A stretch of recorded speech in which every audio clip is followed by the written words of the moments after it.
What is going on, everybody, and welcome back to the Hangout spot where you already know it's Real Talk Boxing Talk. Live from my man cave, it's your boy Johnny, and I am your host for another edition of DHS Live. This time it's the Sunday night show. We gonna recap the weekend of boxing. Let's get it fucking popping. Let's get ready to rumble! Yeah, welcome back, DHS family. Salute with both hands, man. Happy Sunday, man. Your boy, the best motherfucking hairline out here on these boxing YouTube streets, is back like he never left, man. And we gonna do it up tonight, man. The only way we knew how to do shit up here at DHS, because we are this late night spot for the second shift and third shift overnight workers. Let's get it, champs. The champ is here! The champ is here! The champ is here! Let's go, champ! Let's go, champ, man. And let's go to all of y'all that rocked out on Thursday night. We had an epic 5.5 hour show, baby. 5.5 hours, man. My guy, the former welterweight champion of the world, Brian Norman Jr., was in the building. Yeah! Absolutely phenomenal interview, man, to talk about not just his new promotion company, but this upcoming fight that will go down in the Scope Arena, Norfolk, Virginia, May 16th. It's the co-main event on the same card with Keyshawn Davis against Nahir Albright, man. He'll be fighting against a Canadian guy that we spoke specifically about. Yeah, man. Yeah. He's gonna be fighting. Damn, I even forgot the dude's name, bro. That's what's up, man. Yeah, that's what's up. But excellent interview. If you guys missed it, make sure you check out the playback. And we also have my guy Mike Leone, the head of content for The Zone. He was in the building to break down some of the shit that he's working on from a content creation perspective, and a lot of exciting news about what is up and coming in the DAZN world. Y'all know the deal. Your boy Johnny is down with DAZN. In fact, the link is pinned to the chat. If you want to purchase any pay-per-views going forward or any subscription packages, please use the DHS DAZN link that is pinned to the top of the chat, man. We are making moves, man. We are making moves here at DHS, man. But salute to all of y'all that are rocking out, man. I see y'all filing in, man. Make sure you guys smash that like button. We had boxing this weekend, man. Alycia, the Baumgardner, successfully defended her unified WBA, WBO, and IBF super featherweight titles against tough Korean Shin. Good fight. It went the distance. Salute to Alycia. This fight was also 3-minute round, so salute to her. It was a hard-fought fight, man, but pretty dominant performance in favor of Alycia. But my question is, what's next, man? What is next? Who is she fighting next? Is it going to be Katie Taylor, Amanda Serrano, or could it be Sweet Caroline Dubois, which is the fight that I believe we all want to see? That's the question I need to ask callers and future panel members, man. What do you think about her performance? Do you believe she's the current face of women's boxing, like my man True Chone, the superstar, often says? And speaking of the superstar, man, salute to him, man. He did his thing, man. He was on Cigar Talk today with Najee, and he got that Clarissa interview that's going viral, man. I love it, man. I love it when a brother's winning, man. When my brother is winning, man, he's absolutely doing his thing. So we'll talk about that as well. But yeah, man, who's next? Who's next for Alycia the Baumgardner? We also saw Lonnie Daniels pack up Shadasia Green. It smelled like a toilet full of nasty ass shit, okay? Wow. She had to get taken out of the ring on a stretcher. Hopefully all is well. I did see a post that MVP put out on IG, and it said that she is doing well. Thank God everything is okay. But yeah, she suffers a loss via 9th round TKO. And yeah, man, it ruins a potential future fight with Clarissa Shields. That shit is a 2-pack of ass. Because if Shadasia had done her thing, obviously that was going to be the fight that all of us fight fans will be buzzing about. But now that she's out of the picture, who does Clarissa fight next? Could it be a rematch with Lonnie Daniels? She's already fought Lonnie. But great performance by Lonnie Daniels. She is now the unified super middleweight champion. Yeah, and Ben Whittaker, man, over in the UK packs up this dude, Brian Suarez, via first round knockout. He did boy dirty, man. He did boy dirty, Mike Tyson style. I'm the most brutal and vicious and most ruthless champion there's ever been. There's no one can stop me. Lynx is a conqueror. No, I'm Alexander. He's no Alexander. I'm the best ever. There's never been anybody as ruthless. I'm Sonny Liston. I'm Jack Dempsey. There's no one like me. I'm from Nairclaw. There's no one that can match me. My style is impetuous. My defense is impregnable. And I'm just ferocious. I want your heart. I want to eat his children. Salute to Iron Mike for providing that energy, man. Salute to all of y'all as well, man. But the question is, what's next for Ben Whittaker, man? We need to see him in the States, man. I would love to see him in the States. I would love to see him on that undercard that is headlined June 27th between Xander Zayas and Jerome Boots Ennis. What is next, and what potential opponents would you like to see Ben Whittaker fight next? Or at least maybe towards the ending part of the year. Not sure how many times he's going to fight this year. But you know, it's clear. It's clear. There's talent there. There's definitely talent. There's pop. But we need to see you know, a step up in competition. So who does Ben Whittaker fight next? So that is a question that I'm going to have for future callers. And of course, you can cook in the chat as well. We'll be having some panel members join us in just a little bit. But yeah, open forum, man. We could talk about anything and everything that went on over the weekend in the world of boxing. But you know the deal. Before we start cooking, because this is how we do, DHS style. There are ground rules here. If you're watching this live on YouTube, make sure you smash that like button and help us get this channel and this show into the algorithm of other true hardcore and casual laid-back boxing fans, so they know we rock out weeknights, 9 p.m. Eastern Standard Time. Yeah! We do our Sunday night recap shows as well. Yeah! And we do our live fight chats, which are absolutely epic, because when the fights are over, that's when the show starts, because we open up the panel and we get immediate post-fight reactions. Yeah! Yeah, that's what we doing here. So make sure you smash the like button. We got standards. We got to get at least 100 likes at minimum every single show. We've been doing that for the last few months, and YouTube is definitely doing their job. Just getting the channel out there in the algorithm, because I do see new people in the chat cooking every day. We're here, and that's what it's all about. We are building something special here at DHS in 2026. So definitely smash the like button. We are also streaming live on X today and on Twitch. Salute to my family on both platforms. Make sure you guys share the show on both platforms. But more importantly, it takes less than 5 seconds to come on over here to YouTube. Smash the like button, vote in the poll, and subscribe to the channel. There are power in numbers, man. And if you've already subscribed, y'all know the deal, man. Pick up your cell phone and text a friend right now. Tell them to subscribe to the Hangout spot. Tell a friend to tell a friend. We are cooking, man. We're trying to turn this train into a locomotive. In order for us to do that, we will need more passengers. Last but not least, man, the most important ground rule is the best motherfucking boxing podcast chat out here on these YouTube streets. The DHS family, y'all got to cook tonight, man. The champ is here. The champ is here. The champ is here. Y'all got to cook tonight, man. Y'all got to cook tonight, because I feed off that energy. You can't have a great show without a great chat, and I get feedback all the time, man. This chat be absolutely cooking. Tonight is definitely not the night that you want to take your foot off the pedal. We are in store for a hell of a show, man, because shit needs to be addressed. We are in for a hell of a show. But before we do that, y'all know the deal. Y'all know what time it is, man. This is the time that we show all the DHS family members that are here bright and early love, man. It is time for what, y'all? All right, what do you say we get this roll call started?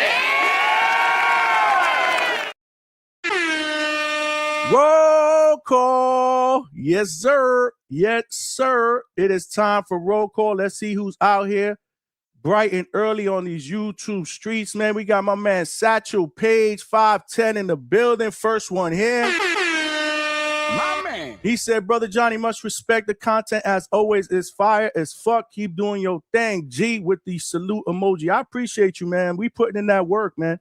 But again, you can't have a great show and a great platform without great family members, man. You guys here in the DHS world, man, the DHS family, second to none, man. I appreciate each and every one of y'all for rocking out. Y'all know the deal, man. We putting in that work, man. Dwayne Styles was here bright and early, 5:36 p.m. Checking in, about to get a run-in on this beautiful WrestleMania Sunday. Salute to all of y'all that rock out with wrestling. I don't. But, yeah, if you're watching wrestling, that's cool. But definitely have me on the phone or on the iPad or on the laptop. You will not want to miss tonight's show. Trust a brother. Trust, man. We cooking it up DHS style, man. Dwayne Styles said Canelo Alvarez is the face of boxing with the Mexican flag emoji and the boxing glove. Get the fuck out of here, man. Yeah, man. Salute to my man Dwayne Styles for always representing his boy, Canelito Alvarez. My man. And then he proceeds to say, good night, DHS. It smelled like a toilet full of nasty ass shit, okay? You ain't going nowhere, Dwayne. You ain't going nowhere. Stick around, man. Watch WrestleMania on another TV, but make sure you stay tuned into DHS. You will not be disappointed. We got, I don't know who this is. Yo Tube or Yo YouTube Daddy 999 said round one caught a body. That shit is a two-pack of ass. See, now you could tell this brother right here is definitely not a dude that grew up in the streets. Caught a body over some bootleg 8-minute short that a brother put out on social media because he was feeling sensitive. Come on, man. You got to do better than that, man. That's not catching a body in my world. I can tell you that straight up and down.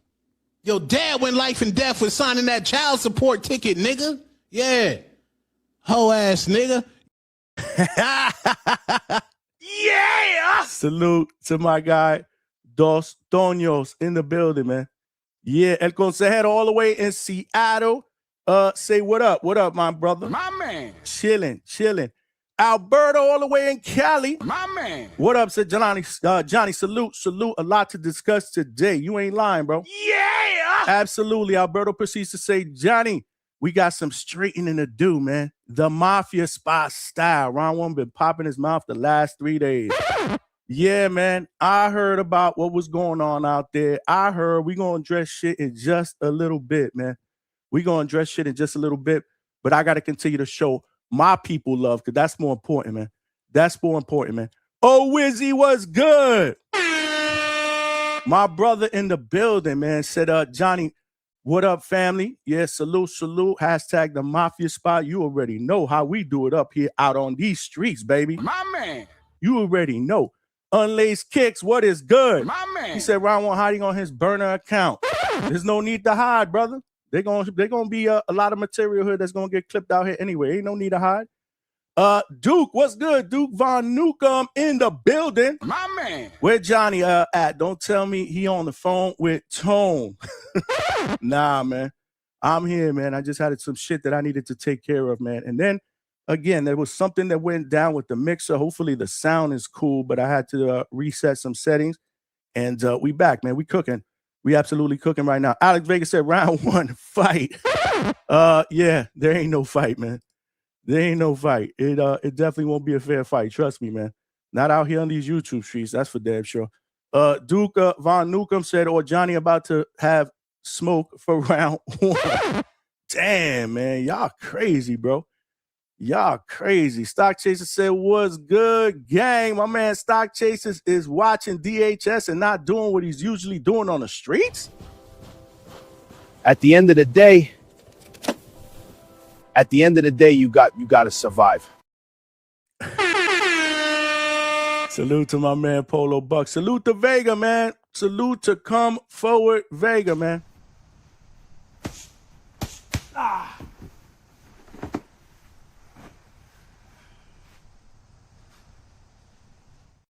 Yeah, man. White Claw Vega in the building. My man. Salute. Donnie said he got the popcorn emojis. Oh, shit.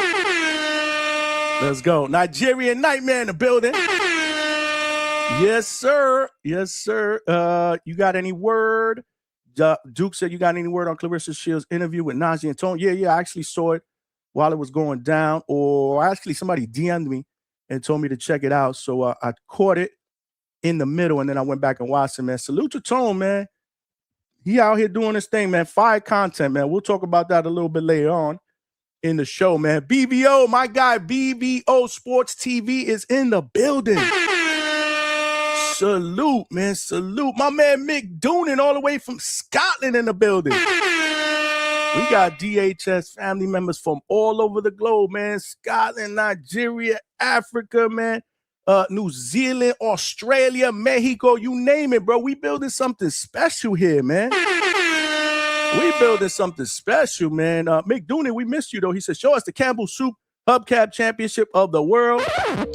It smelled like a toilet full of nasty ass shit, okay? Yeah, man. Big Money, what's good, Big Money? My man. Salute to you, my guy. Salute to you. And we got my man, the Nigerian Nightmare, getting us started early with the super chats, baby. Cash rules everything around me. Green, get the money.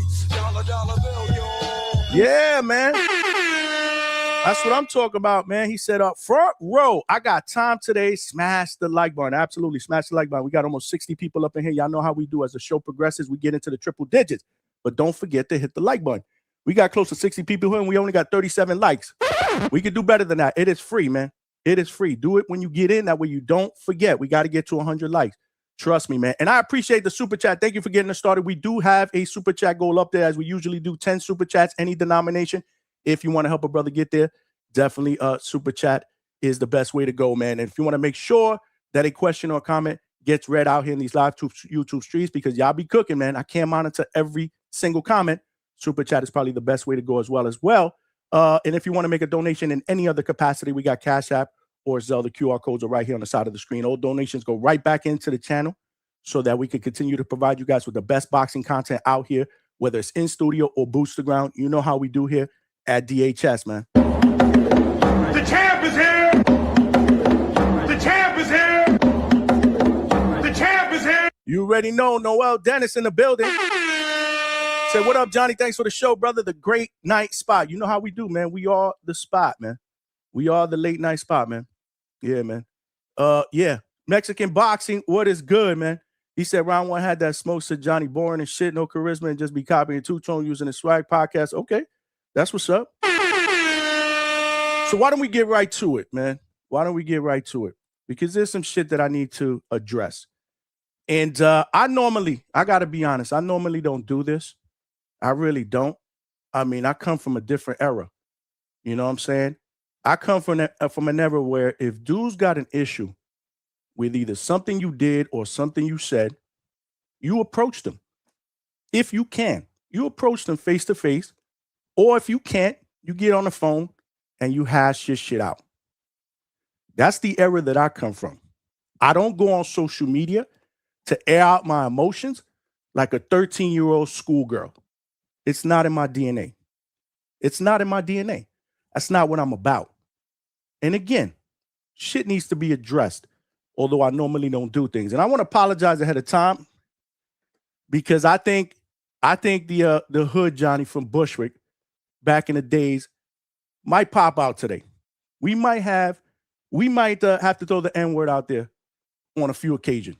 Hood Johnny from Bushwick may pop out. So I want to apologize ahead of time. But that's how I grew up. My brothers in the hood, those were my niggas. That's how we grew up in Bushwick, Brooklyn. So I may fly the N-word here and there. But again, man, let me get a swig of water here, man.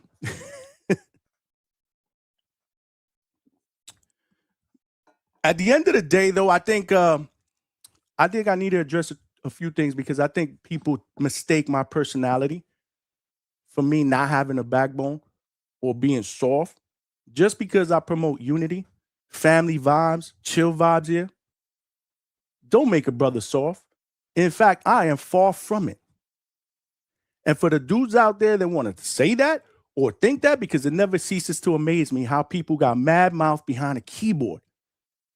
If you think I'm soft, then come see me, come to my face, point your finger in my face, call me soft, and we'll see how that works out for you.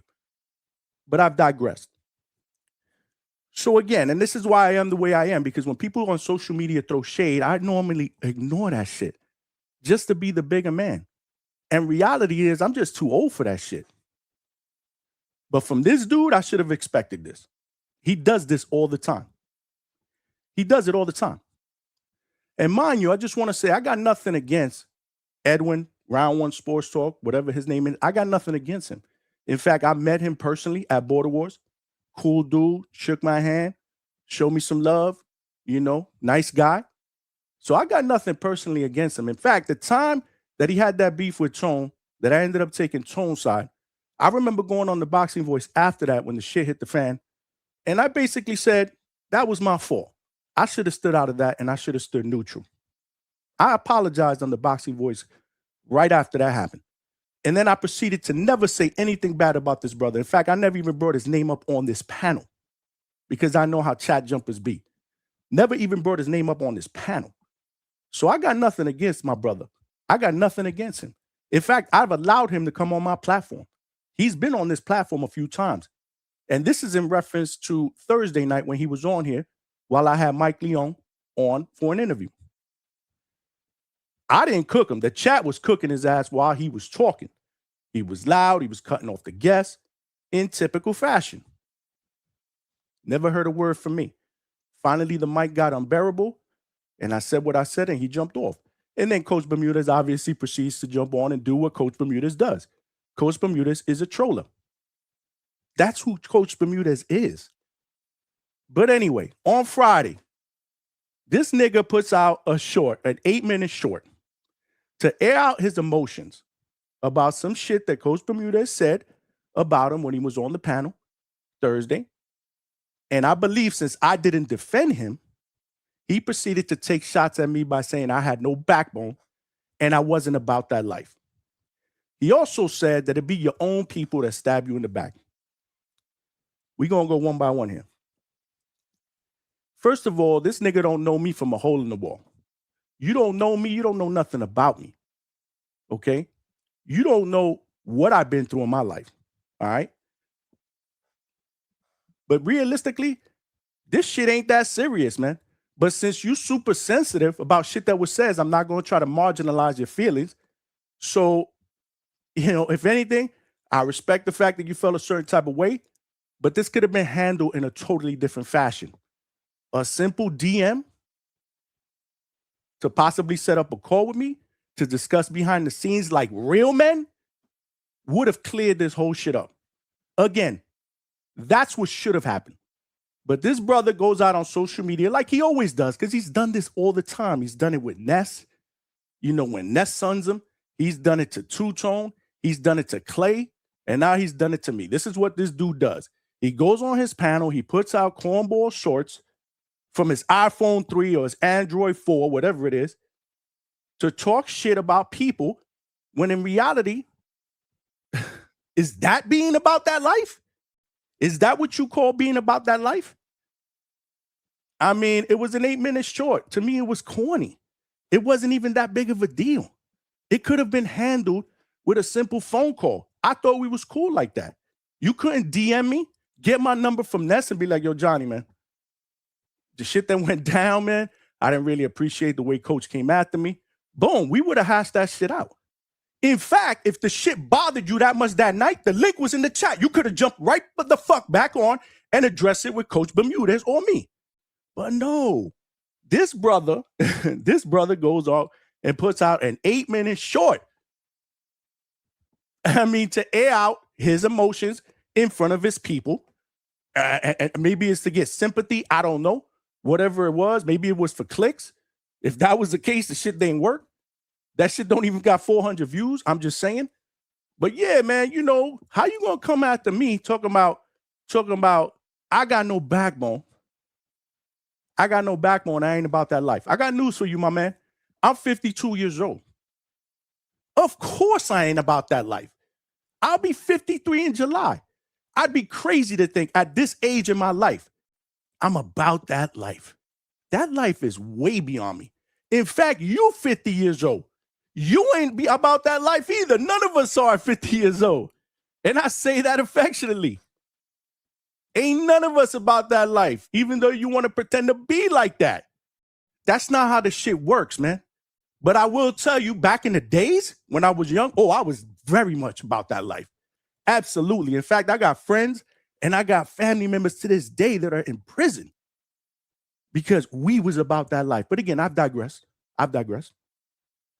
Let's put this brother back in the slow cooker. So yeah, I'm not about that life. And I have no backbone. This is what this dude says. Because if he feels like he needs to mention my name in that capacity to get viewers, so be it. But remind you, I've never mentioned yours here, and I get hella views. I've never been on your platform, but you've been on mine. Let's not forget that. All right. So I got no backbone. But you tell me this. How does this dude say I got no backbone when every other day when he's on the Boxing Voice, he gets sunned by Ness? Sunned. He gets cursed at. He gets kicked off the panel. He gets called a 50-year-old baby. And yet this brother keeps coming back. If I ain't got no backbone, you ain't got no pride, my brother. But I ain't got no fucking backbone. That's having a backbone. Bro, you get sunned every other fucking day on that panel, my nigga. Bro, this shit crazy, man. My advice to you is don't throw stones if you live in a glass house.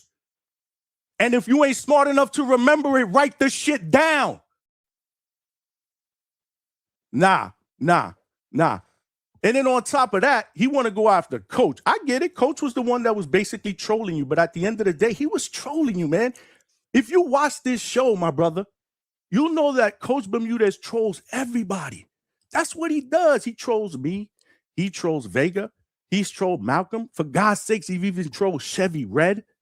He will troll you today and will jump on your show tomorrow. That's the type of person Coach Bermudez is. And he very much supports his Hispanic people, just like I do. I've gotten criticized for picking Spanish fighters on social media saying, you only picking them because they Puerto Rican, which is totally not true. But I definitely support Spanish people, and so does Coach Bermudez. You went out on a limb and called this dude, who is a world-class coach, by the way, and my friend, a fucking pig. That's unacceptable, my brother. You was out of line. You went and called me.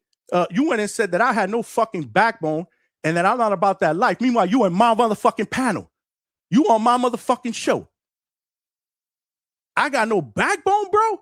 You got no pride, bro. You get sunned every single day on the Boxing Voice, bro. Grow up here. Nah, man. That shit was crazy, man.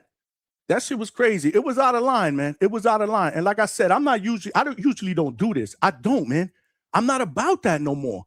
I'm gonna be 50 fucking 3 years old. I have a very, very, very profitable job during the day. I have a very, very great YouTube channel at night, a great family.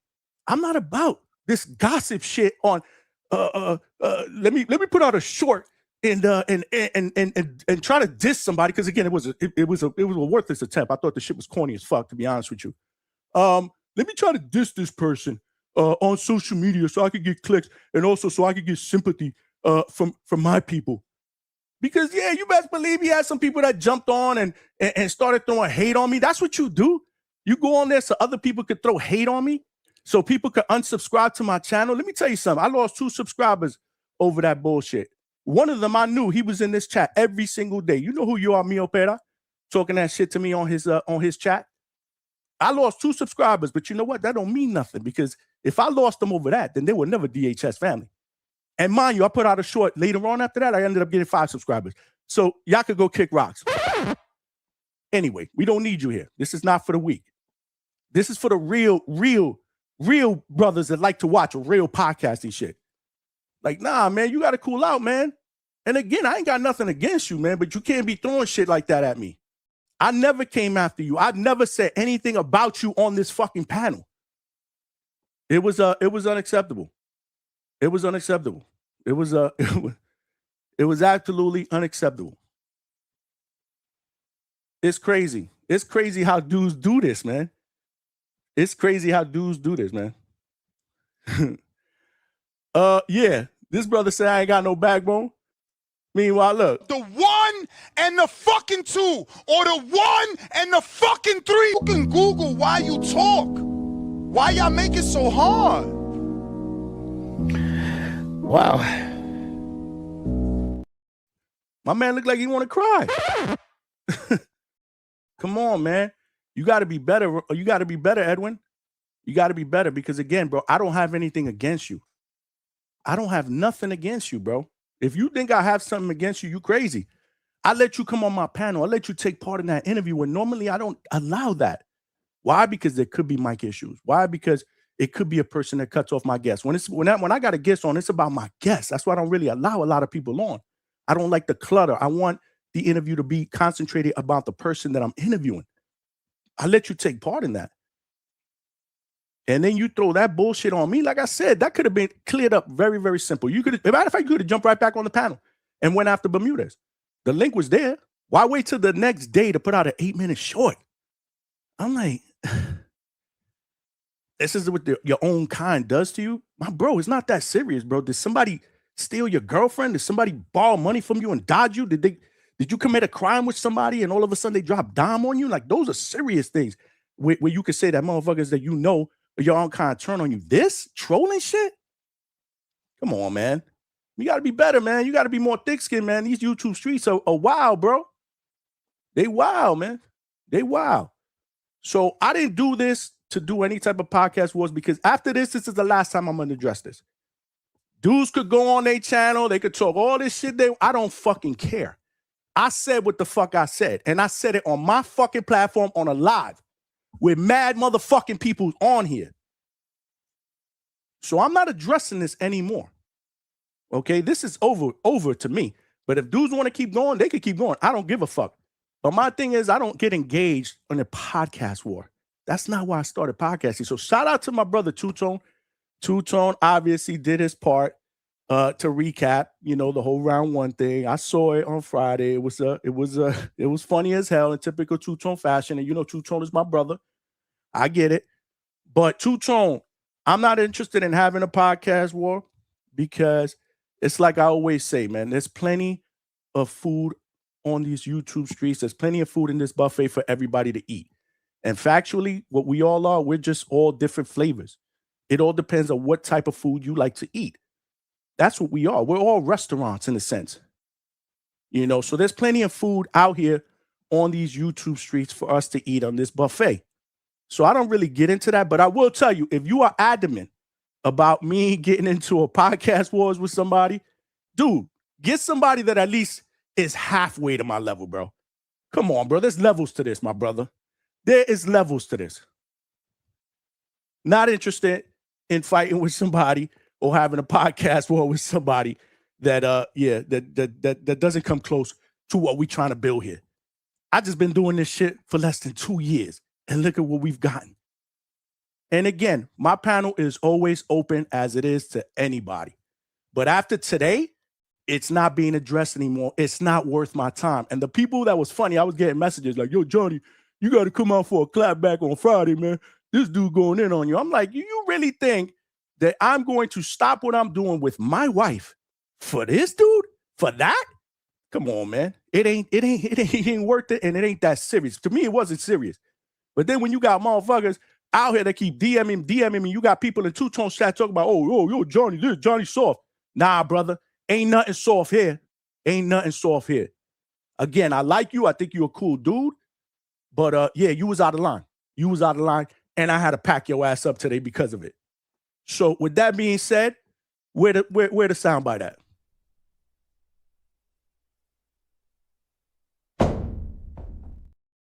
Time to drop the mic.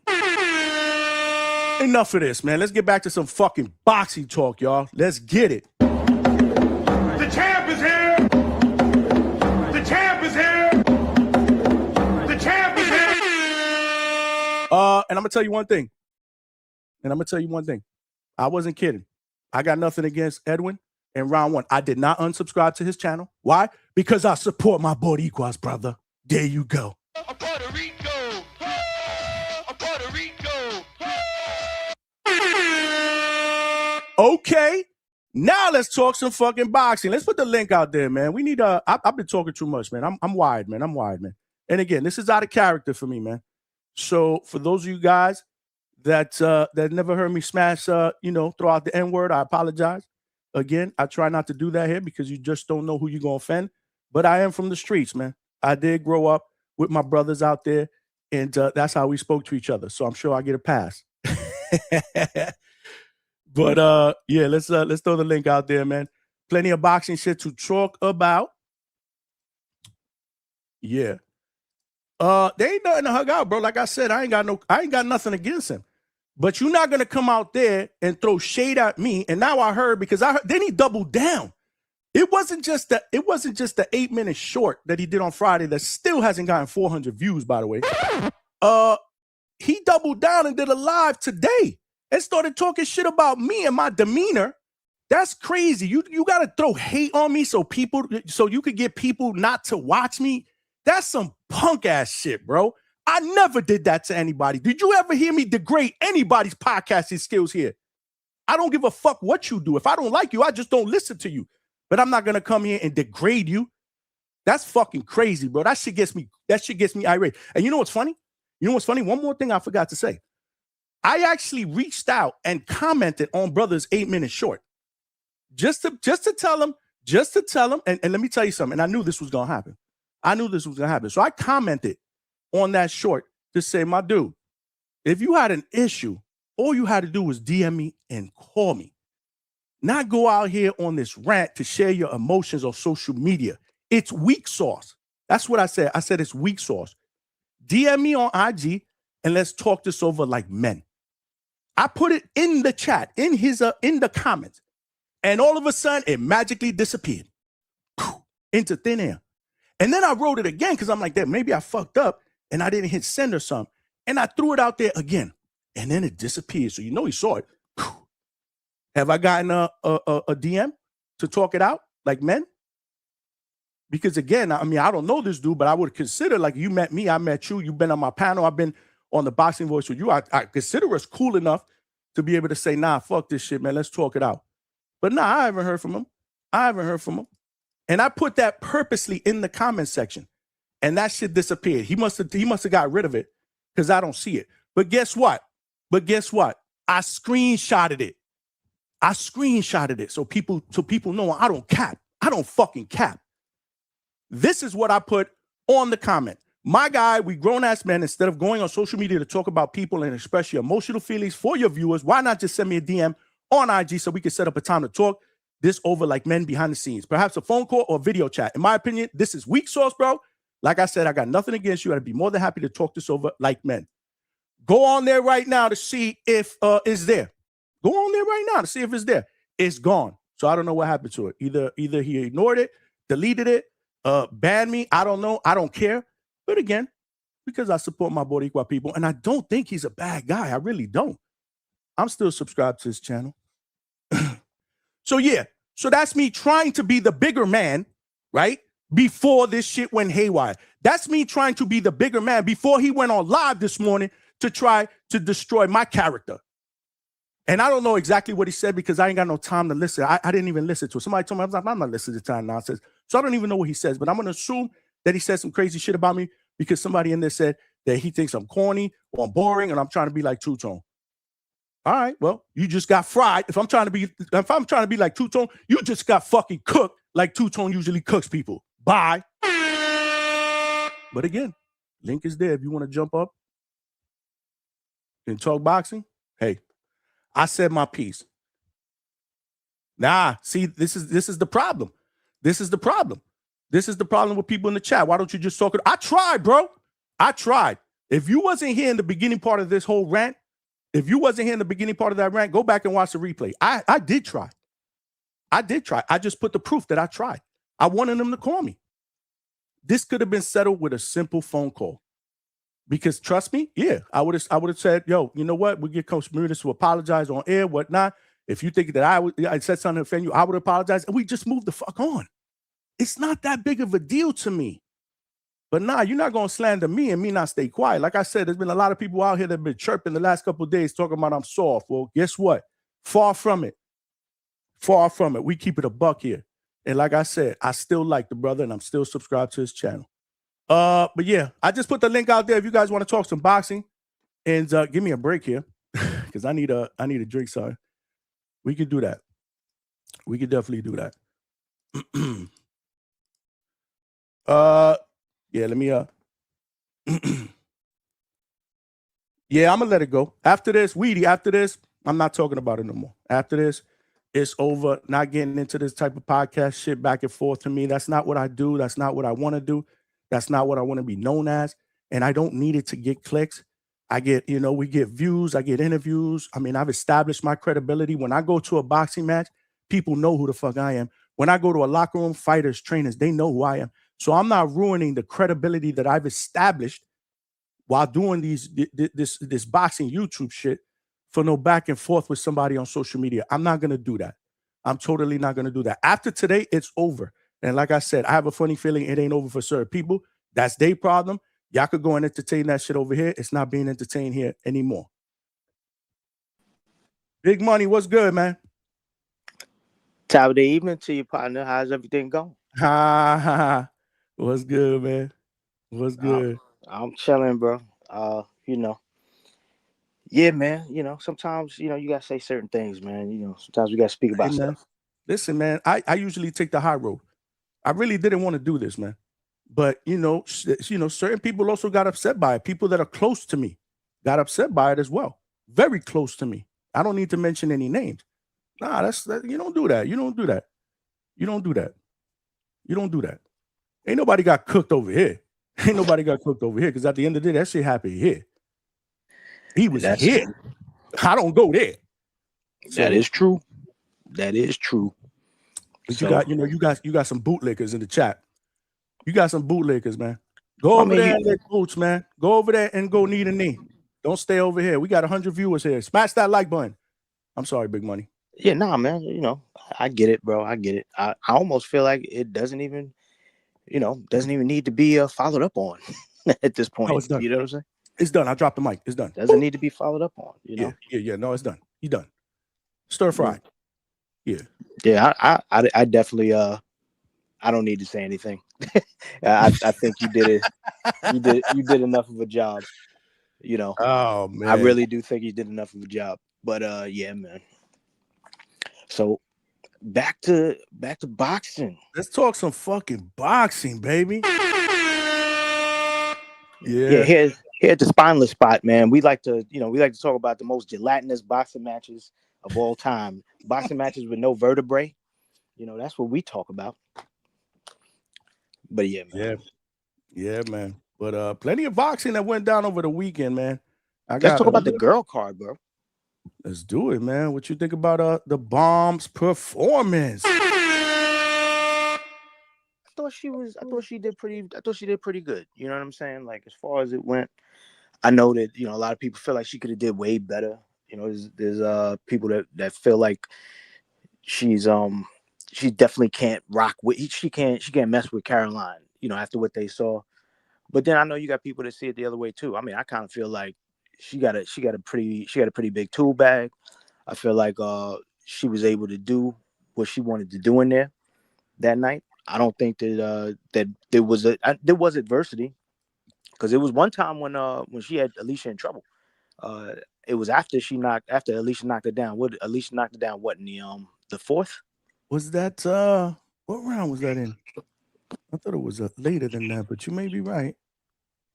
I think it was the fourth round. Well, did they count that as an official knockdown though? Oh yeah, no. They didn't count it as a knockdown. That's because I was looking at my scoring and I was trying to see where it was, when did that happen, and I'm like, I don't see it. But yeah, that's because they did not count it. I thought it was it was she almost dropped it. That was in the fourth. Great uppercut, left hook. She walked right into it, wobbled her a little bit, and then she pushed her. You know what I'm saying? She pushed her down into that corner. But to Bomi Ray Shin's fucking, to her credit, bro, she got back up. She kind of dusted herself off, and she seemed like her legs were underneath her.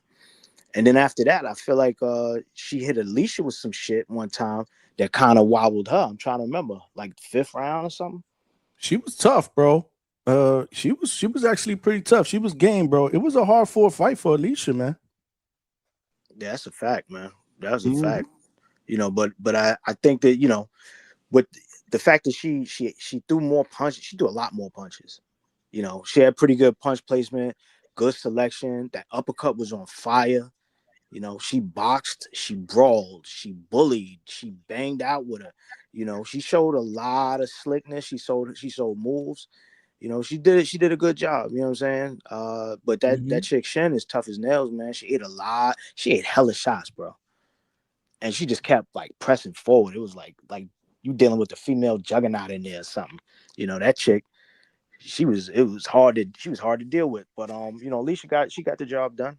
I don't know if I call that masterclass because there was no stoppage. You know, typically I want to see a stoppage if I want to call something a masterclass, even though I kind of, you know, it depends on how high level your skills are when I see you in that ring and how much you dominate for the duration of the fight. I might give you that even without a stoppage, but I expect a stoppage. With her, I thought that she went in her bag. She went in her bag, and I think she went in her bag because shit was difficult, right? It wasn't that she went in her bag just to fucking pull out styles. Hell, if you can win a fight with a jab, you win a fight with a jab. You dig what I'm saying? You don't fucking just decide, oh, I'm going to switch up and do this now. You pull it out when you need it, and I think she needed it. So, you know, to a lot of people's point where they feel like, yo, she may not be able to deal with a Caroline. I mean, she's also been in this game for a minute. So I think that she's got enough of that wily veteran shit that, you know, guys like Treese like to always call on and say, oh, it's a wily vet. I think she's got enough of that in her bag where she could pull out some shit that maybe Caroline may not be used to or may not be able to adjust if she does it at a certain point in the fight. You know what I'm saying? Like, you know, you don't pull out all the tricks when everybody's fresh. Hell, you don't pull them out even when you're fresh. You pull them out when you're starting to tire. You're going to pull them out hopefully when the other person starts to tire so that you can exploit things that they may have been able to do different when they were fresher in the fight, now that they're not. So I think that she may have that edge. But I'm with a lot of people. I'm starting to lean towards we need this fight now. I know Tone is on the train of they need to do this down the road. Fuck down the road, bro. Do it now. Let's get this shit cracking because this girl gonna get better and better, and you know, and all that's gonna happen is she gonna catch up to you.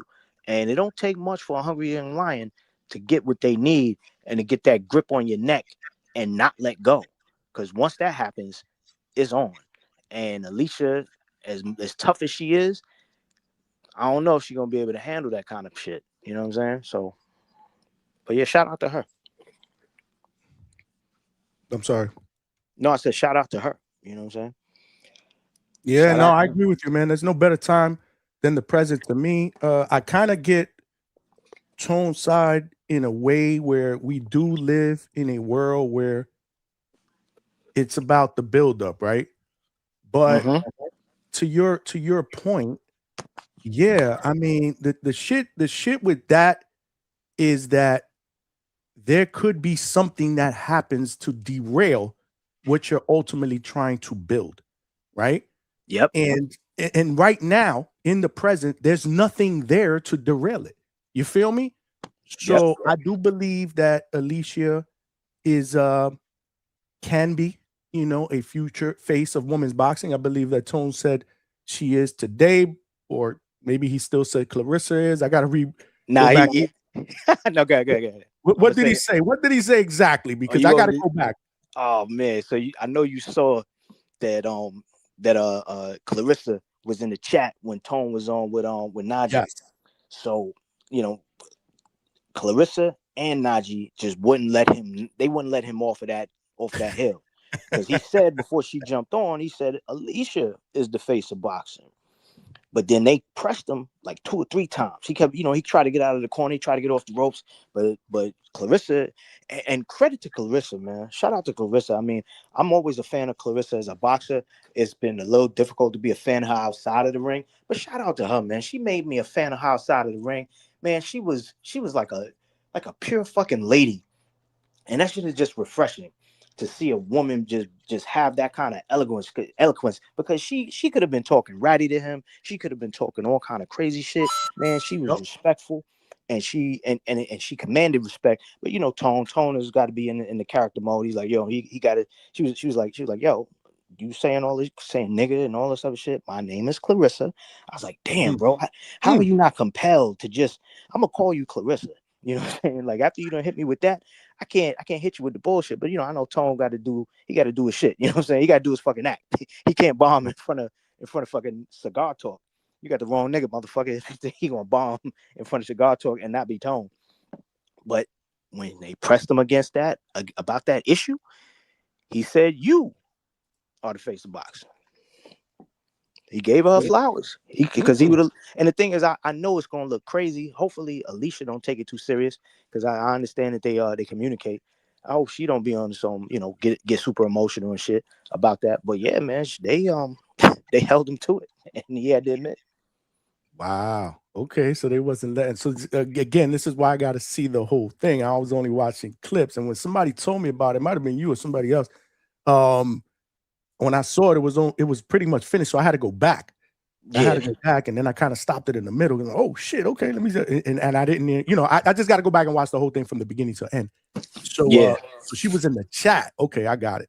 Yo, she was in the chat, and then she pulled up, and I'm like everybody else. Najee, stop lying, man. You set that shit up. You knew. So and I know they said Najee set Tone up, meaning to have him on with her.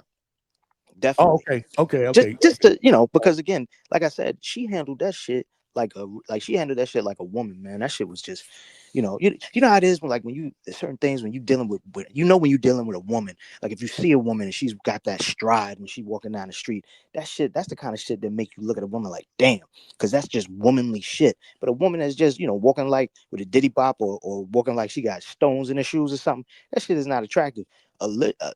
I give Clarissa her props. I may not think she's a 10, like in the looks department and all that shit, but hell, man, she carried herself like a fucking woman, and that shit was attractive. I was like, yo, that's dope, because she could have been on some bullshit. But yeah, I think to a certain degree, your man set that up. He says he didn't, but I'm like, come on, bro. You knew you was having Tone on because Tone had talked about it on his live last week on Friday or something. He was like, yeah, I gotta get up with my man Najee on Sunday. So I was like, come on, bro. It was at least y'all. I know y'all had a plan to get up.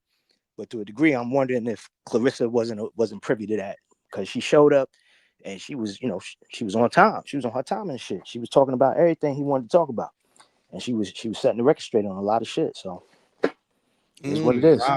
Well, listen, nonetheless, great fucking content. This is what I'm talking about, man. I texted him after that. I was like, that's what I'm talking about, man. Because shit in that interview is gonna go viral. I think there's a bunch of shit out there, a bunch of clips out there that's already viral on the X streets, man. You know it. That's how you do it, man. Hey, listen, man. I'm Two Tone's my brother, man. I want him to win, man. I want everybody to win. That's not what I'm about, man. I don't throw shade or hate on nobody, man. But sometimes a brother got to defend himself, man. Yo, I'm gonna leave it. Like I said, I'm gonna leave it alone, bro. You know what I'm saying? I got a couple clips. You know what I'm saying? So, but I was like, I'm gonna just chill. I'm gonna chill. We could talk about it later. Damn, Jerry Soriano, your lender for life with the $2. Thank you for the donation, my brother. But he said breaking Shadasia Green suffered a brain hemorrhage. Wow. Damn, that's crazy, man. Salute, man. Prayers up. Prayers up for her, man. I knew it wasn't good, man. It wasn't good. They had to, take her out on a stretcher. That was not good, man. Wow. But it's easy to interpret something like that when we saw it as her trying to figure out a way to save face, and it looked like something more crazy than what was going on was happening or something. You know what I'm saying? So it is what it is. But hearing, I reserve judgment. I wasn't gonna get on no bullshit like, yeah, she a sucker and all that other shit. Because you got taken to the hospital. Let's at least find out what the fuck is wrong first. You know what I'm saying? Like if we found out that she was, she alright, and she was up and at him, and she walked out of the hospital that night and everything was cool, then, maybe we can start talking about it. But until you find out what the real diagnosis is, I wasn't trying to clown her, bro. Damn. Wow. Listen, prayers up for Shadasia. Polo Buck with a $2. Can't forget Farface. Yeah, crazy. Salute. Smash the like button, man. We got the man of the hour, man. What up? What's cracking? Good. Salute my dog, Johnny. Big money in the building. What up, Tony? What up, gang? I want to go ahead and clarify. Najee asked me who was the bigger star. He did not ask me who was the face of women's boxing.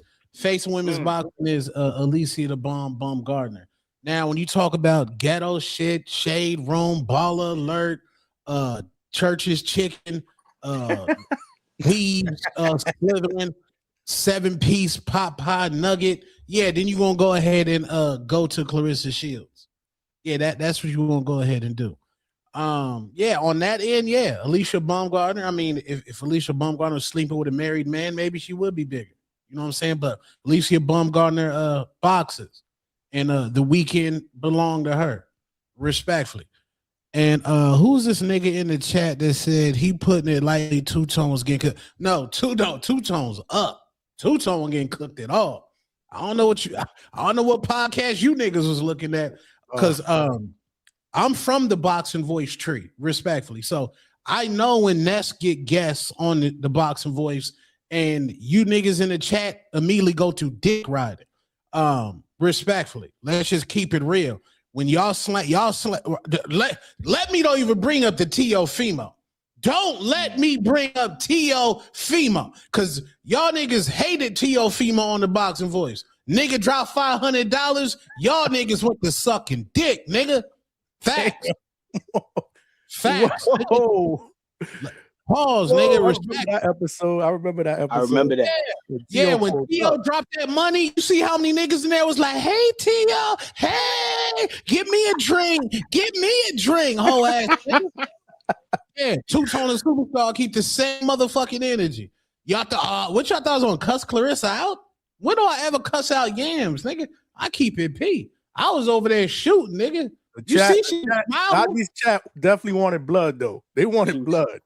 They did, but I'm like, bro, I keep it P. I'm from Maryville, USA. We keep it P, man. Like a Harlem nigga ain't gonna be over there. Oh, bitch, what do I look like now? If she would have came at me like that, I would have, I would have had to give it a hatred. But I was like, hey, man, I ain't never talked to him in person.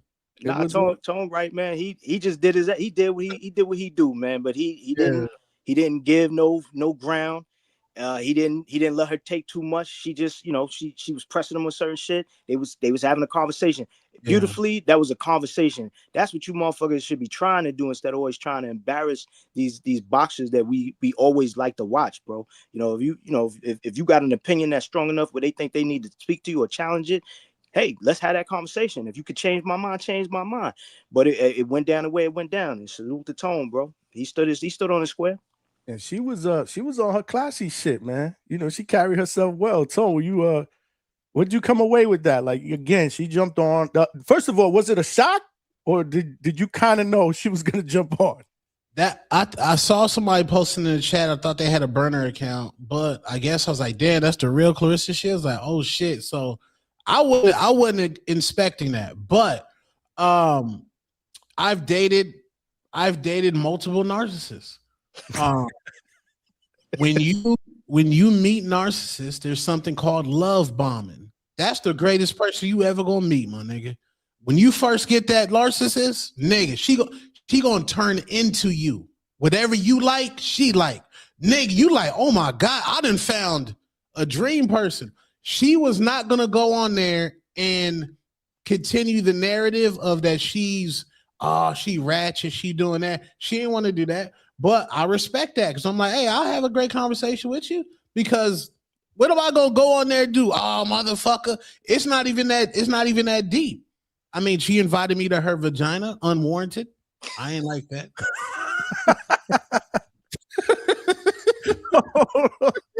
Whoa.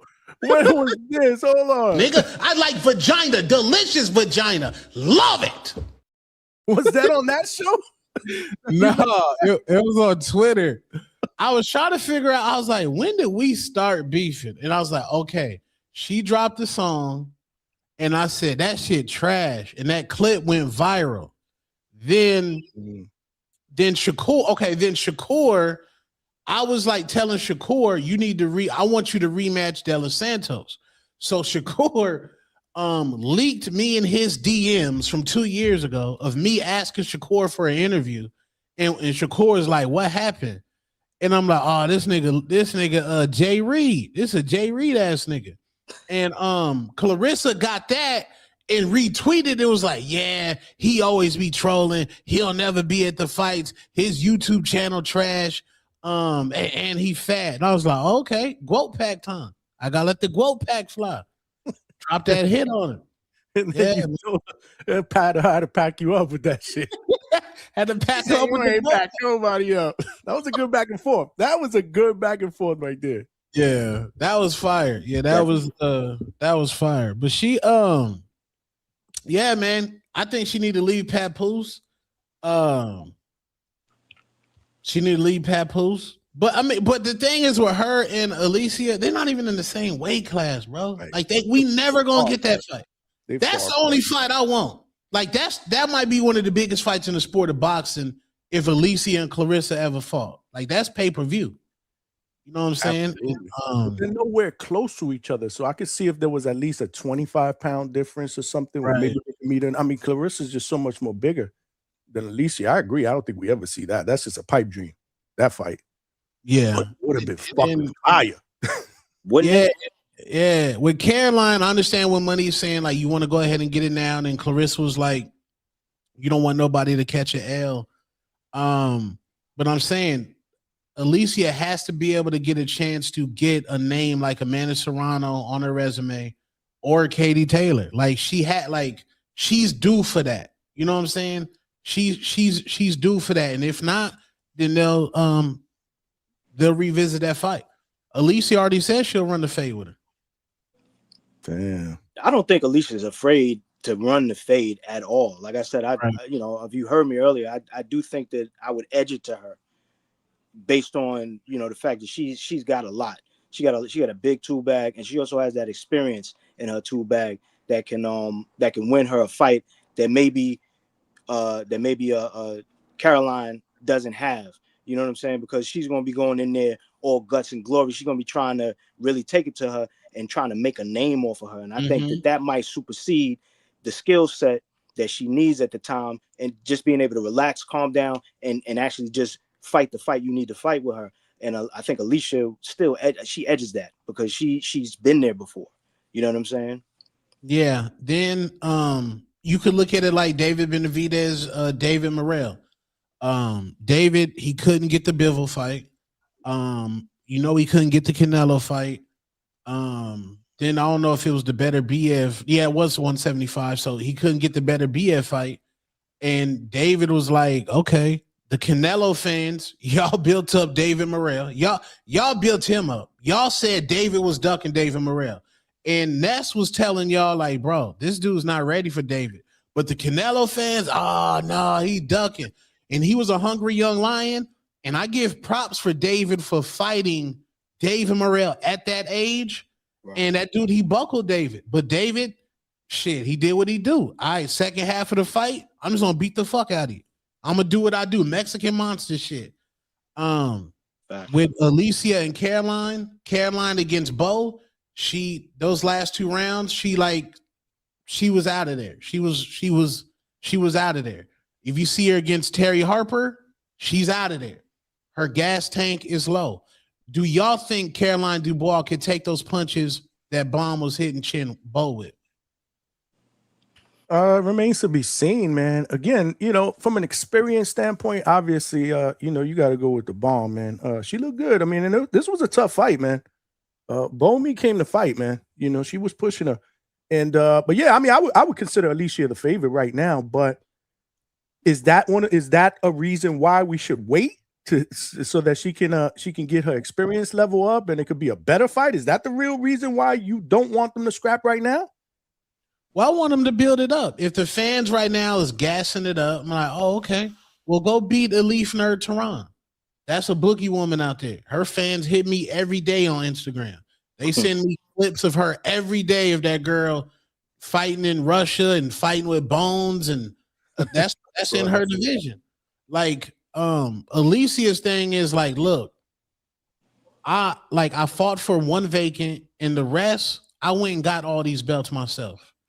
I went and got these belts myself. Now, I don't compare women's boxing to men's boxing at all. To me, I think it's apples and oranges. I think I think in like at 147, you got Devin Haney, Ryan Garcia, Conor Benn, Rolly Romero. What's the talent pool like that in women's boxing where you could just name like that? All right, 135. What we got? Coach Bermudez got a nigga down there. Tank Davis, Shakur Stevenson. What's the nigga name? Lamont Roach. Like women's boxing talent pool ain't like that. So in women's boxing, you can motherfucking marinate. Who gives a fuck? Who gives a fuck, bro? No concern about her age. Who bomb? What, 31? Yeah. She's 31. She turns 32 next month. I don't know her birthday and everything. You know her birthday and everything. Yeah, I support her. Yeah, if you saw me, bro, Johnny, bro, you know, like who your favorite fighter, Johnny? Or like back in the day? Say back in the day, like this was a fighter you like this. Hagler or Duran, one of the two. Now, picture yourself trying to call a Marvin Hagler fight. I couldn't call the fight. I'm in the corner. I'm in the corner, nigga. You was up, yeah. Your emotions were high. You were screaming. I saw a clip, man. That shit was hilarious. Yeah. That shit was crazy. Yeah, Yeah, you no, watch the Jets, like nigga, you tell it like, yo, dunk it down, get him, like, yeah, right. You know what I'm saying? It's different. So, I don't know, 32 years old, Caroline, what, 25? What, she'll be like 26? Hey, it's a hell of a challenge, man. And so also, how much time? To my, I'm sorry, what were you saying? Yeah, no, I was just gonna say, how much time you think? Like, what do you know, 2 fights? According to Keith Connolly, in my opinion, most likely, it won't be this year. It will be 2027, in my opinion. Okay. See, I could flow with that.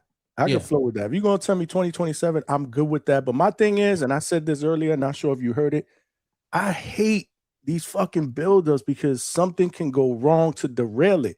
Like, this is the fight that the majority of the fight fans that like Alycia, that like Caroline want to see, man. So my thing is, why not now? There's no hurdles in the way it can be made, you know. So what if Caroline loses her next fight or Alycia or whatnot? I mean, you know, there we go. There's no fucking fight. It's off the table.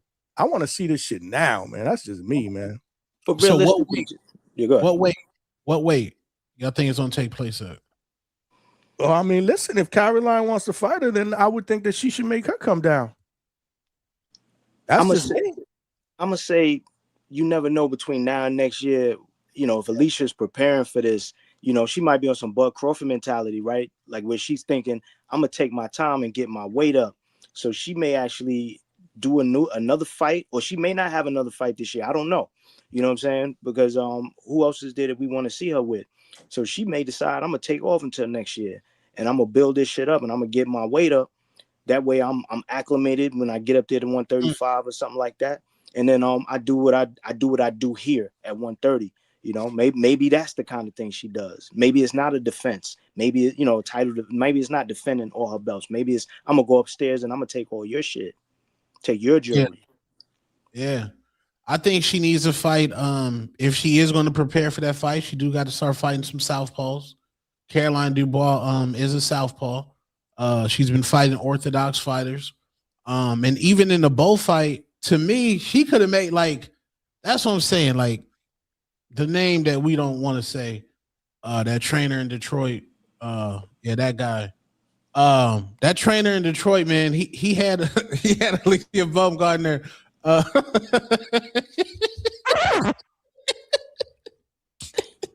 What were you saying? I think I froze up. He had Alycia Baumgardner like twitchy. You know what I'm saying? Like, she's athletic, bro. Derek James is more that Earl Spence, that robot that walk you down, chop the fucking tree down. Right. I think with Caroline, I need that twitchy bomb. Like, bro, she could have made the Bo fight way easier if she would have been on some twitchy shit, some lateral movement type shit. She could have made that way, but she decided to brawl, and it was lit. Yeah, I think she wanted people to know. Yeah. that I'm not, don't stop looking at me and thinking whatever it is you think you know about me. Come see about me right now. I'm gonna show you that I got a lot of tools. I can do a lot of different things, no matter what y'all say. And I think part of that was also because it was tough. That chick got a big ass head, and it looked like punching her in it wasn't going to do nothing. It wasn't stopping her. She just kept coming forward. She shook her up that one time.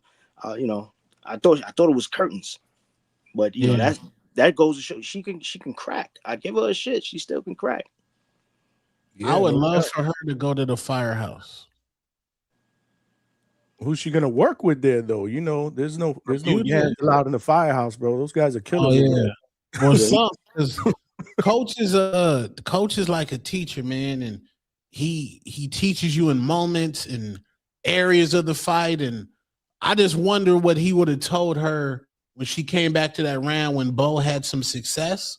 I just wonder what coach would have prepared her for in that moment. But Bomb, she got on her motherfucking back foot, nigga, start pop shotting, and yeah, man. Speaking of coach, did anybody send you a clip of a bold prediction that coach made in reference to you? To me? Nah, what happened? Damn, nobody clipped that shit and sent it to him. What's wrong with y'all? They only clip the bad shit. Johnny, I can confirm it was clipped. It was clipped? It was clipped. It's in the Discord? I don't know if it's in the Discord, but I do know that someone has the football. Someone in the chat has the football. Somebody has the football. Well, we gotta pass it to my boy Tone, because out of nowhere, that person knows who he is. He should have already done that, but Should we just wait for him to get it, or should we tell him? You tell him, man. Do all that bullshit. Made a bold prediction out of nowhere. Said, I'm just gonna make a bold prediction. I think Two Tone taps Alycia Baumgardner. Come on, say we wild. No I'm not sure if that's exactly how he said it. I'm paraphrasing. I don't remember. I just know that shit got the chat. We were dying. We were like, what the? Where did that come from? There was a lot going on. Yeah, he said, because of the support and the fact that you glaze. He said all kind of shit. He said, I'm telling you, that shit's gonna happen. And somebody, there we go. Polo got the content. He got the content. Yeah, Polo Bug got the content. Damn. I'm like, Coach, what is wrong with you? Somebody gonna clip that shit, tag them both, bro. This shit, bro. He said the damnedest things, man. All day on IG. This whole build up. The moment I was like, you know what? I'm gonna see what it's like to promote a fight like a promoter, just in a small space. Same energy I gave Tank and Ryan. I don't even think people remember how critical I was in that fight, because that's when Tank put me on the map. Tank was just cussing me out every motherfucking day. Block me, unblock me. He made it a point to yeah, nigga, I'm about to fuck your nigga up. So with this fight, I'm like, hey, man, I'm about to fucking just go in and promote the fuck out this shit, bro. All in my comments, Alycia not gonna let you smash. And I'm like, bro, why y'all gotta go knee to knee for? Keep it P. Keep it P. Oh man, nah, Coach, that shit was diabolical, man. You gotta see that shit. That shit was hilarious, man. Speaking of the devil. Oh shit. Yeah. Hold up. Hold up. Hey man, listen, I seen that Najee shit, boy. You was in that motherfucker. You won the war today, boy. You the GOAT, nigga. Salute. Hey, you the GOAT. You was in that motherfucker fighting for your life, man. Hey, niggas had machine guns. You guys got to feel it was 2 against 1? It was 2 against 1, right? Because what? It was more 2. The niggas in the chat was going at you. You was in. They weren't going after you. Waters. Niggas, they was getting you though, Tone, but you was fighting. You had a little peak shooter.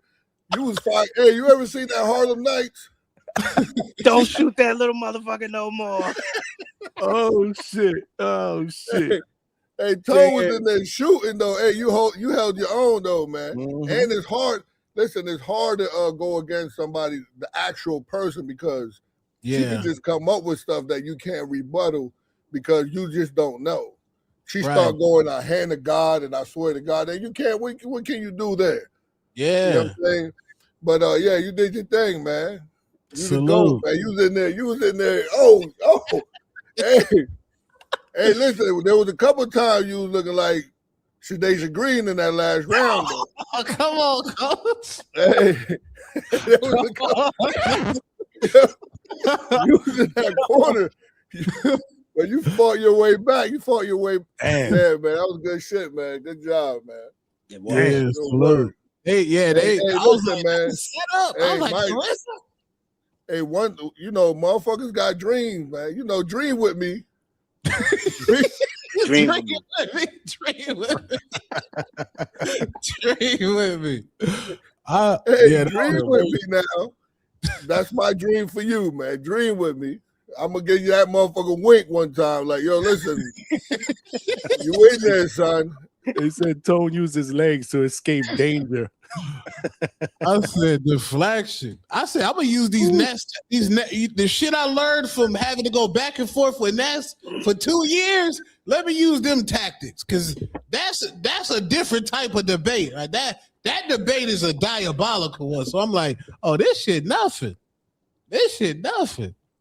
Wow, that was epic, man. Great stuff, man. It's all over X, bro. This clip's all over X, man. Yeah, your shit going viral, man. That's how it's done, man. What's good, Coach? Hey, I'm here, man. I'm glad to be on here with Tone, man. I'm finally, I think I'm rooting for Tone, and listen, Tone. Sometimes, right?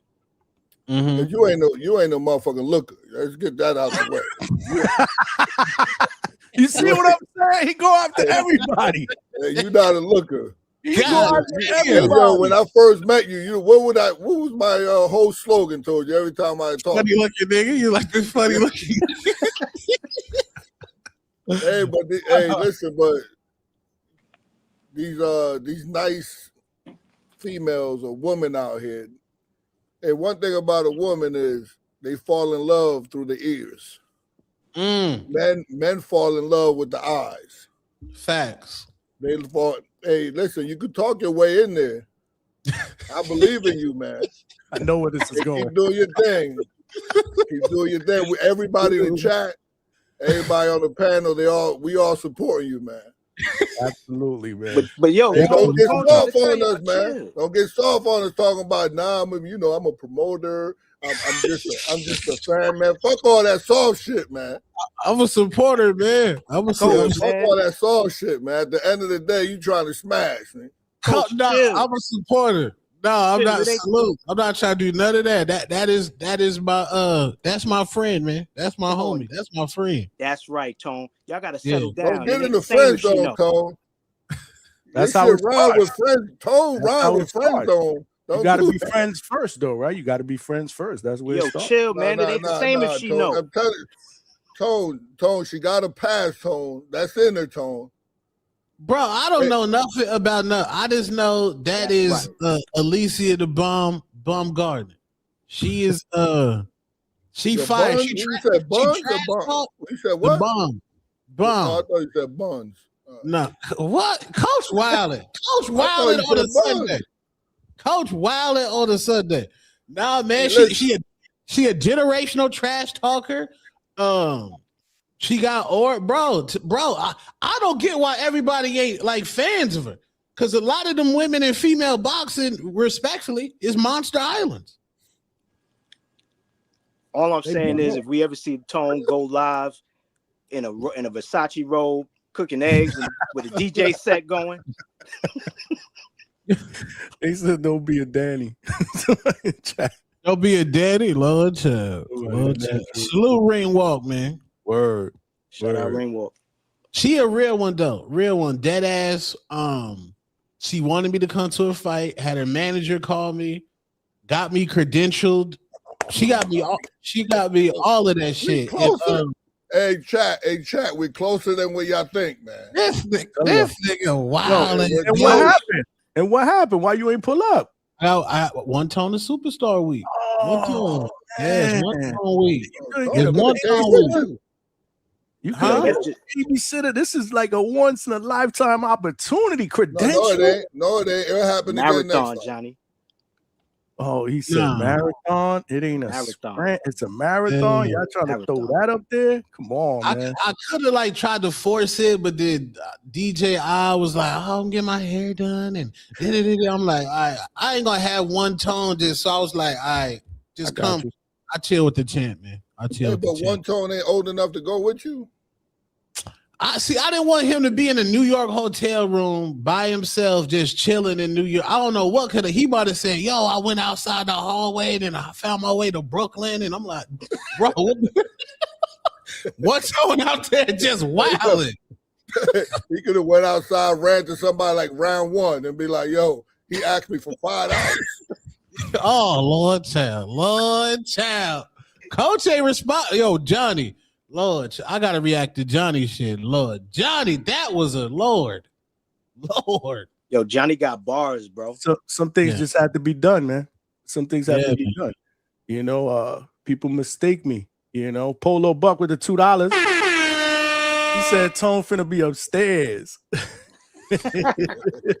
Y'all funny, man. And then Malcolm with the $2 said, "Dad first," capital letters. That's some real man shit. Nah, salute to you, because man, that was one hell of an opportunity to be able to turn down. So salute to you, man. There'll be others. I agree with Coach. You've built something. You're building something right now. So there's gonna be others, man. But they like that kind of shit too. We rooting for you, man. We team Hatrix here. You know the deal. Yeah, appreciate y'all, man. What you say, Money? They like what? They like that kind of shit. Oh, he's a responsible father. You know, all of a sudden the couch get cozy. It gets too hot in there for the tank top, and then boom. Yeah, man. Salute DHS, man. Tomorrow on that motherfucking TB Vizzle, Lord, it's about the Lord child. I'm over it. That's it. I dropped the mic. I'm good. No, not that shit. I'm talking about the boxing shit. But Ness, now that she did have the brain hemorrhage, Ness might still have the criticism. He might still have the criticism. Marco. What up, motherfuckers? What we talking about? Up there. What brought you here? Coach Bermudez brought you here? Me? Coach Bermudez? I don't even talk to Coach Bermudez. I don't know. I never see you here. Now, I came on. I saw you live. I figured I'd jump in and say what's up. Saw Tone. Figure why not? What's going on? Oh, you see, he saw you, Tone. That's why. It's not just Tone. Come on, man. I was thinking about you. Never called me. Told me the whole thing were round ones. I don't even know what the fuck happened. What happened? Wasn't even worth discussing, man. Watch the beginning part of the show. I address it. How about you just give me the cliff notes? You guys talking about mic drops? What happened? Shout out give me the cliff notes. Tone, give me the cliff notes. Johnny's on this humble Watch shit. Tone's show. I'm sure he'll do a full recap. Here, Tone. Let's hear it. What happened? Man, it's all good. You know, certain dudes went on social media to, I know he said some Tone called me and told me he said some shit about you, right? And degrade my good friend, Coach Hector Bermudez, and throw shots at me. And it's over with. I said what I said. What he said. Talking about it. What'd you do? You did a video, or how'd you respond? We'll talk offline, Marco. If you put the shit public, you can fucking tell me public. Well, then watch the fucking replay, and you'll see. I don't want to watch the replay. I'm talking to you right now. I want to hear you say that your mouth. Let me give you the cliff notes, man. Thank you. This fucking guy. Cliff notes. Hey, Coach, round one came up on here when Johnny had a brother from the zone up on here. Right. Round one tried to grift and like just get his. He was like, "Yo, whoopty whoop, let me get your DM, whoopty whoop, let me get your info." Okay. And then he got off. Then Coach got on and started cooking this nigga. Lord child. Coach got on there and said, "This nigga, you don't bring this nigga around to connect. This is like probably what he do it." Let me ask you a question. When he asked, did he do it real like classlessly, like corny, or when he asked for the contact, how'd he say it? He said it was corny himself. He himself admitted it was corny. He said, "Yeah, Bermudez is awkward. Corny." Okay. It wasn't smooth. It wasn't like imagine we on the Box Voice, Marco, and like we got Keyshawn Davis on there, and you like, "Yo, Keyshawn, like, yo, give me like." hit me up real quick, gang, or some shit. I don't know. Right, I don't know. I got you. Okay. Yeah, he was like, yo, come to my channel. My channel is round one. Give me your number. Homeboy was like, yeah, get my number from DM me. And right. And he was like, I DM you. You could come to my channel. And I was like, what the fuck? Oh, he did say come to my yeah, okay. That changes everything. He could have hit crazy. Johnny up later. He could have hit That's Johnny crazy. up later. Come to my channel. Come to my channel changes everything. He did say come to my channel. Okay, so he does that. So then he gets off, and Bermudez, you go off. Johnny, did you say anything on live air about it or no? Nah, no. That's the thing. I guess brother got pissed off because Johnny tried to change the subject. Johnny tried to change the subject 7 times. I tried to change the subject. Thank you. I even tried to change the subject. So then round one puts out a video of pissed off at Bermudez. Is that it? So he drops his second diss track. Yeah, he drops his and second you, but you didn't do anything. Why would he take shots at you? He said I ain't got no backbone and I ain't about that life. So I ain't got what is that exactly what he said? He said the coach that came on here, told the host to shut up, which didn't happen. Said he came on here, he thinks it's his show. He started going in on him, he backstabbed him, which that doesn't even make sense. So he got pissed because Bermudez shit on him. So he didn't like it, so he was trying to shit on him back, right? Is that basically it? And he put a diss track out like he normally does. He's done this before. Right. Okay. We're back down the same road with this guy. So okay. Yeah, I mean, I'm cool with him, but like after I help him out in his corner, he starts telling people I waterboarded him. So I know how he does. I remember that. But I called him out. I was like, "Yo, you should say thank you." And he finally did. He did thank me for helping him. But because you don't know when it's a joke, when it's real. Jokes border on serious. There's always truth in a joke, right? Anyway, so then what happened? Coach is a troller, man. Everybody know that. We all get it. Two-Tone just got it a little while ago. No, I never knew until recently. He started trolling me the other day on TBV out of nowhere. Silly. That's fine though. Silly. That's fine. So all right, it's all love and it's fun, man. No, I know you're joking around. Like I get that. Coach troll. But he was serious though, because obviously the shit was no tact, right? How he did it. His first not Bermudez, but how round one did it was no tact. Right. Yeah, round one first diss track was against me. We had our thing. Then I packed. I remember that. That was when I was. Yeah, and then he dropped the second one against Ness, another diss track against Ness, and then, Ness is on that the rich side of YouTube. He just on that YouTube where it's big houses and round one diss Ness too. Yeah, he got Marco. Come on, bro. You go, man. You guys gotta understand something. I don't fucking pay attention to this shit. You were my boy, so if it's about I care, but like I don't go look. I had no idea. I don't give a fuck. I care now because it's part of the story. But go ahead. Fucking research, bro. No, I don't, because I don't give a fuck about the drama. I'm curious now because you guys are talking about it. Just jump on. I want to know because you're talking about it. I want to know what you're talking about. I'm only talking about it because you brought it up. Johnny, let me shoot him some bail low. Oh, okay, John. You dropped the diss track, but you act like okay, whatever. So what did he do? He said he was going to call him back, and he never called Marco back. Oh, that's right, because you called Marco. That's right. I missed that part. Oh, you missed that part. Yeah. Yeah, I missed that part. Yeah. Okay. DJ I called me. So he dropped a Ness diss track. Ness didn't care about it. When Ness kind of got his revenge, he packed round one up twice off the show, off the panel. Like with a month span, violent pack ups, just diabolical, just getting packed up. Then this shit happened, and Johnny went ahead and just violated this. Just what Johnny said, you could tell me since he doesn't want to tell me what he said. Man dropped an 8-minute short. That's crazy. Like that was one of the most disrespectful things of all. Oh, Johnny, you dropped an 8-minute short. That's no longer a short though. That's what. I did my shit on a live with viewers. You did the extended short remix. I did my shit on a live with viewers on. Good for you. So, what you addressed him personally, just told him how you felt? Yeah, pretty much. Go watch the replay. I'm going to. Yeah, I want to see what you said. I'm curious. It was mad disrespectful tone, or it was tactfully done. No, Johnny kept it real. No, to me, Johnny kept it 100% real, bro. Johnny was like, "Hey, gang, we in our 50s, bro. You could have just hit my line. He could have hit Johnny line. Yeah, but he's not about hitting lines. He's about getting the views. You know what I mean? So that's what he does. Then all right. Well, then you guys can clip some of this shit. This shit's gonna get a lot of views, I guess. But yeah, so let's move on. The people in the chat want me to pack your ass up, by the way. Well, Vega does, and Vega can get a slap when I see him. They're So like, that's pack cool. this motherfucker up, bro. That's Vega, one person. But that's Coming cool. up here gaslighting shit, man. Coach ain't even give his take on it. You know that's coming later on. Coach about to give the philosophical. What you got, Coach? It might take about an hour though, Tone. It's surgical, man. And Coach it's is early. surgical. You told him to Hey, get he on went in, early. he went in on Coach. He really went in on Coach. I mean, I Hey, got Brooklyn Barwick. Hey, who's that nigga you was with? Brooklyn Barwick. Who's that nigga you was with at the fight? Brooklyn, man. Yeah. What's good? She was Oh, at what's the up, fight? Brooklyn? What's up, girl? What's good? going So on, she was at the fights? Yeah, she was with some nigga gang. I said, damn, that nigga look like a boxer. Brooklyn. Brooklyn in the building, man. Brooklyn. No, Brooklyn. so I did see a brief thing of you and Clarissa and Najee, Tone. When was that recorded? That was today.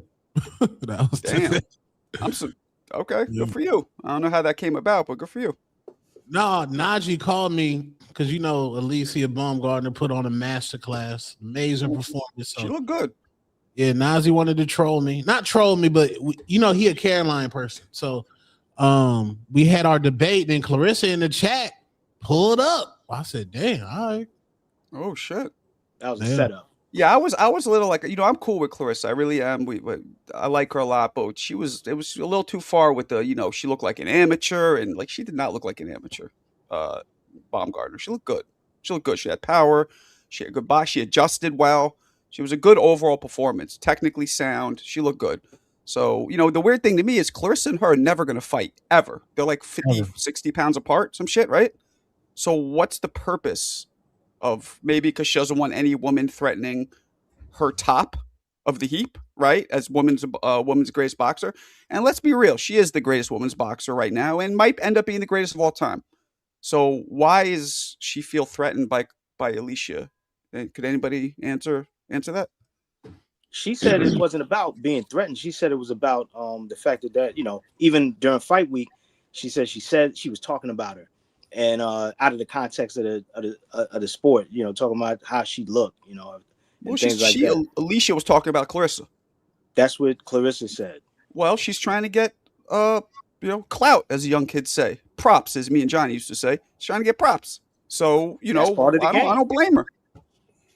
But like, it's a certain point where you got to be like, she's the Don Corleone, Clarissa. You don't always have to respond to all the spiders. You know what I'm saying? Brooklyn. I wasn't in New York. I saw your picture on X on Twitter. But if I would have been in New York, I definitely would have said hi to you. You was looking good. I definitely would have said hi to you. For sure. Marco, to your point, Clarissa did say that she needs to get better at that. She actually acknowledged that when she was talking about not responding to people. Right. She said that. I'll tell you, man, Clarissa, I've talked to her a few times. She is mad sweet. She reacts like a savage when she's attacked, right? Verbally, I'm talking. But she's a sweet person. Like, I'm telling you that I don't like, and she did it to herself, don't get me wrong, but this persona of like, oh, she's arrogant, she's loud, she's annoying. She's super sweet before she feels threatened. And not to be on some feminist shit, but it's a sport dominated by men. I feel like she feels like she has to claw 25 times harder to be noticed, to be recognized, to be appreciated. And she kind of does. So that's why she goes so hard in the paint, in my opinion. I mean, to a certain degree, at the status that she's at, she shouldn't really feel like, people don't recognize. Like, we all know who she is and what she's done in this sport. You know what I'm saying? It's kind of hard to deny that. So even when people are saying shit to to say, nah, you're not all that. Come on, bro. You got to take that with a grain of salt, because, you are at the top of the mountain by yourself. You shouldn't even be able to hear us yelling at the base of the mountain. Right. The Mount Rushmore is just her fucking face chiseled on it. That's it. The rest of the shit's just a rock, empty rock. Yeah, I'm with it. But Baumgardner looked good, Tone. I know you were proud. Yeah, she looked. She made adjustments. She got on her toes. She was brawling. Yo, that Asian girl was on some Rocky shit at one point. I was like, Yeah, she won't the stop Asian coming. girl was taking shots. Coach said she was controlling distance well. Yeah, but let's Jesus, could we be honest? There was the point where she broke, and then why did she have to make adjustments? Because she broke. Mhm. The adjustments wasn't clean, right? She made the adjustments, but they weren't clean. Why wasn't they clean? Because she didn't train for that. If you train, it's like Jake Paul when he fought Anthony Joshua. His movement, his lateral movement wasn't clean because they was teaching him to stay in position while you move. Now you find this big motherfucker, you gotta go lateral movement, big L steps, big triangle steps. So now Baumgardner, she didn't train for that. But why I would give her credit is because she didn't train for that and she still had that in her. So when you do something that you didn't train for, you fatigue. And this is why she got tired. Everything was smooth and fine and dandy, and it was a walk in the park until that Rocky Balboa bitch started putting pressure on her, and it broke her will some. But then she adapted, and that's what great fighters do. They adapt. But in her adapting stage, she didn't train that. And that got more tired. She also looks spent, and she got a second wind, which I was impressed with. Alycia, I thought she was done, like gas tank. I thought that shit was on E. Because she fought the monster off a little bit, and then she was able to breathe. Yeah, but she didn't look clean. But and that's also the thing. Like, and sometimes you're able to tell them stuff in the corner, but you didn't train. You didn't. And this is what I give for a lot of trainers sound really good in the corner. Right? I don't care to sound good in the corner. Sometimes Marco, you might see something and you might be right, like, yo, he should be doing this. Why isn't the coach telling him to do that? It's because I know my fighter, if he does that, he's going to take a lot of energy to do that because we didn't train for it. Right. So let's stay away because we got other rounds to think about. So Baumgardner didn't train for that. She didn't really train for that girl to come at her like that. Why would she? Because the girl, she's a puncher. Even though I don't know how many. Hey, Tone, you know how many knockouts she got? How many knockouts she got? Which one? Shin? Oh, Baumgardner? 7. Yeah, exactly. You wouldn't know. But she's a puncher. You know what I'm saying? So she was looking good. Somebody come at her like that 9 out of 10, she gonna hurt somebody.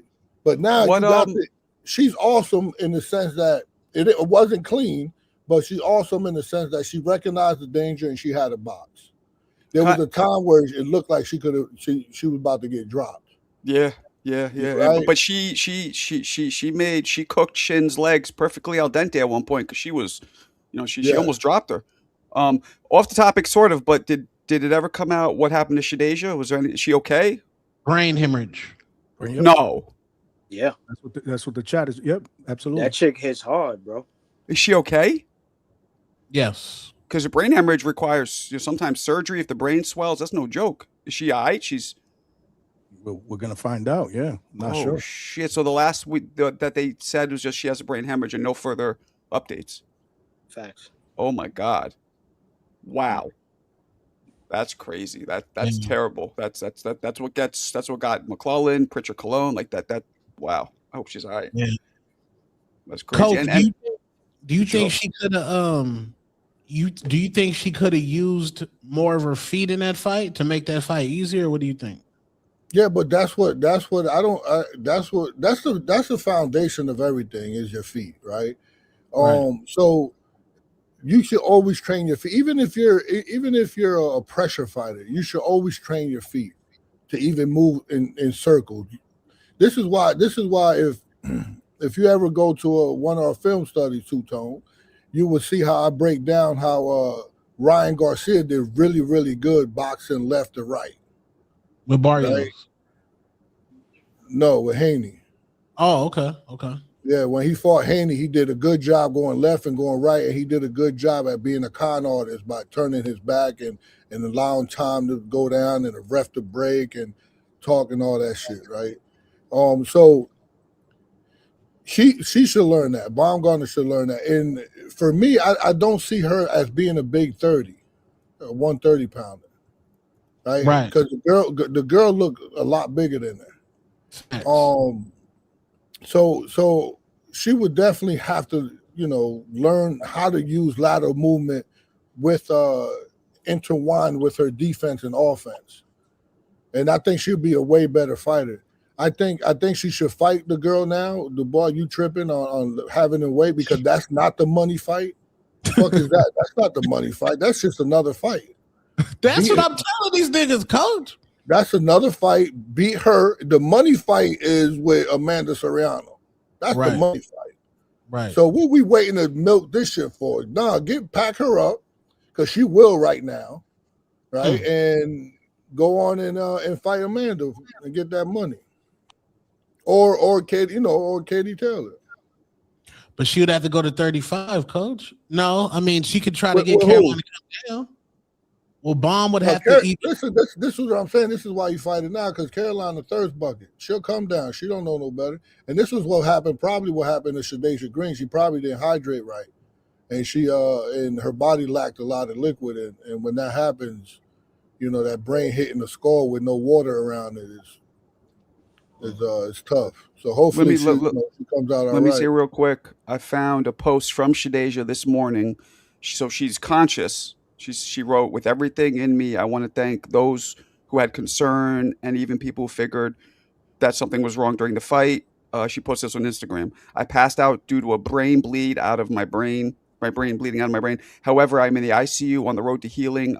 I'll be back to get what's mine, 100% covered." So that's a good sign. So she's there. It seems more precautionary than anything, but she's conscious. She's talking.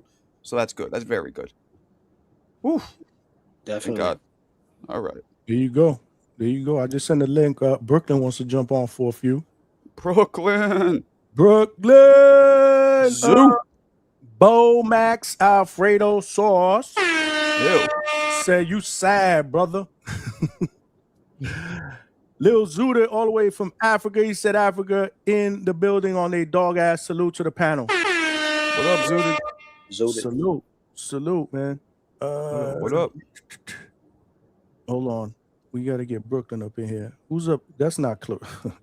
somebody came. Marco, shut the fuck up. Fuck you, you dirty bastard. Shut the fuck up, Marco. I never asked you. Zayas or Boots? Who you got? Who? You asking who? You, the Boricua. Well, the other Boricua. What happened to that? What happened just now? He came on to tell Marco to shut the fuck up and left. Fucking Nick. He been waiting back there for a minute to tell you to shut the fuck up too. Yeah, that's our shtick. That's our shtick. I'm live. What's up, bro? Brooklyn, what's good? Up, motherfuckers? Brooklyn. What's up? What up, bro? Yo, to the party, so I'm man. on a What's little good? high right now. Amanda Serrano replied to me on Twitter.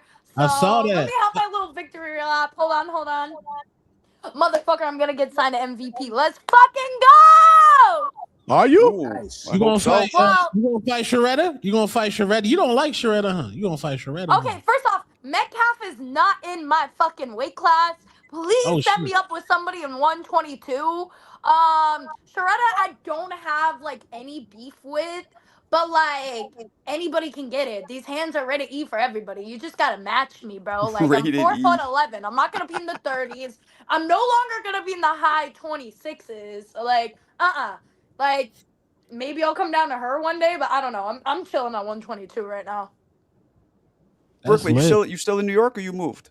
Yeah, I'm in New York. I'm at freaking Cops and Kids. I'm trained by Sosa. I'm 6-1 as a pro, 6 KOs. Should be 7-0, but like, I got my automatic rematch, so I don't give a fuck. I'm gonna just kill the girl. Uh-oh. When is that rematch taking place? June. So right now we have the USA debut on ESPN in South Carolina on May 16th. So it is fight month, boys. And then after, I believe it's going to be June. It's going to be before I go to Israel. So like it has to. That's what I told the NBA, because July, no matter what, I am taking the full month off. I'm not fighting. What's going on that month that you're not fighting? I'm going to Israel. I'm You going going to. to I'm you going going to home. Israel? I gotta go Wait. see my people right now. The Israeli Athletic Commission, Egypt, and all of them. They're setting up a bunch of boxing stuff because Saudi Arabia is all obviously with like Riyadh and everything been popping. So I want to be one of the first boxers out there. Why not take the trip? They're paying for it. That is true. How Oh, was yeah. How was Colombia? I saw you was in Colombia. Colombia was all right. I gotta admit, I'm still talking with BoxRec right now. Their Colombian like athletic commission is fucking weird. Like I talked to the president. I have a really good manager, Keith Sullivan. He was like, trying to get like the extra two like on BoxRec, but I don't know. I kind of have that's my kind of ick. I'm like, like why fuck me over? Like, what did I do? They was hating on you. Wait, I you know they said hate. you only date Jewish guys? Yes, I do. It's by Jewish law. I can only marry a Jew. That's why when you were like, "Yo, you're with the boy," I'm like, "Don't spread misinformation." When did this happen? Oh, she froze. Yeah, Oh, she froze, man. That's when you grow up in New York, man. Most of the Jewish girls are like they'll fuck around with non-Jewish dudes, but the Friends marriage on that has to be a Jewish dude. Yeah. Malcolm, friends on tongue, strikes again. Well, Damn, what happened to her, man? Froze up. What happened to her, man? Damn. Hashem got her. That's the name for the Jewish God.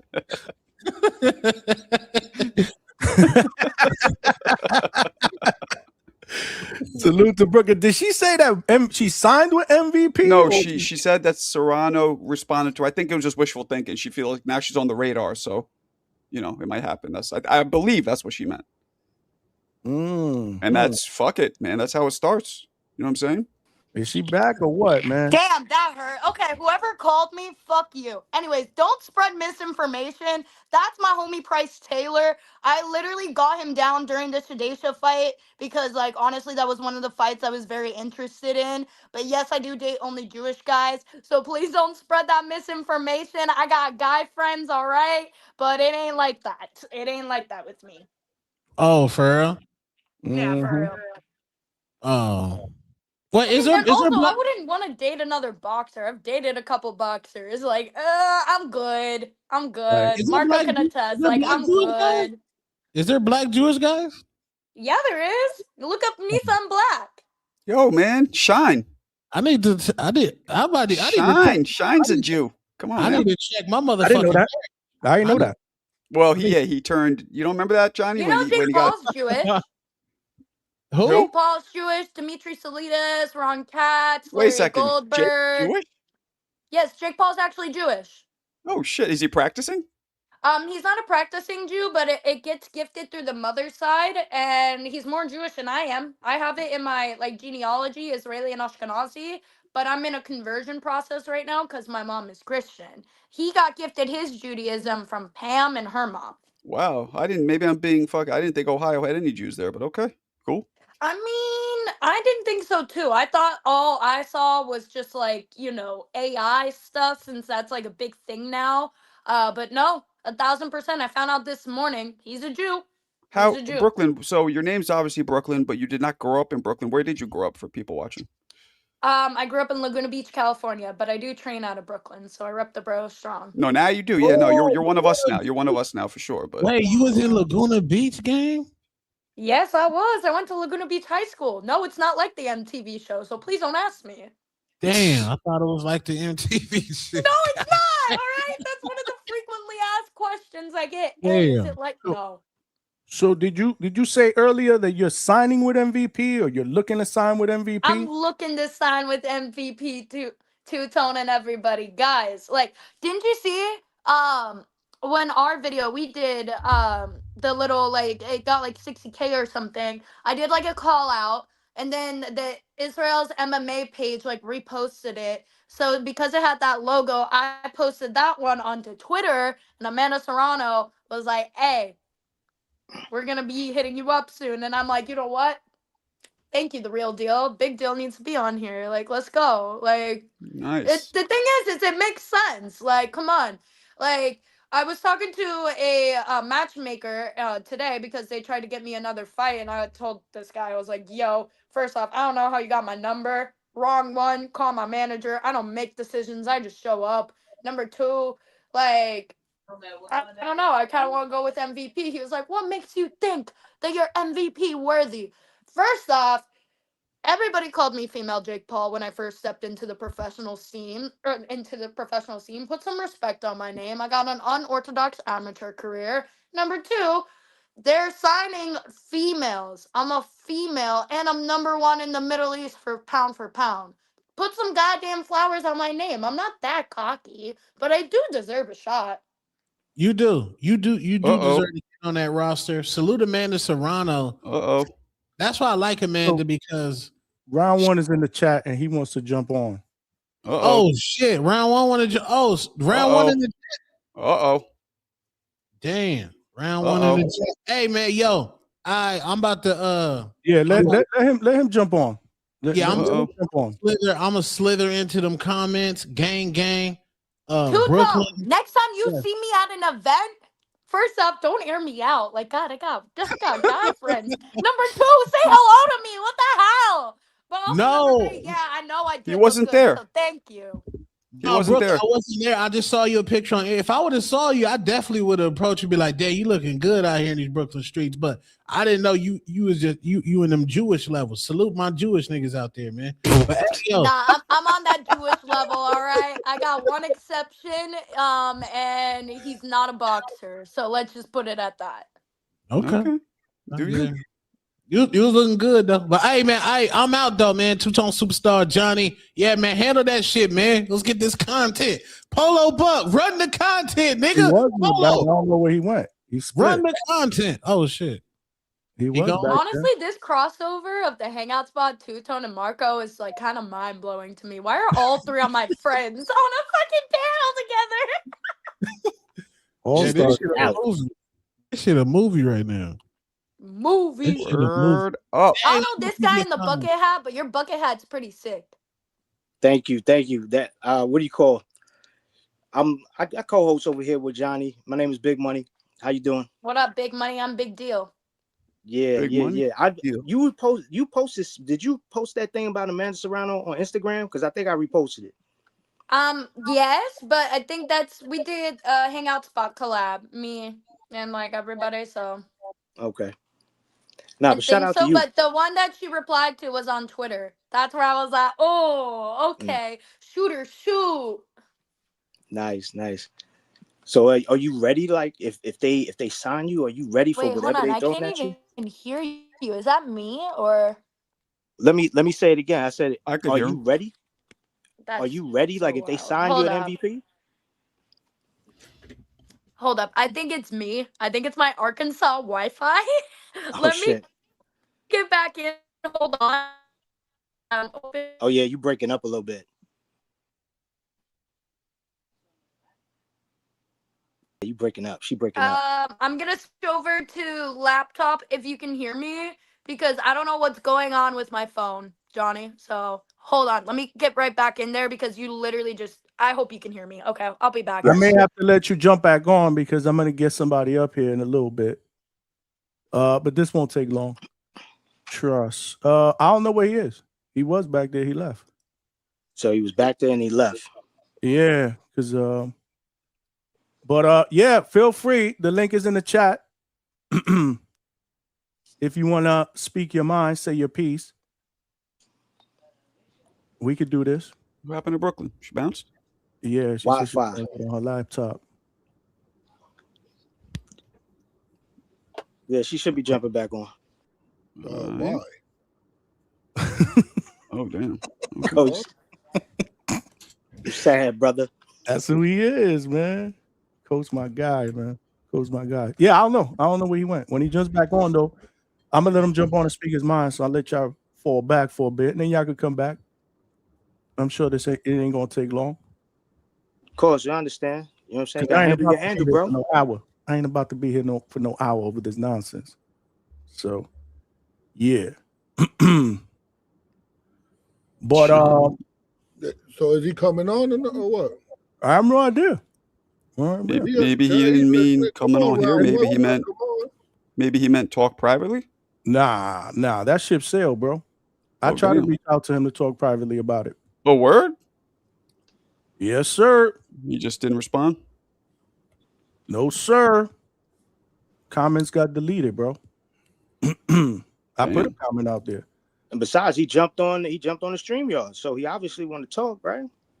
Yeah. He was in the StreamYard? He was in the back, Johnny? He was in the back. When Brooklyn was talking. Okay. Like I said, I don't want this dude to jump on here with like 5 people. Let him speak his mind, and then He'd be back. He's just taking taking a hit. He's gonna come back nice. Come on, coach. And, you ain't gonna right. come back nice and good. They ain't gonna have a tongue load for you. Again, we're not doing. But hold on. A couple of things. We're not doing this for an hour. Number two, shit better be. I'm the host here, so shit better be calm, cool, collected.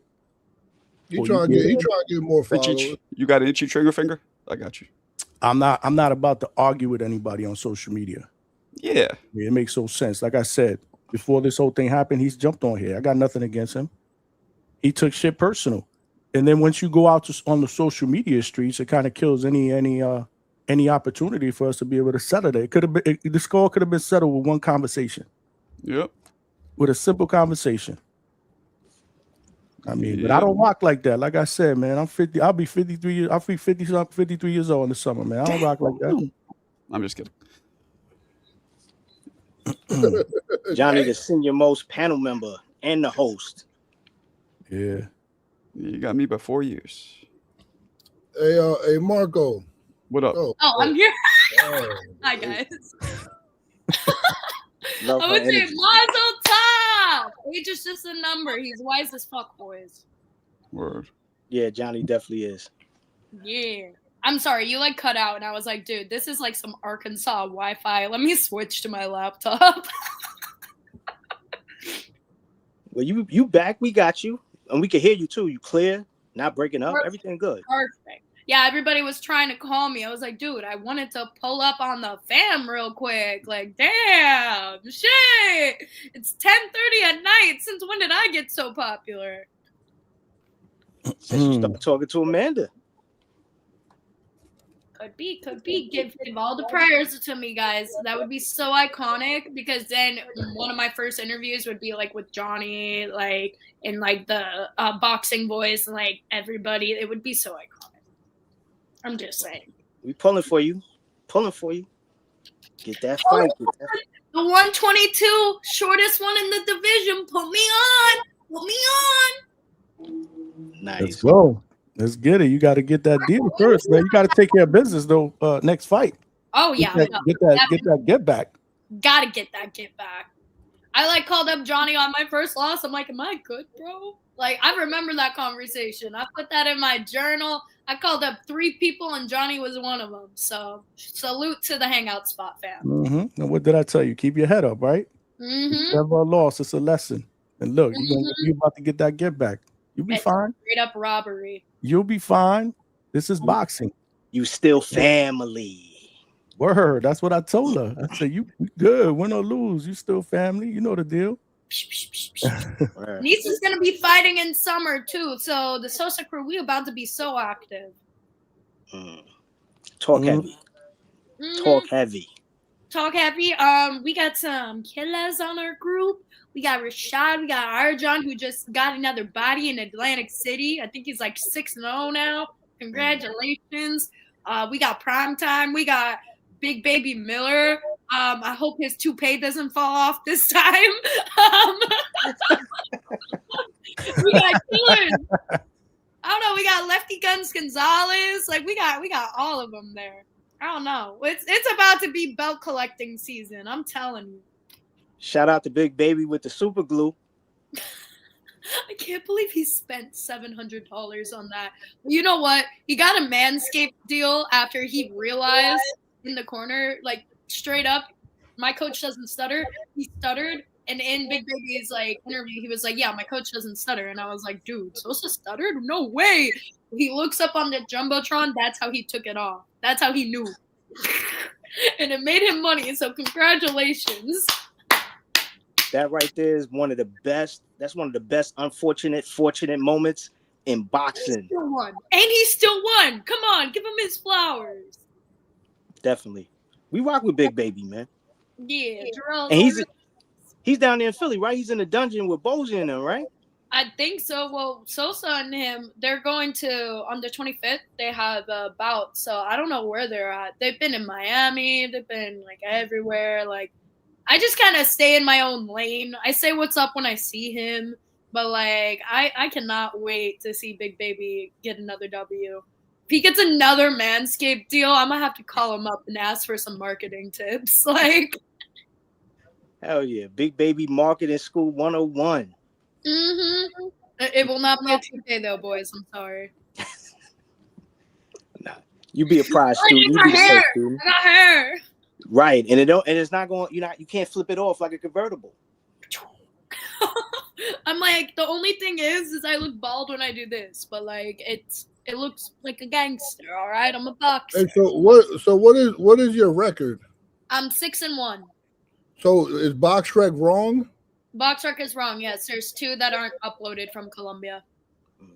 So are they ever going to be uploaded? Did you contact them? I don't know. I've sent so many emails. I've gotten lawyers on it. I don't know. I just say 6-1. So your last 2 didn't get uploaded because on BoxRec it says you're 4-1. Yes, it says 4-1. But it also said you're fighting. You have a fight coming up. Yes, I do. Have you gotten better from the loss? Yep. I think I evolutioned into a butterfly. So what aspect did you get better? More strong mentality. More strong. It's mind over matter. And what was lacking before the loss? Honestly, I got robbed, sir. So you fought in DR, right? Yeah, every Dominican fighter was losing. It was Dominican Independence Day. Like the crowd was just cheering every time she did a freaking overhand right. Like the thing is that I got it like actually looked at by In the Ring with Christine and like other like boxing Twitter people who are actually knowledgeable. And on top of that, I have a good team, so like they're gonna tell me what I did right, what I did wrong. It was a long conversation. I just let it get too close. It is boxing. It's the political and business aspect of it at the end of the day. Oh, well. Do you think you fought too heavy? Yes. 1,000% yes. But that's something on me that I'm working on to get back down to like 117-ish. Because that's where, like, if you see the famous Big Deal picture with the blonde hair, that's what I was at. It was 117 pounds during my amateur career. So what weight class are you doing? 115 or 118? No, I'm 122 right now. But you say you're trying to get down to 117. So are you going to push to 115 or 118? Probably like either or. But depends on like what my coaches want, what is safe for me, what's not gonna like deplete me too much, you know. I could say all day, yeah, I could go to this weight class, but then when I walk in that gym, who dictates my life? My manager, my coach, and my advisors. So it's like, if I'm gonna be in this sport, I'm gonna be listening to them because I'm not gonna do anything impulsive. So what was the trip going down to DR? You went back to DR. Yes, I went. Funny. The first time I went there, I was suffering through a breakup. And so the guy called me literally before my fight on some like dumb shit, like just making me mad, riling me up before my fight. And I was like, you know what? Fuck you. Watch this. He was like, what? You're going to win? I was like, yeah, fuck you. Watch this. And knock the girl out. Because I didn't do anything to said dude. I'm like very humble, very chill. Johnny can attest. Like he's talked to me beyond like the big deal persona. I'm very humble, very chill. But that was the one that like kind of like, and then. Do you do good on ticket sales? Yes, I do. So that's the angle you going with MVP? No, digital, because I get about like 2 million impressions per month. I'll show you my Instagram right now. No, we don't need to see that. But so that's you think they're interested for that reason? I think for the social pull, definitely, but also I am a rare breed. There's only 9 of my kind in the professional boxing world, including myself, so 8 other people. That is also a factor that I'm sorry, I don't know what that means. What you mean you're kind? I'm Jewish by culture, so I'm Israeli. And out of all of the boxers in both male and female ranks, there's only 9 of us that are active. Do Debatable 8 because I don't know if Cletus is coming back. Do Jewish people watch? Are there a lot of fans of boxing? Oh yeah. We have over 60 champions. We only have 1 Israeli champion though, which is Yuri Foreman, and he just got inducted into the Ring 8 Hall of Fame today. Today, huh? Nice. Shout out to him, right? Yeah, shout out Yuri. You know who Benny Leonard is? Benny Leonard, that sounds very familiar. Isn't he from the 40s? Like, do you know who Bernie? Do you know who Bernie Ross is? Bernie Ross? No, I'm not. I'm literally educating myself more on the Jewish culture of boxing because when it was a poor man's sport, my people couldn't really like get any jobs, so we would just be in the ring, just going ham to ham, like in European times. No. So like you see black people today, how they run boxing. Yeah. At one point in time, it was Jewish people did a really good job at it, and it is to what you're saying. Boxing is a poor man's sport. Sometimes you got to fight and get it out the mud, right? Mm-hmm. And when Jewish people was coming over here, they had it rough. Yep. And so Benny Leonard is one of the best, and Bernie Ross is too. So I think you should look those guys up. I will. Thank you so much, sir. I'm really glad that you said that because I do try to like explain that to people because they look at me, they're like, oh, like you're a rare breed. I'm like, yeah, but at one point there was a bunch of Jews in boxing because like we were just annexed from any type of workplace. Like it was no blacks, no colors, no Jews. All of us here, we would have been in the 60s. We would have been in another bathroom, all right? Like we weren't allowed to do much. And so when the Jewish people came into boxing, they were the type of people that got all the scraps. Like they were just looking for any sort of money to excel at any sort of industry. They say you got a bad echo. I do? The track is complete. Yeah, that you got an echo or something. Actually, I can rehear. Are you watching this or something on another TV? Somebody is. I can hear us in the background. Yeah, not on my side. Yeah, we can hear you. The chat is saying that she got an echo.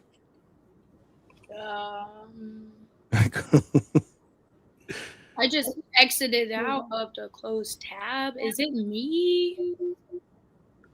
I hear it a little bit. Yeah. Like a little big. Yeah, stupid. Tell her log off and stay log off. You know what? Big echo. You're gonna be my next KO. Ooh. Hold on, we got some super chats. Hold on. Bo Max Alfredo Soto the Dubois dog. Can we move on? Yo, he's been hating on me in the chat. I know Bo Mac. I've never seen him eat Alfredo. I think you need to change your username to like Bo Mac celery sticks or something. Because when I was at Top Rank, that man was healthy. Nah, this is not. This is not Bo Mac. She know. Bo Mac. Oh, okay. I know. That's why I said you need to change your username if you're gonna like mimic Bo Mac. Come on. I got you. Leonard Sterling with the 5-pounder. Straight cash, homie. He said they're lying to Barwick. I watched the fight live. Mateo jab landing and right hand landing. Barwick waiting too long. Mateo 5-1-4-2 was good scorecards. Not good scorecards, but I'm glad you watched. Thank you so much. But I stand on what I said.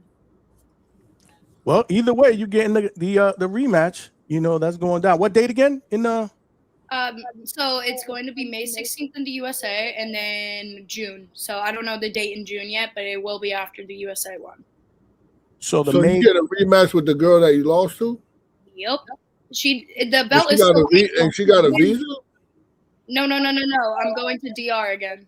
Oh, okay. Oh, I thought you said the US. Oh. US first and then rematch. I got you. Yeah. And it is you said what was the date? For the USA, it's May 16th. No. The Dominican Republic one. It's pending in June. I don't know yet, but I'm not fighting in July. So good. Yeah, I need a break. Respectfully, I need a month break. What made you want to box? You being Jewish and all. Well, it was pre-conversion. I just got approached in LA by like misfits and like that whole group, and I started my unorthodox amateur career. I don't know. I just kind of like accepted it. I thought it was going to be a one-off thing. Then I went on Barstool. Then I went on CFN, started traveling everywhere. Did Team Combat League. Like it just everything. I started getting good. So, and I wasn't like a journeyman at first. I did lose my first like actual influencer bout, but like I had 2 months of training. Like, yeah. So. Damn. Bo Max Alfredo Sauce with the $2 said, how much for the pack up? It's $50. They know how much the pack up. They don't want to send $50. If they send you $50, I will get out, Johnny. No, but that's what the pack up is, $50. They done packed me up before. You packed you up. Ain't enough money to pack $50, man. I came in just Shadasia Green. Y'all were talking about her. I'm sending my prayers to her. I saw her seize in the ring, bro. Yeah, that wasn't good, man. That wasn't good. I'm hearing an echo too, Brooklyn. I don't know what it is. Stock Chaser said he's been packed up.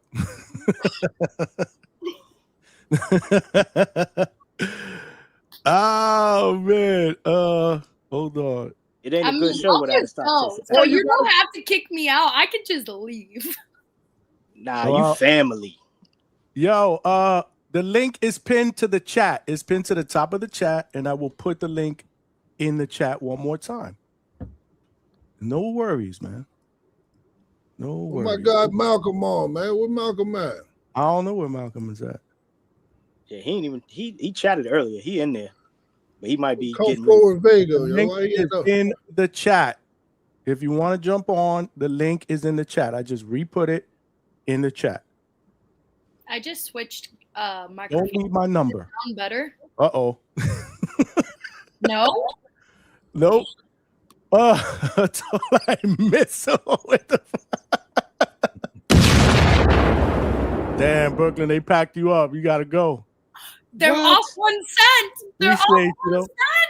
No, they got to pack you up. I'm sorry. We'll talk. The rules are rules, man. Damn, you really packed up?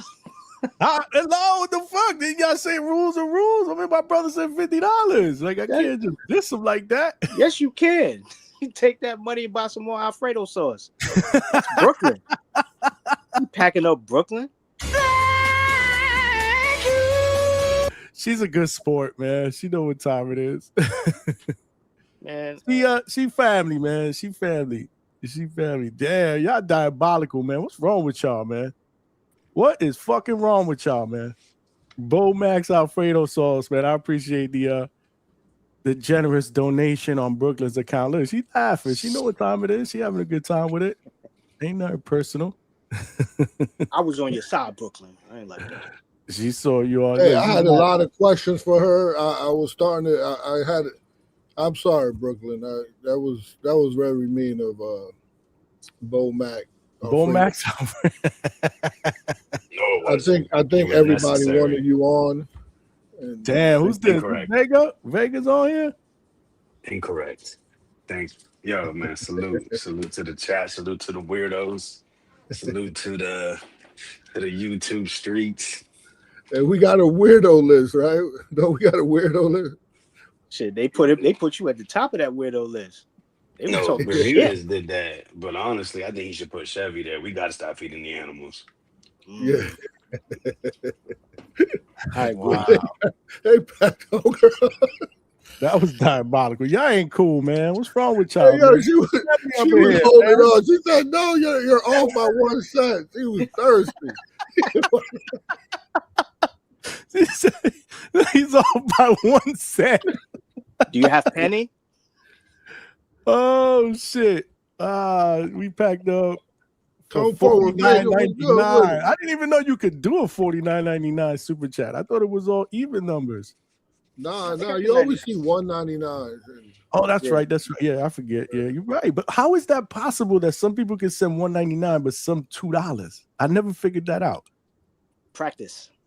Oh man, yeah, I can't figure that out. Yo, y'all are nuts, man. Vega, what is good? Chilling, man. Just had a eventful weekend, but I can't say it was fun. Like, I did a lot. It just wasn't exciting, bro. But it is what it is. Well, first it was women's boxing on Friday, so that was a snore fest. And then Saturday. And then Saturday, I had to miss the Ben Whittaker fight live, which obviously I didn't miss much. I had to go to a gala, had to have a bunch of fake conversations with people with money. And then Sunday we went to a festival, an Italian festival, and it just wasn't that engaging. But next weekend I'm sure we'll find something to do. And we'll just move forward from there. What'd you do at the festival today? Rode a couple rides, ate some food. We didn't really stay long just because it just wasn't vibing. Just wasn't really feeling That it. was today? Yeah, there was an Italian fest where I live. So Feast of San Gennaro type shit. And you wasn't drinking? I mean, I just do what I do, man. Hey, man, do I ask you specific questions, bro? Yeah, because I'm saying, are you drunk now? You function like this while you drunk? Yeah, I'm drunk. I'm drunk every time you talk to me. I'm drunk. Just always assume. All right. If there was a festival today, I'm putting money in good odds that you was drinking. Right. And what? Hey, let's bet it up, and we'll find. And you can ask my girl right here, and we'll see how much you want to put on it. Hey, I'm almost. What do you think, Big Money? Listen, there's no way in hell that he didn't drink today at a festival. But in his defense, they don't normally in them outdoor joints. They don't normally serve alcohol. So unless he brown bagged it. There was. They actually had an Italian festival. They had a family tent. They had a wine tent, and they had a beer tent. Wine. So what you drink? I didn't drink anything. Oh, no, but I'm drunk. Okay, but I'm drunk. Why not? I mean, you could have had a few. It doesn't mean you're gonna get drunk. I don't think Vega's drunk at all. Y'all think he's drunk? Nah, he said Coach says I'm drunk. What he says goes. I'm drunk. Nah, he get drunk off the fucking white. Come on, man. You've heard Vega drunk. So really, you think this? Yeah. You're right. You heard him drunk, from it, man. Far from it. He's monotone Vega tonight. Probably lying down. That face off was lying different. down. But we're gonna talk boxing, bro. Hold on. Just jump on right now, bro. The link is in the chat. What you mean? Lord have mercy. You sure that ain't a troll account? Streets. I don't know. Maybe that is a troll account. I don't know. Somebody check that shit. No, that's his account. Bro, you have my word. You have my word. If you hit the link, look, I'm gonna throw it out there one more time. This is crazy. How we're doing this. Why we're doing this. I'm gonna put the link out one more time. Look. Boom. It's right there in the chat. Right there. Look, I'm gonna show you on the screen. It's right there. Hit the link. You have my word. I will let you get on. That nigga high. But he's 50 years old like you, so he's not that well versed in technology. And I don't know who's that back there. I don't know who's that back there. It's probably him. Yeah, but it's not his name. What It's is it? What's somebody the else. name? Sarada TV. Nah, that's not That's him. somebody else. That's somebody That's else. some other dude. Yeah, you're right. Do y'all know him? Yeah, Seen him before. he's on Wait. Marco's channel a lot. What's up? Hey, what up, bro? No, I just wanted to say, I'm gonna jump on, but read my super chat real quick because I heard the brother saying that that blacks run boxing. You see who really wants boxing. I'll be back. I didn't know. I missed this one because when the red one jumped up, that shit caught my attention. Let's talk about it.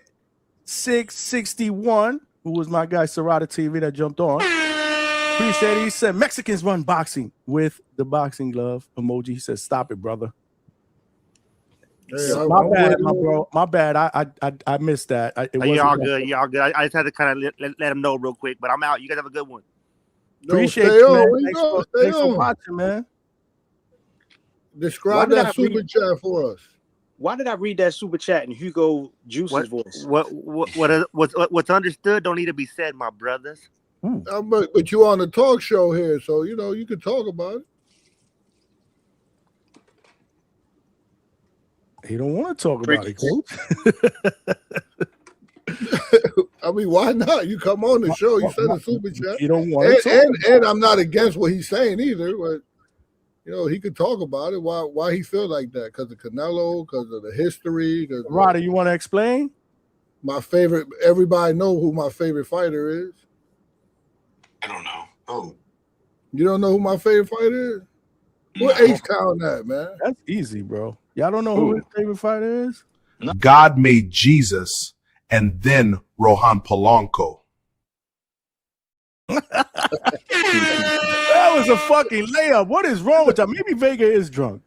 How did you not get that, Vega? No, that's I wasn't thinking about that. Oh shit. Y'all crazy. Finito Lopez. I don't want to talk, man. Yo, I appreciate you, bro. Next time, like I said, man, if you want to jump on, let me know, man. Hey, wow, you packed him up. No, he left. I didn't pack him up. I wouldn't do that. Oh, man, that was corny, man. Oh, look who's joining the party. Time to go. Good night, folks. Listen, go. Bye. Get off. Nobody will listen to y'all anyway. Okay. Vega got a lot to say. Vega got a lot to say. Don't feed the animals. Don't feed the animals. That's right. Y'all be over here acting like Coach Bermudez is the all end-all be-all God. Okay, listen, just going off of what he say. Have your own train of thought. I'm just saying. So what did we repeat that he said? Feed the animals. Feed the animals. Okay. That's on you, buddy. Listen. So it was one thing and okay. So now Shout out Big Money in your bucket hat today. It look fresh. All right. Appreciate you. Shout out Johnny in the Hangout spot. My guy. We're family. Salute. See what happens when you feed the animals? They get all this energy. Vega. Hey, yo, speak in peace. Why you come on here? Why? I'm not talking to you. Shout out to Coach Bermudez too over there with the same shirt on for the last 3 days. Listen, shout out to Coach, the end all be all, Mr. Know It All. Listen, shout out to you. Shout out to your guest, Johnny. Okay, because I'm over here representing for the ladies all the time. Shout out to your guest. The pack up was rude. Very rude, I think, in my opinion. No, Johnny, because you be bending the rules. Because I remember a time when it came to pack. When it came to the pack, Coach Bermudez he got a pack. Yeah, okay, but listen. No, I packed him up. No, I got packed up and Vegas brought me back. Vega brought him back. So it's the 50. You gotta resend to get him back. So no, you're wrong. Hey, so why don't you send 50? No, because then you were like, oh, the panel members and guests on the show can get packed up, and she your guest. Damn, y'all bad, man. I'm just saying, and then all the hate that was in the chat. Listen, and then anyway, it's a blessed, beautiful Sunday. What we talking about? You got a topic for today? I don't know. I mean, you came on here, you were pissed off, so I'm letting you. Yeah, I know I'm always gonna come and shake up the room. I'm bringing the spikes, okay? Because everybody been having stuff to say and stuff in the chat, and then Vega here. Listen, come and address the room. So what do you have to say? So go ahead. Shush, I already did. I'm done. What's the Oh, that topic was for it? today? That's it. Holy smokes, man. Nice tonight. It's Jesus Day, okay? It's God's Day today. We're being nice. Damn, So they anyways. checking temperatures. Yeah, man. Anyways. So wait a minute, Coach Bermudez, you turning off the camera. Is this like an insult or something? What's this? Silent protest. That's what we calling it. Okay. Gotcha. That's funny. But no, seriously though, is there a topic for today? I just came in when I saw the guest. We were talking about the fights from this weekend. Yeah, okay. the Ben Whittaker fight. Did you watch that one? That was the highlight of the I weekend. would love for you to be able to bring that up so we could talk about it for a little bit. I actually did not watch that one in its entirety. I mean, thankfully it was only 2 minutes. It was quick. Yeah. If you got up to get something to drink, boop, you missed it. Missed it. And I mean, it looked like a good knockout, but I didn't watch it, so I have to go back and see. Did that guy even throw a punch? I don't know, but he sure took one. He got hit so clean. He was saying it was the back of the head. But honestly, like, I'm gonna keep it real with you. The way he got knocked, like when he got knocked down and trying to get up, I like Ben Whittaker, but that shit look kind of suspect. Like, I'm just saying, if I were to be paid to take a fall, I might end up, you know what I'm saying, acting like I was drunk off that punch as well. But now, Whittaker looked sharp. He looked good. I like how he's using his lead hand, trying to set up the back, you know, the straight back. And I mean, you just got to ignore it from now on, bro. I mean, the link is there. But, bro, like, what is going on here, man? Like, seriously, bro. Like, it's not even a joke anymore. Do you just want attention or something, bro? I put the link out there 4 fucking times. Hit the link and jump on. I told you I will let you jump on. I don't have anything against you. Could come on and talk and give your side, whatever it is, bro. Whatever it is, take the link and jump on. I'm not responding anymore. I threw the link out there 4 fucking times. Is he drunk? I don't know. What's going on? Damn. I guess he's not pulling me. I don't see you in the lobby. Lord. Listen, we ain't gonna jump you round one. Yeah, like I'm clear. I will clear the panel. Trust me. I'll let you speak. I will clear the panel. No, clear Chevy right now. What smoke? There ain't no smoke. Ain't nobody afraid to talk to you. Yeah. Ain't nobody afraid to talk to you.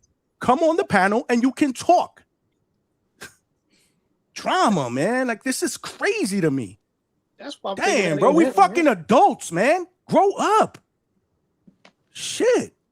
Agreed. Go ahead. I'm sorry, y'all. God, I need a fucking. I need a break. Salute to Crystal Rosado. Another victory for Puerto Rico over Mexico. Point blank, period. Mexico runs boxing, then Puerto Rico must be boxing. Onto the main card. I'll start with the co-main. I was definitely rooting for Shadasia. The only fight I ever saw of Lonnie Daniels was against Clarissa. Wanted to see Shadasia versus Clarissa. And salute to not just Lonnie Daniels, but her corner, man. Just listening to that motivation. You know, a lot of times people, they just think trainers have to give specific directions. But when you go through a training camp, sometimes you have to know your fighter and know what they need. And she told her, like, you're doing good. You need to do more. They're going to give her this fight if you don't do more. And Lonnie Daniels did more. She was energetic. She used her feet. She outfought her on the inside. She backed her up throughout the fight. Shadasia, at times she was looking good. She, from distance, she was landing good, hard, clean shots. But the pace was too much. Shadasia has this really bad part of her temperament where she wants to just back up and chill and act like she can just pick her shots. And that works with a certain level. But Lonnie Daniels obviously learned a lot from that Clarissa fight, and she forced that stoppage. It was unfortunate she got stretchered out for Shadasia did. Did not like to see that. People always say they want to see knockouts and shit, but this is the bad part of it. When you do see stuff like that, you could see she was a little bit hyperventilating at the end of the fight, and now they're saying she had a brain bleed or brain hemorrhaging. Those usually go together. So hopefully she recovers. And she can move forward with her life and do what she thinks is best. And the main event, salute to AB, man. I'm seeing she's getting a lot of hate, I guess, because, she was, you know, really you can tell she was in that Derrick James style of fighting, keeping out of distance. You working off the jab to land hard, clean, straight shots, catching shots off the guard, returning fire. And then when Bo started bringing the heat, she, I think her gas tank was starting to run, a little different. She could feel it. And she switched it up and started doing single shots, pop shots, moving around. And that was able to help keep Bo, kind of, what you call it, kind of keep her on a leash. At times where at times Bo was getting off, but I was really impressed for AB to show that she has different, sides to her game, and she can switch it on a drop of a dime. I would have, of course, liked to see more dominant performance, because AB has been saying she's levels above Caroline Dubois, but I think even the way she did it, she still showed, hey, I'm Mr. Bad of this girl, and this is why I'm not looking down. I'm only looking up to legends in the game, names like Katie Taylor and Amanda Serrano. So I do like the Caroline Dubois fight. I do want to see it, but at the same time, if you look at two of the common opponents, AB did win cleaner, with a stoppage and a UD compared to a UD with a knockdown and a majority decision. So I think she's going for Serrano. I think that's the more obvious one, but it just doesn't feel like MVP wants to exactly do that. I think their priority is, if Holly Holm wins, they're going to hook her up with Serrano, with Serrano winning as a co-main. I think that's why I set up that way. But if Han wins, maybe we do get the AB versus Serrano fight, which I'll be cool with too. But this is the nasty part of the game. It is what it is. And yeah, man, just wanted to get my piece off of that. See, I could talk about women's boxing, but that shit was way too late. That was disgusting. I was up at 1 o'clock in the morning. I felt dirty watching women's fucking boxing at 1 a.m. That shouldn't be that way.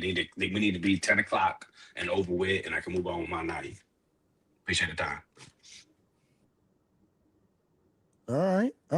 Yeah, and it's crazy how everybody turned their camera off when Chevy jumped on. I know this is the disrespect, but listen, hold on, because then you bring the other guest in. He got something on his mind. Let him go ahead and get his piece off, because I already know where this is about to go.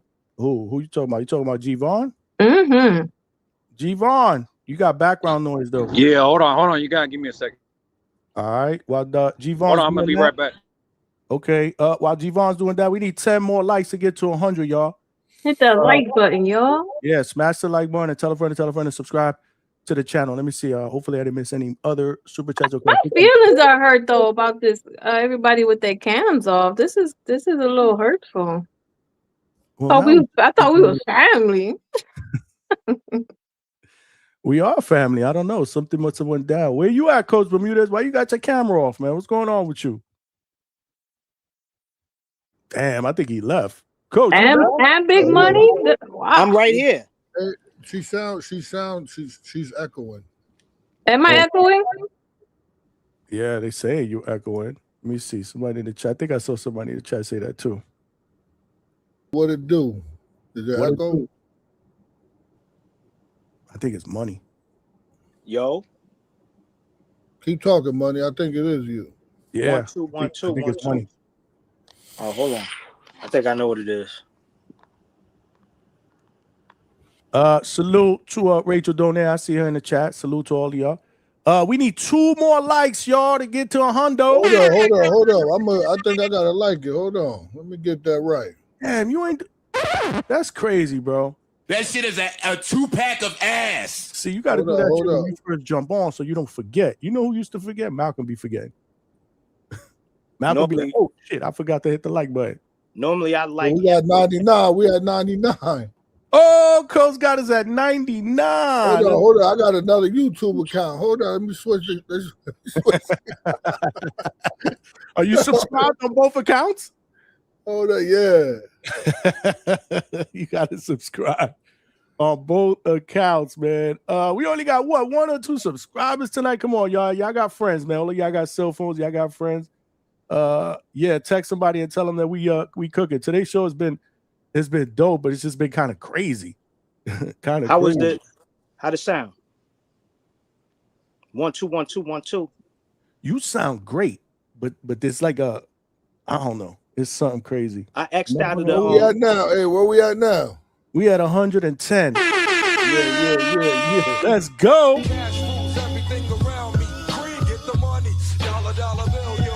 Damn, I still can't get over the fact that y'all packed up Brooklyn, man. What's wrong with y'all? No, you packed up Brooklyn. You could have just took the $50 and split it with us. We had to pack up. My brother would have been looking for me like, yo, I sent you $50. What's going on? Where you at? He's a jar of Alfredo sauce. How far can he actually go? Wow. You see, he said it, not me. Oh, shit. My guy Stock in the chat on the panel.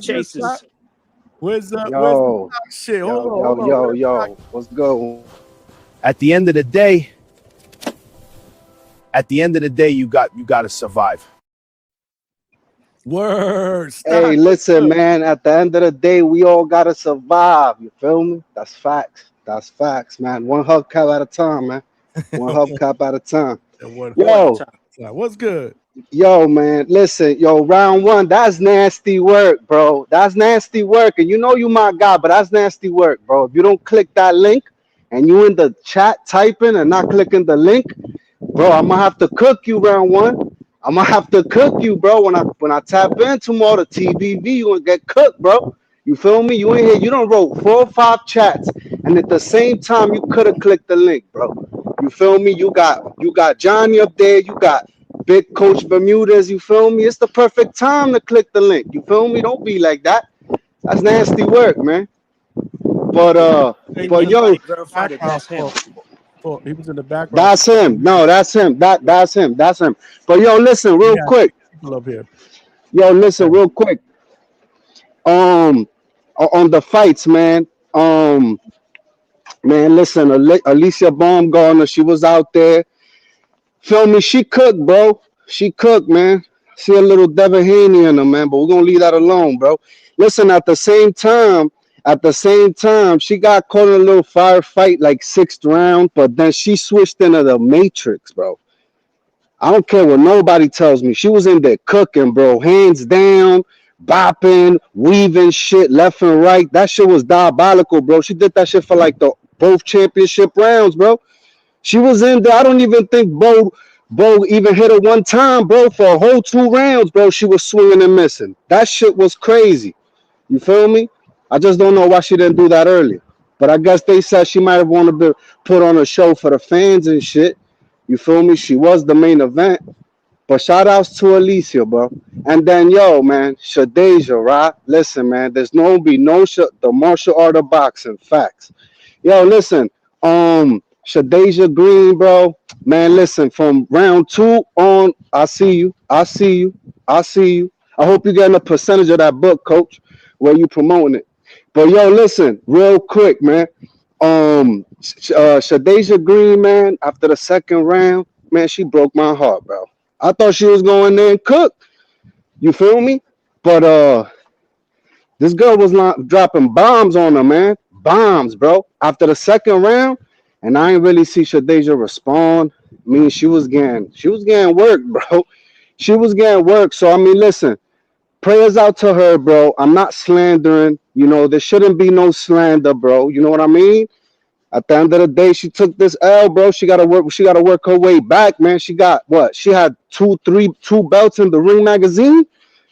She gotta get that back in blood, bro. You feel me? And they ain't too much time. She's 36 years old. So hopefully, you know, she recovers from whatever's going on. She said she'll be back. So I'm just talking off her words in case, you know, we got emotional guys in here like, yo, but she just had brain hemorrhage. Bro, this is what she said on her story, bro. She said, I'll be back for what's mine. And we need that, bro. You feel me? So I don't care what no one says. Shout out Shadasia, bro. You said shout out Shadasia. Do y'all hear me? Yeah. You cut off a little bit, Scott. Yeah. But you cook. Hey, Scott, do y'all hear me? Right now, Scott. Now Scott, you cooking right now. Keep cooking, son. Yo, y'all hear me or not? Y'all hear me? Yes, we hear you. All right. Yo, listen. You don't hear us. But yo, I hear y'all. Y'all hear me? Yo, keep cooking, Scott. Yes. You cooking right now, Scott. Yo, so listen. So then listen, homie from the UK, they gotta up his competition ASAP, bro. They gotta up his competition ASAP. You feel me? He can get first round stoppages against cab drivers and bums, bro. I'm keeping it 100. He ain't fighting none but cab drivers and bums, bro. You feel me? You want some real smoke? Go fight some real 175 pounders. Go fight some guys in the sanctioning bodies. Feel me? Like what we Hey, gonna do? let me Match. ask you Go ahead. Talk to a me. question. Yeah. You don't think he deserved to get like or do you think he deserved to get like, molded a little bit or built? I mean, this was good, but no. Let me tell you why it's different with him. He be in the ring on some cocky shit, bro. He doing that cocky shit against none but cab drivers and bums. That's why he aggravates me, bro. He ain't Hey, hold up. respectful. He's very disrespectful in the fucking ring. Don't disrespect Liam Neeson, because Liam Neeson was putting paws on him. That's why he suplexed that motherfucker over the ropes. And then they had him come back. Then they had him come back for the rematch, and they paid him under the table to take the dive. Yo, they taking dives out there. They taking dives. Yo, they taking dives. Yo, they take. Yo, listen, Matchroom paying dudes to take dives, bro. That shit needs to be investigated, bro.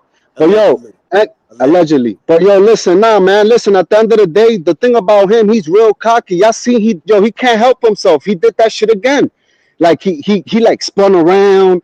He dodged the shot, and then he turned his back, looked into the crowd. Like, you keep doing that shit against them guys, bro. Like, at the end of the day, go fight some real ninjas up there, bro. Like, at some point, you're gonna have to up it, bro, because he's doing all that cocky shit, and I don't like that shit, honestly, bro.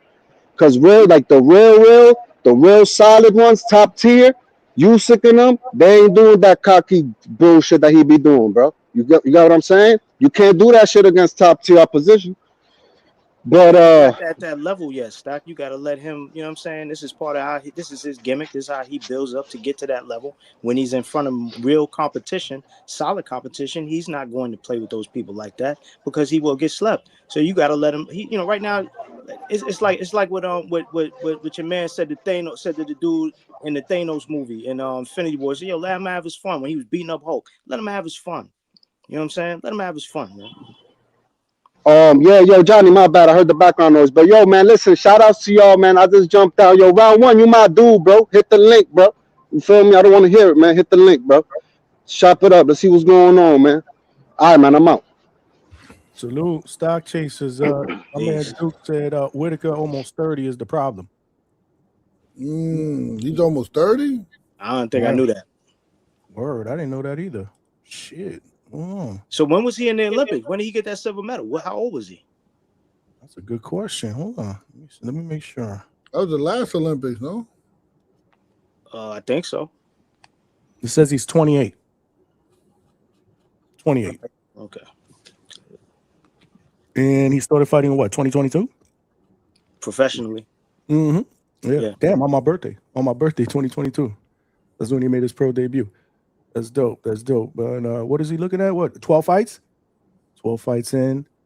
I mean, they got to start cooking them soon, I would think. Well, right? I believe in I think all fighters should be molded and their team should I don't think he's doing. I know it aggravates people, but I don't think he's doing anything wrong. That was a main event, right? Yes. Mm-hmm. So he's able to be the main event. I think they they creating a superstar. They're doing really good with him. And then it's up to us to whether we watch him or not. Yeah, you're right, because I didn't watch that shit. But I like the Leo Tang kid. Why you didn't watch it? I don't give a fuck. Like I said, man, and again, I'm gonna say allegedly. I just felt like when that first fight with Liam Neeson, he was, you know what I'm saying, he tried to do all that slick shit, and then Liam Neeson started putting paws on him. And then all of a sudden he suplexed him over the top rope. Then all of a sudden his ankle was hurt, but he ain't hit his ankle. And then he was in a wheelchair scooting out of the arena. And then when they came back, they had him rematch Liam Neeson. And Liam Neeson just did not look as competitive as he did in the first fight, in my opinion. It seemed very weird that he was not as active. He didn't seem like he was trying to come forward. And it looked a certain kind of way. I'll say it like that. It didn't look like the first time when he fought. and I didn't understand what changed. And then also I noticed that he did one interview, exactly like one interview, at least that I saw, and I didn't see him again. I haven't seen him again. Has anybody seen him fight? And I haven't seen him anywhere else. And I don't know. It just seems that I see a pattern when I see certain guys that are pretty tough dudes in the ring, and then they take a loss, and then all of a sudden you don't see them. They do one interview after that fight, and you don't see them no more. I'm not gonna say no other names, but there's a couple dudes out there that I ain't seen back in the ring, after they took a loss like that, where they was trying to build another fighter. You know what I'm saying? So it is what it is. 160. Yeah, I was about to say they're slightly off, different divisions, Curtis. Ben Whittaker is fighting at light heavyweight. They're 175. That's true. That's true, but it wouldn't even matter. Yo put him in a casket. Yo beats him? Yo put him in a casket. Damn, Vega with this. Keenan the Wise. He's a boxing god, man. Keenan the Wise. Albert Ramirez is a dark horse of 175. What's good, Keenan? That's the super chat you were talking about? No, that's not a super chat. I mean, right? I'm sorry, regular chat. Yeah, but just for someone to know who Albert Ramirez is, they're into boxing. He got up there, Bernie the Boxer. That looked like Bernie the Boxer in that picture. Yeah, Lee and Cameron fought after Ben. I think Alex Vega's a Ben guy, Ben Whittaker guy. He likes Ben Whittaker. No, I think Alex is. I think he also knows the business where you can't shit on the man because he's being a model metal Paez. Remember him? Paez, Jorge Paez. Yeah. Model metal. Yeah. Mm-hmm. Oh yeah. Long time ago. Ashy, man. He was so he reminded me of Camacho. Showman. Showman, yeah. There's a lot of showmans out there. Huh? That motherfucker's resume was no joke, man. He was in the ring with everybody. Yeah, it was, right? But you had to how much comfortability you had to have when you got thousands of people looking at you and you're able to like do stuff like that, and still be nice at it, still be like a good boxer. Yeah, absolutely. See, those are the little things that I like, when it comes to boxing. I love when fighters are able to show, and carry out their personalities that way. But, people make a big deal out of it when I say, well, the only little thing I don't like about Zuffa is the fact that they don't allow these dudes to wear their own attire. But again, it was just me being nitpicky, but forget about it. That is taking on a life of its own. It's okay. Was the Conor Ben a Zuffa promoted fight or? Yes. Zuffa ring. But it wasn't on a Zuffa card. No, but he signed a Zuffa and he's on ring. It's kind of like that's what I'm saying. So he had his own. He had his own outfit, right? Yeah. Right. I think that's just basically for the Zuffa cards, right? The ones at the Meta Apex. Yeah, that's just for the minor leagues. And it's okay. I'm not shitting on it anymore. I'm just saying, if it were me, let these guys wear what they want to wear. But I get the whole business part of it. And Vega, I probably didn't know that because I don't be following that dude too much after that. So I'll give that to you if that's what it is. Ring event, multiple promoters. Yep. Well, Obadiah had his own outfit too. So. And Brandon. So slowly but surely, I think that that Zuffa will start to kind of be less. I think Obadiah. Do you think that? I think Obadiah was kind of like bullying his way. He kind of did what he wanted with that Zuffa thing, because he did have his own outfit. He did have the IBF in the ring, and he kind of was doing what he wanted. He wasn't sticking to the script. So I don't know if we talked about it because I think this shit was announced over the weekend, but they just re-signed Conor Ben, right, to a multi-fight extension. Allegedly. So it's not official? No, what I'm saying is there are people who believe that $15 million was for multiple fights. Oh, they're saying that Eddie Hearn is watching the shit close because he a litigious motherfucker and he might fuck around and suit him. Oh, okay. Because remember, they made him. Why? I don't get why say that. Why say it was just a one fight deal? But that's what I'm saying. What you're saying is that's the reason why. Because all war is deception. Got you. No, I get what you're saying. Yeah, because that was going to be my question. Well, okay, but why would they lie about it and not just say right off the bat that it was an extension? But I get what you're saying now. Because fuck Eddie Hearn. That's how they look at it. You know what I'm saying? I mean, you really got to think that that's probably true, because would you be willing to re-sign him to a multiple fight extension after paying him $15 million for that performance against Regis? And again, it's coming off a victory. I get it, but let's be honest. This is a business. It wasn't a $15 million performance. Let's keep it up. We did a whole live on that. Remember, Johnny? Yeah, absolutely. So shit, like I could see if he would have knocked Regis, through the ropes, and lit up the arena. But Lord have mercy. So maybe you're right. Yeah, absolutely. Maybe you're right, man. I didn't even think about that. But again, that was just something that kind of surfaced on my social media over the weekend.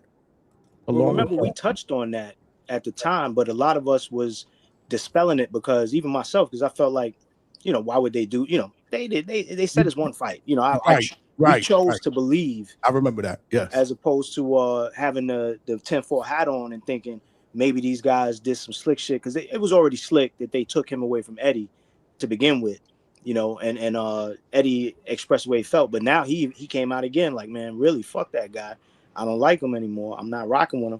And if it comes out that this wasn't, and maybe Leonard Sterling, he's in the house, he can correct us, because he know a lot of shit. But that's the shit that I've been seeing floated now that they floated that this is a new deal. That it wasn't, that it's always been $15 million for multiple fights. So I'm not saying it's true. I have no clue. Yeah, I got you. Jerry Soriano said because Hearn couldn't match $15 million for one fight, but $15 million for multiple fights is a different ball game. Okay, right. Okay, that's what Big Money said, and I guess that makes sense. If there's anything, yeah, I do believe that that's probably the case. But we don't know, y'all. We don't know. This is just us guessing. What you think, Coach? Yeah, you never know with those people. There was a time where I thought that Eddie was probably part of it. I think I would want to believe that he would never get in the way of one of his fighters trying to make $15 million for what at the time was deemed like on paper was, not a difficult fight, right? And I thought he just had something to do with that. But it looks like he didn't. It looks like he's in the dark. But I just think he should stop crying. If he didn't have Conor Ben signed, then you didn't have him signed. You fucked up. You dropped the ball. You should have signed him. It was just like I remember way back in the days where the heavyweight. What was the guy's name? He had all the heavyweights. He was a promoter. Who? Talking about Don King? No, it wasn't Don King. It was Don King, but it was another guy. He passed away. But he had what's the guy that knocked out Lennox Lewis? This is why we need Vega on here. Yeah, Vega. The guy that knocked out Lennox Lewis, who was that, chat? Somebody in the chat got to know. Yeah. Who knocked out Lennox Lewis? Oliver McCall? No, the other one. Oh shit! What was the other one? The promoter was Cedric Kushner. Yeah, Rodman. Rockman. Yeah. So Kushner, Cedric Kushner was the promoter, and he was supposed to re-sign Rockman, and he didn't because he thought Lennox Lewis was gonna wash him up, so he didn't sign him, and then he knocked Lennox Lewis out, and he was trying to re-sign him, and he was like begging for him. Oh no, I had him sign it. I know you didn't. So sometimes promoters drop the ball like that, and he had the option to sign him, but he didn't. And then Don King came with a duffel bag, $500,000, and signed Rockman after that. And I think that's what, I think Eddie Hearn dropped the ball by not re-signing Conor Ben. And he dropped the ball and Zuffa signed him. So, he dropped the ball, relax. Yeah, you got to know a company like Zuffa is gonna, They sharks. They yeah, sharks now. Yeah. They out for blood. You got to know that. They are definitely sharks. But I think I think Eddie let his relationship with Conor Ben kind of, to Coach's point. I think he fell asleep behind the wheel thinking, we're good. We'll get it done when we get it done. We'll be fine. And Conor Ben wasn't playing that when dudes was throwing that millions out there. Shit, life-changing money. It is what it is. Let us It go. is what it is. So, hey, man. I mean, we ain't crying for him. Fuck it. It is what it is. It's business at the end of the day. But shit, if he got a leg to stand on with a lawsuit, he coming. He gonna bring that shit up. So hopefully hopefully it is what it was. They 15 million one fight. Now it's a new contract. But I don't want to see him fight again. It's like, what's the point? Well, why don't you wait to find out who he fights again, or you just done, regardless of who the opponent is? Well, it yeah, could be Ryan. Let me not say I'm done. I mean that from the perspective of, am I truly interested? Am I a Conor Ben fan? Hell no. If you tell me he's fighting Ryan Garcia, then yeah, we're gonna watch it because I want to see him get sparked. Or hell, well, I thought. Listen, remember what we talked about? That was an exciting fight. That him and Regis Prograis. I think it was high volume, and both fighters were tough. And people enjoyed it so much that they want to re-sign him, and there was a lot of people there. Of course, Tyson Fury has something to do with that. But what the purists want to see is a high level fight, and a lot of punches being thrown does not automatically mean high level, or a lot of punches landed doesn't mean that. Even when you see a war, if you see a war back and forth, that doesn't mean that it's a high level fight. Very true.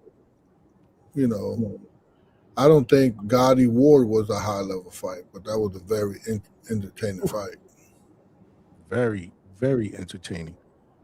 I asked Brian Norman Jr. what round was better, Gotti Ward 1 round 9 or Hagler versus Hearns round 1. I'll ask you the same question, Coach. Which one was better? Which was a better round? The best, well, because they always, they're back and forth, right? Boxing fans are usually back and forth on which round they believe is the better round out of the two. What do you think, Big Money? I'm biased, Hagler Hearns, because I love. That's why I didn't ask him. That's my favorite fighter. I mean, how can you be mad? He avenged all his losses except the last one. I'm still disappointed that we never saw part 2. Yeah. Damn. Hagler was just disgusted with that decision. He was like, you know what? I'm done. Fuck the business of boxing. He was getting screwed. He was getting shafted, bro. Yeah, he felt like he got robbed, man. But damn, Vegas said both rounds trash. How? What is wrong? Maybe you're right, Coach. Maybe Vega is drunk. Vega, I think there'll be millions of fight fans that disagree, man. Anytime that conversation is brought up or people are questioning about it, it's either those 2 rounds, and I'm trying to think what is the third one. There's another one. But go ahead, Coach. You can answer that question. Well, man, when you have Hagler versus Hearns, and we're talking about Hagler versus Hearns versus Ward versus Gotti. That alone right there. You're wrong. Not the fight, the round. I know, but that alone, like, I'm doing this round versus this guy. This is a hell of a round versus this guy. Because I could find, hey, listen, I could find rounds out of in a got another round. A club show. Right, I could find a club show and them two just going at it, getting dropped, getting back up, other one get dropped, There was a fight not too long ago where a kid got dropped. Was it on ESPN on Top Rank? I think he got dropped, and then he got dropped, and he was almost out, and then he came back. All of it happened in one round. Yeah, that was recently. Yeah. Last year. It was on an MVP it was on an MVP prospects card in Caribbean Royale, if I'm not mistaken. Suarez, the kid Suarez. Yeah, so look at that. Like, if you're just talking about but now you gotta put some respect on that. It was Hagler and it was Hearns, like two Hall of Famers. No, I get what you're saying. You put you put that sauce on it. I get what you're saying. Another one was Corrales Castillo round 10. That's the one that came to my mind. And the chat collabs with that. That was an amazing. Yeah, it was drama. That was drama. But that's what I'm saying. When it comes to a round, that's what you got to consider. I don't know if when I ask that question, I'm really asking people to consider what you just said. May not be the right way to ask. You know what I'm saying? Like I don't look at it that way. I look at that drama, the fact that it was going, for one person, and then all of a sudden he turned around multiple guys. He was hurt, then he came back, and then he was hurt, and then he came back, and then to this one, this dude was basically they took a point away. He had got knocked down twice. He's spitting out the mouthpiece. All of a sudden he comes back and stops this motherfucker. Like that's fucking drama, man. Yeah. That's not even I remember when I interviewed the referee Weeks, and he was the one that refereed that. And he had said that Richard Steele had told him one time, you as a referee, you're always going to realize at the time when you got that moment. And he was like, that was my moment, officiating that round, that 10th round in Corrales and Castillo. So that's what I'm saying. But those are three great rounds. But I get what you're saying, Coach. I get what you're saying. The like Vega said, 2 all-time greats compared to 2 washed guys. I mean, he's not really too, Wash is kind of harsh, but at the same time, they were both needing each other because it was kind of like, So I want to ask somebody like Vega, who's being critical, what is your round of the year? And tell us why. Again, if you're going to disagree, provide a solution. Tell us why we're wrong. I want to hear what Vegas. What does a round of the year would well, not round of the year, but memorable round. One of the best rounds. A memorable. Yeah, you're right. Memorable round would have high level action, right? It will have drama. It will have some emotional impact, and something where like the narrative shift. So whatever I think that's what would constitute a round of the one of the best rounds, whatever. No specific year, Vega. Just what you would consider 1 or maybe 2 memorable rounds that you've seen based on your personal criteria. Now, Chavez versus Taylor, round 12, memorable fucking round that'll always be remembered for the last 3 seconds. Remember that fight? 2 seconds. 2 seconds. What did I say? 3? Yeah. 2 seconds, man. Coach, give me your opinion on that. Do you think it was the right move, or do you should have? The crazy part. My it's not on now. You had that shit on earlier? Not earlier, but this week, and I did look close. Man, he did ask him a question, man. And he didn't, and the guy didn't answer, and Medrick Taylor didn't answer. He asked him a couple of times, and Medrick didn't answer. He was looking at his eyes. Then he was looking at his eyes. He was looking at his eyes, and Medrick Taylor looked at the corner. And I still don't know whether he should have stopped it or not, but he gave him a reason to. That's a good. That was tough. That was tough. Because I say this: what if we would have allowed them to continue? Oh no, it was over. It was over. Yeah. Well, you don't think that Chavez could have got at least one more punch in there? No. Once he would have said box, the bell would have rang. Damn. Wow. Memorable, man. Yeah. Once he would have like cleaned the gloves off and like stepped back to say box, it would have been over. Yeah. And he would have won on a split. Well, he would have won. He definitely would have won. And I believe Chavez was undefeated at the time, so that would have been his first loss. Yeah, he was. Yeah, he didn't both lose. Of them, they both were. Yeah, he didn't lose until Frankie Randall. Never forget that Frankie Randall fight. Oh my Lord. We were watching it in the block. On the block, one of my friends had it on, and the neighbor from the third floor was a Chavez hater. And I'll never forget him coming out into the hallway screaming, "Yeah, fuck that motherfucker!" Just screaming because he hated Chavez when Chavez got dropped and lost that fight to Frankie Randall. I'll never forget that. I'll never forget that image. Yo, why Marco live right now? What you mean? Oh, are you alluding to Marco? Do you say that Marco grifted? I'm saying he's live. Hey, there may be other people. There may be other people live, but guess what? We got over 100 people watching over here, so we good. We good money. Marco got 17 people. You said it, and he got 17 people, and he got 9 people on the panel. 9 people on the panel. So part of that 17 is on the panel. Yeah, crazy. He never pops up. That's why I was like, damn, Marco popped up, but Marco just wanted the scoop. He just wanted the scoop, bro. And I was ready to just move on, man. To be honest with you, I said what I said. Drop the mic. It's time to move. Hey, listen, there was I'm sorry to say that, you know, at one point in time, I used to sell crack. So I recognize crackheads when I see them. I'm not, you know. Don't go there. Don't do that. Don't do that, Coach. You know what? No. You know what? Nah, they went after you. Do what you need to do. Let's talk about round of the year. I think. They went after you. If you want to get shit off your chest, you can.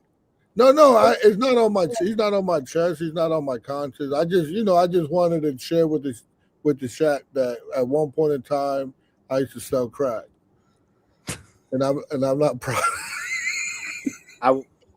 You're full of shit, you know. By a show of hands, how many people on the panel have ever sold the crack? Yeah, well, by show of hands, like how many people like will recognize a crackhead when they see one? I definitely know him. Can we should we put a poll up? Put up a poll. Nah, yo, Coach, he went in on you, man. So if you got something to say, you got the right to do that, bro. Yeah. So I just that's my, you know, at the end of the day, listen, I thought, listen, when you're on this type of platform and he might know this, you know, he might know this, but maybe not. What you don't want is people not talking about you. Right? Like you don't want people not talking about you because that's the problem. So now what does that mean? Whether they're talking good or bad about you, it doesn't matter as long as they're talking about you. So when they're not talking about you is the problem. And this is what I tell my fighters, because some of my fighters, they get caught up, they're young and they get caught up in social media. And if they get one comment wrong, like one comment talk shit about them, they like, oh man, that's messed up. And I remember I used to train Abraham Nova. And Abraham Nova was a social media guy. And he used to get bothered when someone in the chat said, oh, you suck or this, that, or whatever that it wasn't favorable to him. He used to go crazy. And I used to have to calm him down. So the important thing is that they're talking about you. So round one should be happy we talking about him. Yo, is that true? He over there on Clay right now? I have no idea if that's true or not. You should pull it up. Why, bro? Live yeah, commentary. Well, remember, you said that tonight was the last night. You didn't say that first segment was the last. You said tonight is the last night. The show ain't over. That's what I'm saying. No, I don't see Clay on live. Clay would be on live this late. He's done it before. I don't see this late. Maybe not this late. Maybe not this late, but I've seen. There's been times when he's been on, when we've been on, and we get on late. His dude is just a drama queen, bro. Like, it's just ridiculous, bro. Grown ass man in his 50s, bro. This is what I don't understand, coach. This is what I don't understand. This is why I said I'm not going back and forth, because you know what's gonna happen. He's gonna go on tomorrow, throw a short out, go on his live, put coach's face there, put my face. Like, this shit is corny, bro. Yeah, that Oopa Loopa picture was funny though. That shit was. I mean, this shit is stupid, bro. Over coach trolling, like, bro. This dude trolls. Like, grow up, man. Like, yeah, and then you want to start questioning dude's heart, and you ain't about that, and you got no backbone. And come on, bro. Like, bro, look in the mirror, man. Grow up. There's a reason why Ness has told him on numerous occasions, you're a 50-year-old child. I've heard it. And the dude keeps coming back. I'll say this: when he did show up, I thought he would pull up. I thought he was actually like, "Yo, we're gonna talk about it," which would have been a great way to put an end to it. But it's just, they said that was really. Apparently he tried. He tried. He was in the back. I don't know. I mean, listen, I had 6 people up here. I wasn't really paying attention. But I throw the link out there many a times, and he was still in the chat. Still in the fucking chat. I threw the link out there. I would have let him speak his mind. Now, what I wasn't going to do is allow him to come up here for 2 hours to talk about this nonsense. Like, right. Get your shit off. Get your shit off. If I feel like I need to respond, which I would have, I absolutely responded. And then after that, you out, bounce, go to sleep, whatever. And then it's done. We're over. Like, I'm not doing this every day, bro. I don't need to do this. So, but yeah, I don't know. Apparently he can't. I don't know what was going on in there. So whatever. Anyway, either he fucked up because I was giving him an opportunity today. After today, I'm done with this shit.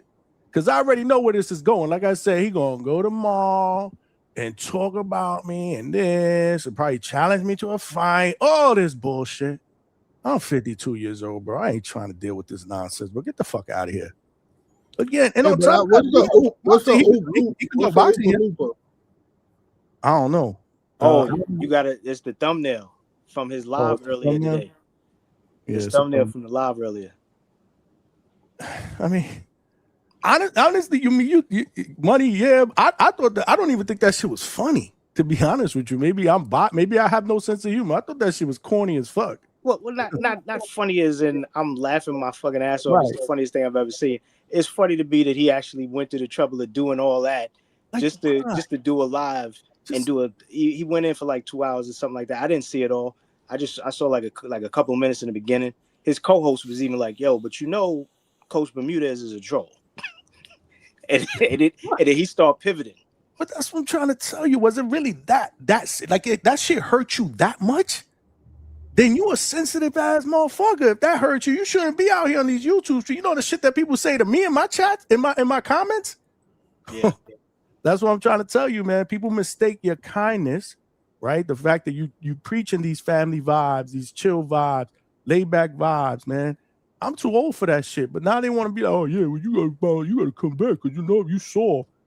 Listen, man. Like I said what the fuck I said. It ain't no reason for me to even say it again, Big Money. I done dropped the mic, bro. He done. He got ethered. And on top of that, I still don't think he's a bad guy. If he ever wants to apologize and jump back on, I'll let him jump back on. As long as he's sober. Yeah, wasn't nobody trying to jump him.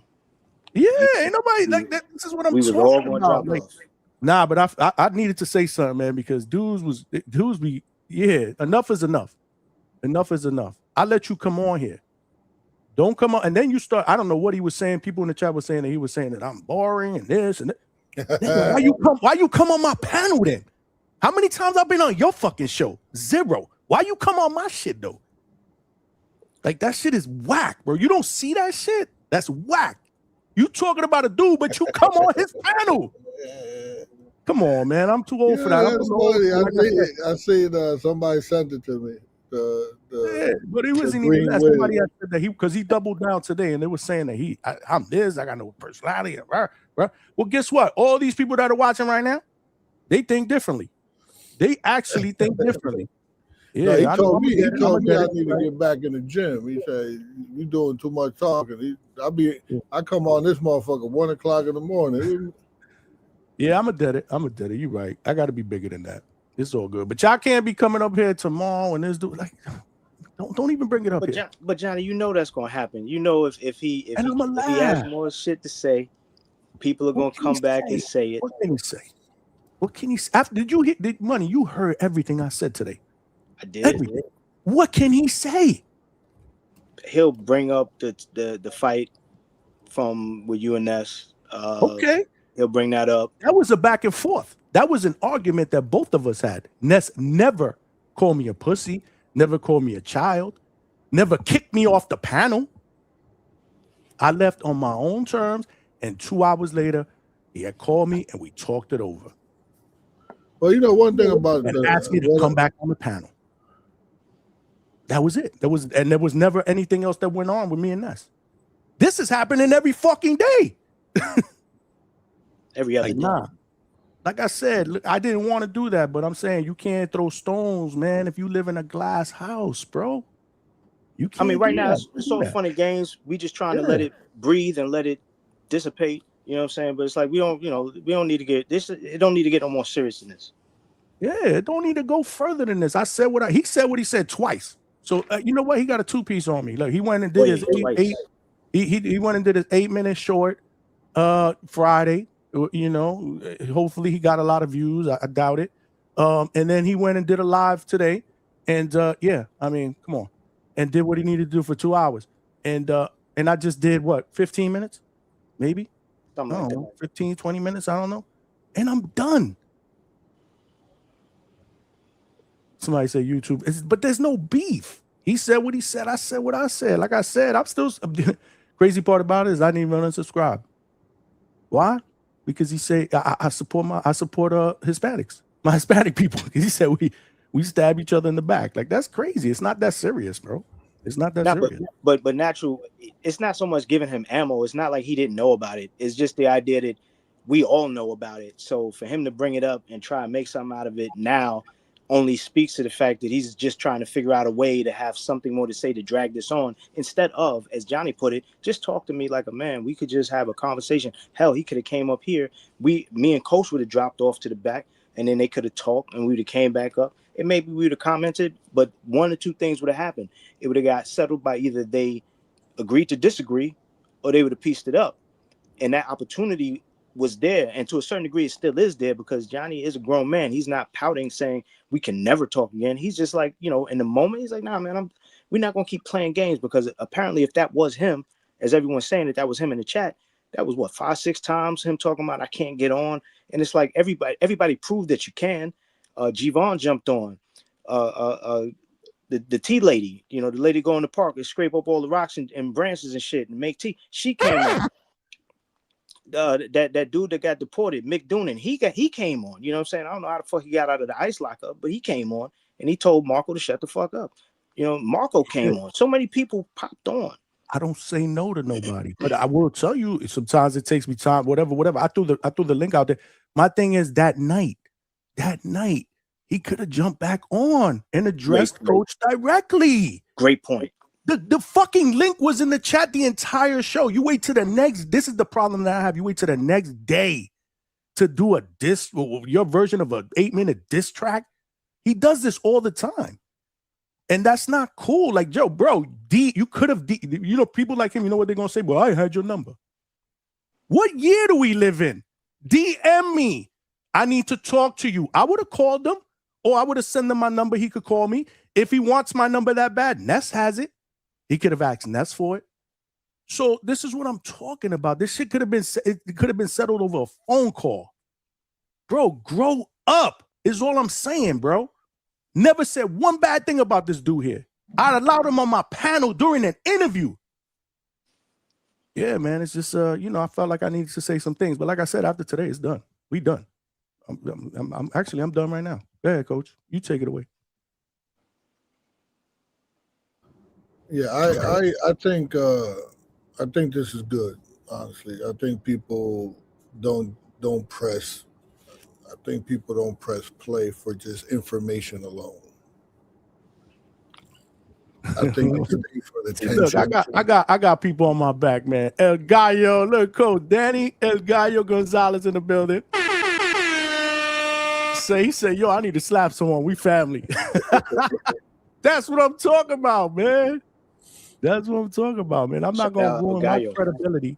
I'm not gonna ruin my credibility that I've established to go back and forth with some dude on a come on, really?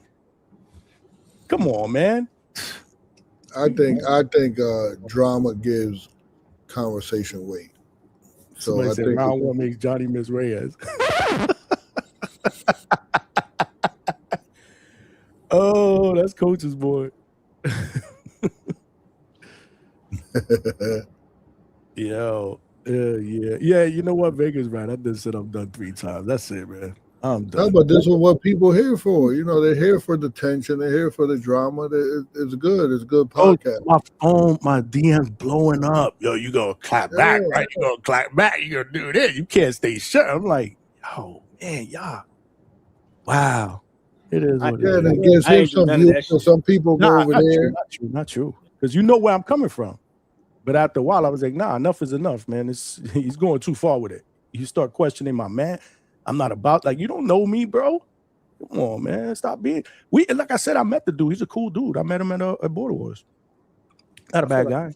I feel like a lot of people feel like that, despite whatever they thought, the misconceptions, preconceived notions on the show. Coach even mentioned that before. He said, I talk to these guys on here, certain expectation, you get around them and they weirdos. A lot of people didn't say that about him. They thought he was cool. All right, guy. I mean, I can't, shook my hands, we talked a little bit and then we kept it moving. I mean, never had nobody. Let him come up here. Never had no problems. Let him come up here, even though he be wilding out sometimes with his takes. I get it, but he's passionate. But yeah, nah, that wasn't cool, man. He out of line. He was out of line. I had to let him know.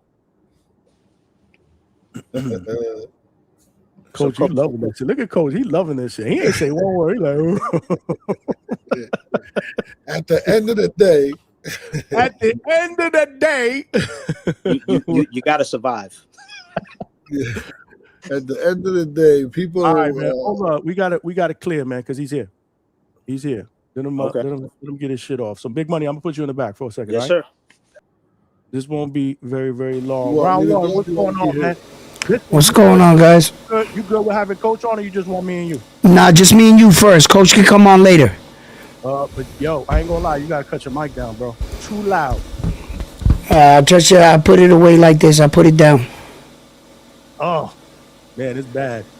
I try to wait a minute. Make sure you guys smash that like button. We gotta get to 150. We already done the 100. Let's get to 150. We're cooking. It's Sunday night, man. Round one Sports Talk is here. Listen, man, I'm gonna let you get your shit off. So say what you gotta say. All right. And do what you gotta do, man. And I'll respond. And we'll do it respectfully. Absolutely. That's what I came here for. Hold on, give me 1 second. I just make sure this mic. Johnny, that's the best I could do. I'm sorry if the mic is fucking up. Do it.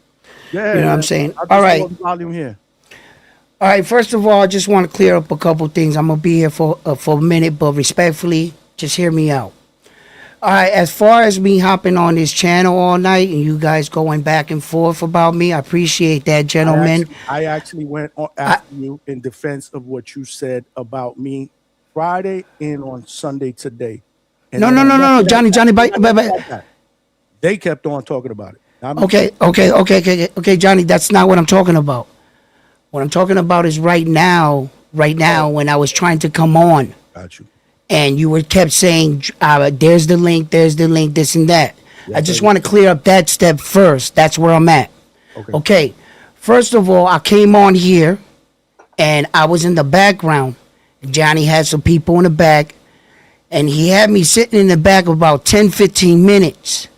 And then he was going to let, I guess, the girl go. Then somebody paid $50 and they banned her. Johnny acknowledged he saw me, right? So I felt like he had me sitting back there like a kid saying like, I'll bring you up when I want. I got pissed off.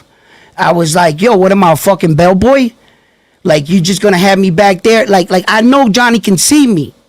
So when that happened, 15 minutes. I did not see you back there for 10 or 15 minutes. Yo, it was about that long, bro, because I sat there for the whole girl while she was talking, and then the people in the chat were like, kick her off and let round one come on. So when that happened, I felt some kind of way too. I thought you were playing with me. I was like, look, this dude is like if I'm some step aside money dude. You know what I'm saying? Like you treat me so like it's like your show. It's like I felt like you were sending a message saying I'll have you come up when I want, type shit.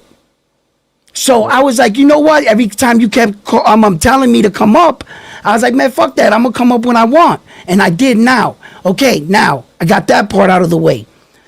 This part of the video is what I find unique, and please allow me to talk respectfully, because I don't like to be interrupted. I lose my train of thought, right?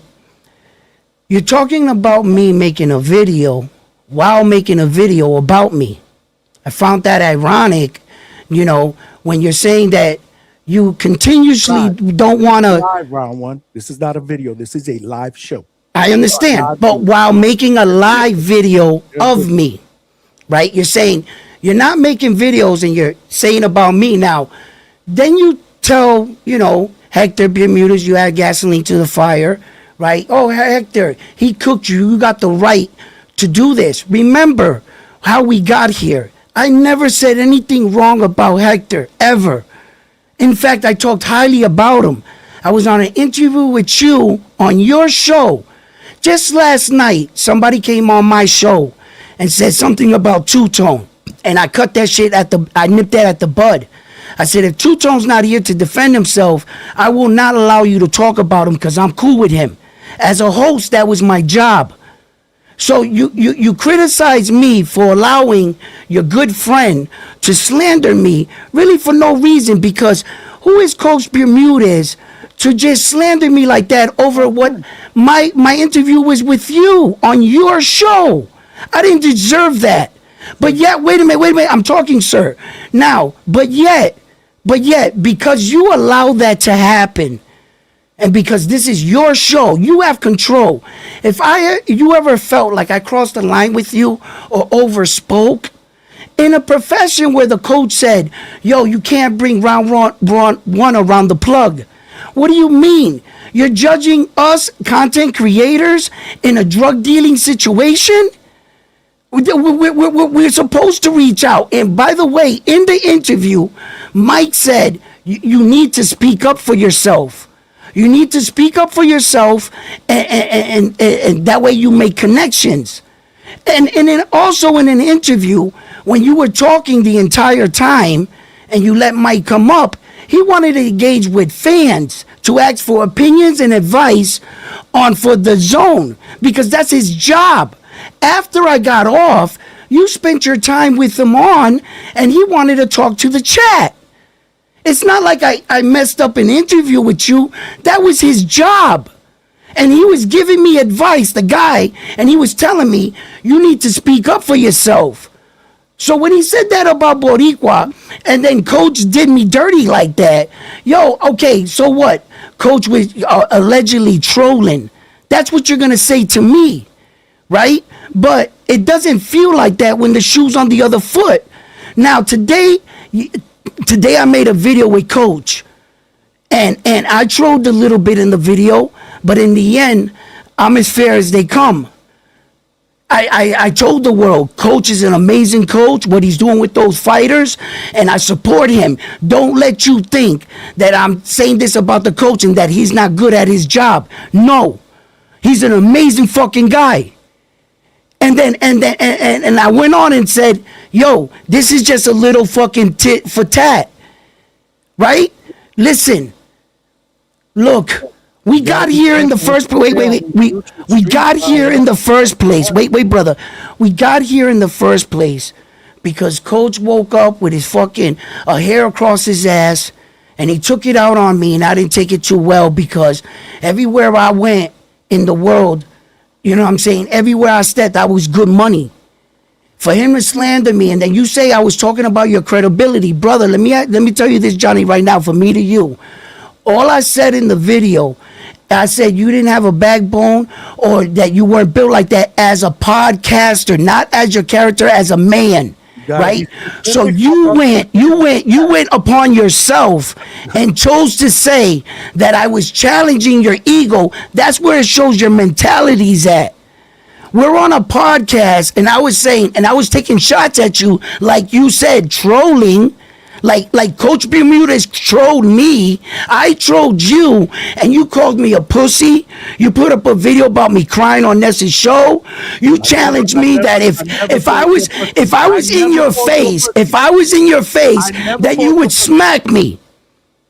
That's not what I see. So this is the problem. You gotta listen, bro. Bro, wait, it's in the beginning of your video. Anybody can go back and watch it. I just skimmed through it. I was speaking generally to the people in the chat when Two-Tone was doing. Okay. Allow me to finish, brother. Allow me to finish. So I said, if anybody thinks I'm soft, they could say it. Okay. All of a sudden, you had to tell the people how tough you were. That you would smack round one, and that round one's a pussy, and then you talk about slander. I never said that. You see, then you talk about slander, right? All I merely said, right, is that I judge you because of the fact that I was like, man, what the fuck did I do so bad? Look, not what he said. Round one. Look. What did I say? Yeah, like I said, I skimmed through the video. Please. What? Right? Yeah, but listen, because if you're gonna skim through the video and then come up here and comment, then I gotta hold on. The fact that you okay. You want to play that game? Say you didn't say that shit. I didn't say it towards you. Oh, okay. I know, but you talked about it. Right, but you talked about it. Where did that come from? But where did that come from? It come from our argument. That's where it came from. I didn't get it. I didn't take it there. You did. You did because you chose to take that phrase the way you want it. I guess it affected you as a man. But brother, if that's how you feel, that's how you feel. I see how you are. I also said fine. I also said that I like you. No, you have never liked me. Not even from TVV. Cut the shit, Johnny. And still, I'm cool with that. I still reach out to you. And I've always knew you threw shade on me, and I still come to your show because I've always tried to hook up with you, Johnny. When have I thrown shade at you? Johnny, brother, you was up there when Two-Tone was going through his rant. And did you hear when I addressed that? Did you hear when I addressed that today? No, but I also heard what you said. Hold on. I said the one time that he was going back and forth with Two-Tone and I took Two-Tone's side. What did I say? I said, you know what? And I regret that. I said it on the live and I regret that. And I even apologized on the Boxy Voice when Ness said some shit. And I said, you know what, Ness? You're right. I should have fucking stood out of it and I should have stood neutral. That'll never happen again. And I never said a fucking negative. Yo, Johnny, when we was in Atlanta, me and you, we was talking and shit, right? Yeah, and we was cool in the game. I said you a cool dude. Bro, you sat next to me. You know what I'm saying? We talked, we commentated. You was cool in the game. Then all of a sudden we get back, Johnny. Like what? Yo, Johnny, real talk, Johnny, bro. Come on, bro. You're gonna sit there and say that it was cool with the coach the way he dealt with me. Let me tell you something. It wasn't cool. Oh, but you could have fucking called me. I don't got your number, bro. DM. Ness don't got my number. You can't DM me and say, yo, Johnny, man, shit went down on the show. I didn't appreciate what coach did. I didn't appreciate the fact that you didn't defend me because that's what that was all about. Can we talk this over like men? And I would have given you my number and we could have talked it over without all this social media nonsense. And it could have been done with because I would have told you, yeah, you know what? He was out of line. Let's get him to apologize and we'll move the fuck on. But you decided to go on social media and make it worse. And then I'm getting messages like, yo, you're not going to defend yourself. This dude. Hey, Johnny, you do realize You do realize why you're saying I chose to go on social media where this started on social media. Round one. Listen to me. You're not comprehending me. Well, I mean, what? You could have called me. We could have discussed this without getting all. Look at all these viewers. I know, but you act like you just said something. This started on social media. I was minding my own business. I wasn't taking shots at nobody. Let me ask another question. If you had such a problem with it, why didn't you jump back on that? Hold up. I never had a problem to begin with. I got attacked. Remember that. Remember that. Round one. I brother. I never disrespected your coach Bermudez. Listen, it's not that serious. Oh, so it's okay for you. See, what you're doing is overlooking him because you're his friend. No, I was never going to get a fair shake up here, and I knew it. I'm in enemy's territory, but I still showed up like a man. I just told you he was wrong. Hey, yo, Johnny, check this out. Between me and you, Johnny, listen, brother. Listen, I'm not going to play this microphone warrior shit, Johnny. We're too old for this shit. Johnny, listen, brothers can argue. We got an argument, and according to me, I'm done with it. Same here. I'm done with it. After today, I'm done with it. Johnny, por favor, listen, brother. If I offended you, if you think that I never even reached out to that dude, by the way, he can tell you. I never, you know what I'm saying? Nothing. No, Johnny, I'm just letting you know we keeping it funky. We putting all our cards on the table. Johnny, yo, listen, my dude. Look, Johnny, I'm not ready for some of these situations. How this got to this. You know what I'm saying? No, Johnny, bro. I don't want to beef with this dude. I don't. He thinks he got it. He got this thing that I don't like him. If I didn't like you, I wouldn't allow you. Johnny, come on, puppy. Just it is what it is. Look. I can't put the date. I wouldn't even subscribe to your channel. I wouldn't even talk. Oh yeah, Johnny. And about that other shit. Thank you for bringing that shit up. Yeah. What the fuck is it that you're telling these people that you sent me a text and that I blocked you and that what are you talking about? So this is what I said. After I saw that short, I commented on that video. And you know what I said? You know what I got an iPhone 15, by the way. It's only in a case, motherfuckers. All right? That was Go fuck yourselves. All right? And I say that respectfully. I'm just joking. Anyway, it's an iPhone 15. Let me show you. I'm gonna pull it up on the screen. I don't know what happened. I know. Where the fuck did you send this message to? To who? Bro. Yo, listen. I got a problem with this, right? It's your video. Yeah, but where the fuck is that? Where? You tell me, brother. I put it there, and then all of a sudden, when I went back to see if you had responded to it, it was gone. It was gone. And what did I say in that? I said, we grown men, instead of going on social media to talk and express our emotions for viewers, why not just send me a DM and we could talk? Okay, now, once again, had I read this mysterious thing that sent to where, where did you send it to? Like on my social, like the Instagram, where? The video that you put up. There's comments. You can comment on that. You went back and forth on somebody. Yes. About me. Yeah, I've answered all them comments. I put a comment there. That's where. Damn, yo, Johnny, why you had to ban like 6 people today on the chat that was saying shit about me? You know what I'm saying? At least they were saying some things good about me. I didn't ban nobody. Yo, they was like, yo, Ed, I'm banned off Johnny's channel today. I'm banned, man. They banned me. They got me. Here's what I'm saying, man. Before you know stuff, say I didn't ban nobody. I don't. I have. Oh well, maybe your monitors did. You right. I swear it wasn't me. You right. I got screws up here. I don't got the time to do that. Plus, anybody can speak their mind. I don't really care. Hey, yo, listen, man. At the end of the day, man, this shit went left because of the fact that it was like people are using situations like I was trying to be like snaky or some shit, right? When that's all that Ness tells me. He keeps telling me, Ness tells me, yo, round one, bro, you too quiet. He trolls everybody. He trolls me. Nah, that's not trolling, Poppy. So then why can't you take what I said was trolling? Why you have to say, put up a video? Why couldn't you just say, you know what, round one's trolling? No, you took it personal. Hello? No shit, I took mine personal. Hello? You talk about I got no backbone. No, bro, but that was in pocket. I meant that like in the moment, like because I was like, he should have said something to coach. Like, yo, come on, Round one's not up here. He left. And you know what? Maybe I should have said chill. Say it in his face. Yo, I wouldn't let them do that to you, Johnny, on my spot. That's the difference between me and you. I would have checked them.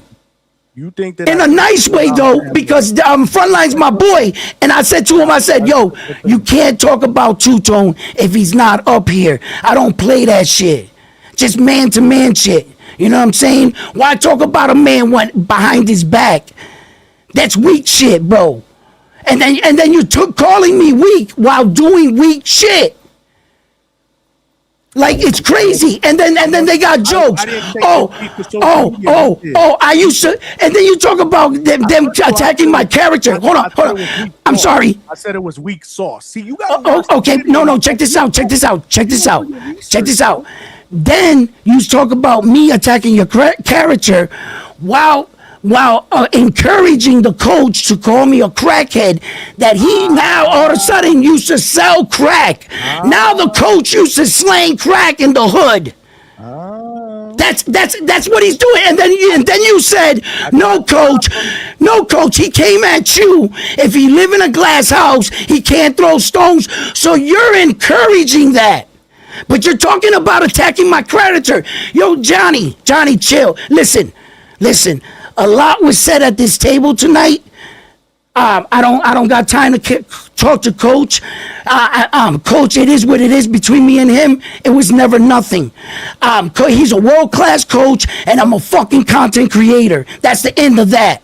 Johnny, I love you. Listen, I'll take a break or whatever. You go yours, mine. But I will never say another word about this. I said what I said. You felt what you felt. I hope you and your family are blessed, and may you have a good night, brother. I'm out. We're good, bro. We're good. All right, one. You spoke your piece. I spoke mine. We good. Yeah. What's up, Big Money? Where Coach went? He split. I didn't know that he wasn't there. I can't really see back there. He wasn't here. No, he left. Yeah, it's not like the Ev Muck. What's it called? Ev Mucks. On Ev Mucks, we can interact with one another backstage. Which is another reason why I really want you to just give up on that shit. Although I do need my backgrounds, bro. You know what I'm saying? Niggas be trying to clown a nigga. I actually like there's some options on here. I'm comfortable with the platform. I'm good. As long as the sound is fine, I'm good with StreamYard. I was just trying to get something. But to that point, about the sound. But to that point, I guess he dropped off. You know what I'm saying? Because he's probably like, I ain't. No, he's back now. No. I was told to get off, and I pressed the X button. That's what happened. Well, he wanted to talk to me, Coach. First. I thought he was going to talk to you. I couldn't be on here if the topic was me. Because he said you heard what he said. I said, yo, you good with Coach? You good with Coach being on? He said, nah, I just wanted to be me and you right now. And then you should have stuck up for me, Johnny. Apparently, you should have stuck up for me. Apparently, I Coach, stick up for you too much, Coach. Crash out. Listen, I just wanted. Listen, I wouldn't let him do that to you, Johnny. I wouldn't let him do that to you. You see, I'm a horrible guy. You see, I'm a horrible guy, even a coach. I should have had Coach's back right now, and I done fucked up. There you go. But I just wanted him to get what he needed to get off his chest, and if that's what it took, then that's what it took. Again, round listen, one, come back on here, round one. Yeah, I'm not gonna go back and forth with it. It is what it is. He spoke his mind. He just got. I would just love for him to rewatch my rant because he skimmed through it. He said he skimmed. Yeah, how you gonna skim through it, but you're gonna quote shit that I said? It's hard to speak matter of factly if you didn't see it. Right. You didn't see the complete message. So I agree with that. Listen. Accordingly to him, it's over with, right? I guess he said he go his way. I don't know where he gets this thing that I never liked him. If I didn't like him, I wouldn't allow him to come here. I wouldn't be subscribed. I wouldn't have broke bread with him and shook his hand and talked to him. I did talk to him over there. I kept telling y'all all the time, he's not a bad guy. I done said that. But what's whack though? That whole shit with the mic, Coach was right. When whatever the fuck is wrong with his mic, your mic gets drowned. Like it completely loses. Like so when you were speaking at the same time with him and trying to speak back and forth, it's hard to hear you. And Okay. then, you know, that happens to Tone too. When he's Yeah. on the boxing voice, I've heard it, he gets drowned out. I don't know what it is. I mean, I don't know what it is because my volume is up, and I had to lower his, but it was what it was. You know, he got shit off his chest. Don't know if this really kind of solved anything, but I will tell you, I'm gonna stick to my guns. I'm over this shit. This shit's giving me a headache. So no podcast wars. I'm not interested in it. Damn. Oh, no, that's not what I decided to podcast for. Damn, yo, you fucked it up. I was gonna get with ABS. We was gonna do a track. You know what I'm saying? Get Hammer Hands to sing on the hook. Me and ABS was gonna rap. He's just listen, he's just an emotional guy. Round 1 need to call back in round 1. Let me He's just an cool emotional with a couple guy. things. It is what it is. Listen, like I said, no hard feelings, bro. I got nothing against the dude. I mean, but man, it was rough because, like I said, if you're not gonna watch, or definitely watch it when you not half asleep. I don't know if he was so. I'm not accusing you or anything, but if you were drinking or whatever, watch it sober, please. If that's if that's what it is, because I was defending myself. I didn't start this shit. He specifically said he skimmed through it, so he did not see the entire. There's no credibility to that. Then, yeah, I'm just saying that's what it was. I don't think it's about drinking. It's just he didn't see everything, so he didn't hear everything. Again, So that's okay. hard Then to I comment. apologize. I'm not trying to throw something out there that ain't. That's just me. I don't know. I mean, I've kind of seen him a little bit different before. When he made that video, he looked a little bit different than he did when he was on the panel. But listen, man, he got his shit off, and we move on. We move on. You know, it's not the end of the fucking world. Stop. Like I said, agree to disagree. Yo. Yeah. Yo. We agree to disagree. That's all. What's up? Yo, listen, man. Shout out to round 1, man. He came up here, spoke his piece. Listen, sometimes when men argue, we don't rectify this shit in one day, bro. You feel me? So we know what it is, man. Some shit ain't fixable right now. But you know what? Both men go their separate ways. Ain't no problem. But I'm gonna blame coach, bro. Nah, let me stop. I said my thing is this, man. I had the link up there. If you had a problem with what coach said, just come back on or something. Yo, coach, what's up, man? Like, you talking that shit about me? What's up? Blah blah blah. Nah, look, because I don't want to keep dragging it out. But coach. You know what, coach? This is like, coach is a I don't know, man. He's that's how he is. Coach be trolling niggas, man. And at the end of the day, not everybody. That ain't everybody's cup of tea. You feel me? He trolled me in front of 100 people, man. Forced me to shadow box, bro. And on top of that,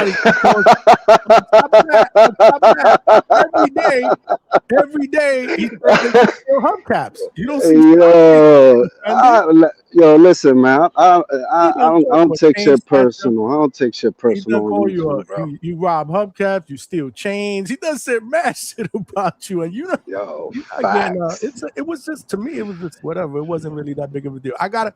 Stock, hold on, I'm gonna let you cook, but damn, these people with the super chats, I gotta show love. I could not read any super chats during that whole thing. Chevy with the $2. Straight cash, homie. He gonna go to the firehouse and pull the alarm. He said, Polo Buck with the $2. Straight cash, homie. He said, bring up Michael Leon too.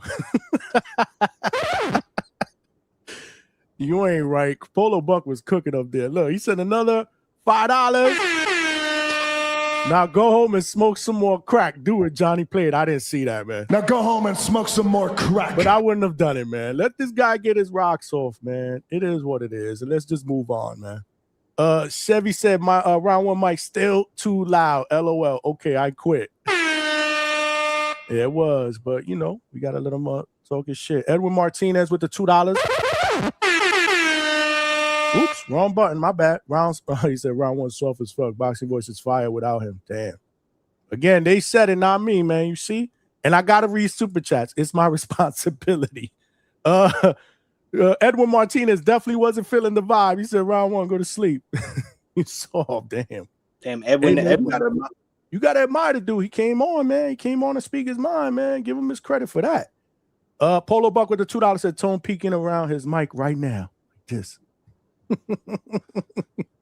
Yo, on that note, man, everybody tap into the Hatrix tomorrow, 5 p.m. Eastern time. It's gonna be lit. Oh my God, I could only imagine tomorrow. And there's Shout out nothing I my could nigga do about that. Two-Tone. There's Yo. nothing I could do about that. His neck vein Yo. was viral. Polo Buck said his neck vein was viral. Oh shit. Yeah. Damn. Yeah, nah. I know that. But yeah, I'm all caught up. Okay. Yeah, nah, yo, man. Shout outs to Tone, bro. Cause that motherfucker, I don't know if this motherfucker write this shit, but if he's freestyling, cause he be freestyling, bro. But yo, if y'all ain't catch that episode, I think from Friday, boy. Ooh wee. That shit was fucking hilarious. Yeah. Bro, that shit was a classic. But shout outs to Tone, bro. Shout outs to Tone. Cooking on Najee shit with Clarissa. He stood on 10. Two-Tone stood on 10, bro. I don't care what nobody says. You feel me? He stood on 10. Feel me? He stood on 10. It is what it is. It is what it is. It is what it is. You know? At the end of the day, though, I think it's a hard argument to not say that Clarissa Shields isn't the face of women's boxing, you know? So that's maybe, he says she was. You feel me? But at the end of the day, like, that's what Alycia Baumgardner working on, bro. You feel me? That's what she working on. She gotta keep winning. She gotta keep doing the thing, bro. At the end of the day, but she got it. She got it. You know, but yeah, man. Stop. Yo.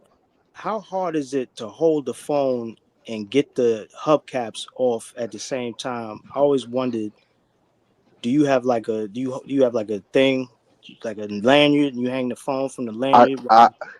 Getting the hubcap? I got workers, bro. That's what's I just up. come in and check in. You feel me? Enterprising. I like that, man. Facts. Shout out to you.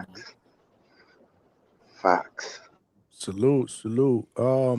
His boy was in here too, man. Frontline, who's also, he watches the show as well. And he's usually the voice of reason. And so salute to him. Yeah, shout out Frontline. What happened? I said, Sorry? yeah, shout out Frontline. He said, he told him, he said, yo, coach, he said, yo, for real, bro, coach is a troll. I'm And saying, he wasn't trying to hear it. It's not that serious, man. Just it is what it is. Coach, you really come across as a nice guy, but you know what you are, right? That's one thing I forgot. I forgot to get that clip. I gotta get that fucking clip. I got that clip, but it's gonna take too long for you to load it. So I gotta import it into Yo, right? Two-Tone gotta add coach to the fucking demon list, bro. Coach out here starting all these wars. He gotta add coach to the demon list, man. To the main demon list. Yo, where is the demon list, man?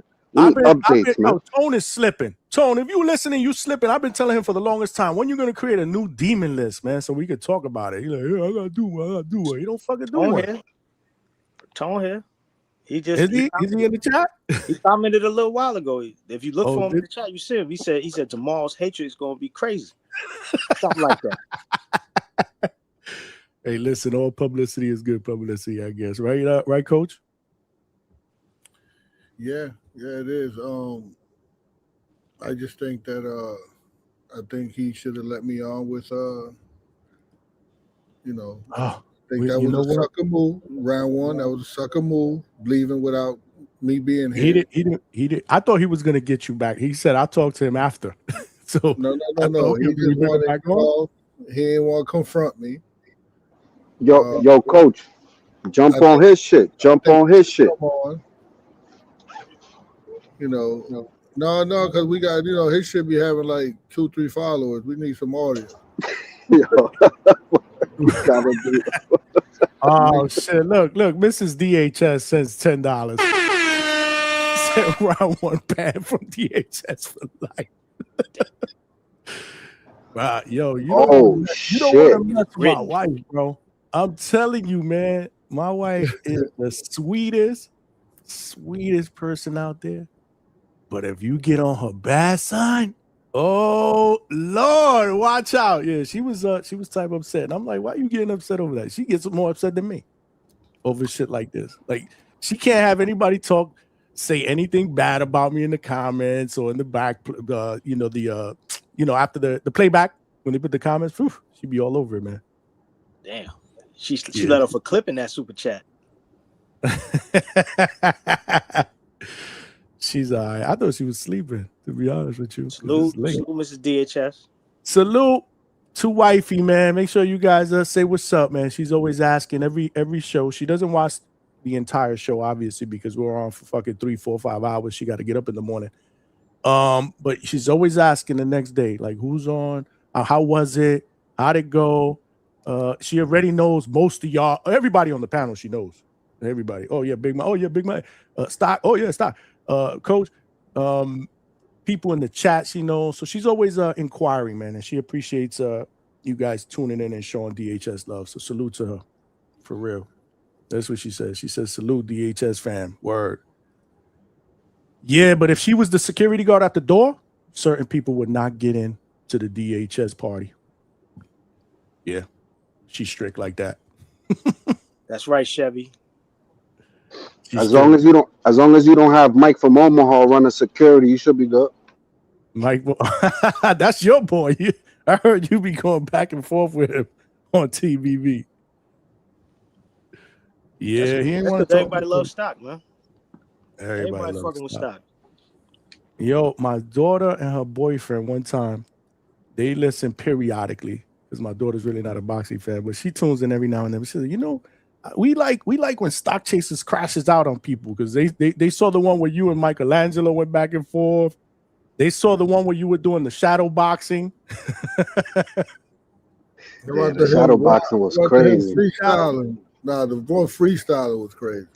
I think I remember telling those you got to watch. He freestyled yesterday. You got to blame Brim for that shit. You got to blame Brim for that shit. He started that shit. I like that. Just deflect. It wasn't your fault.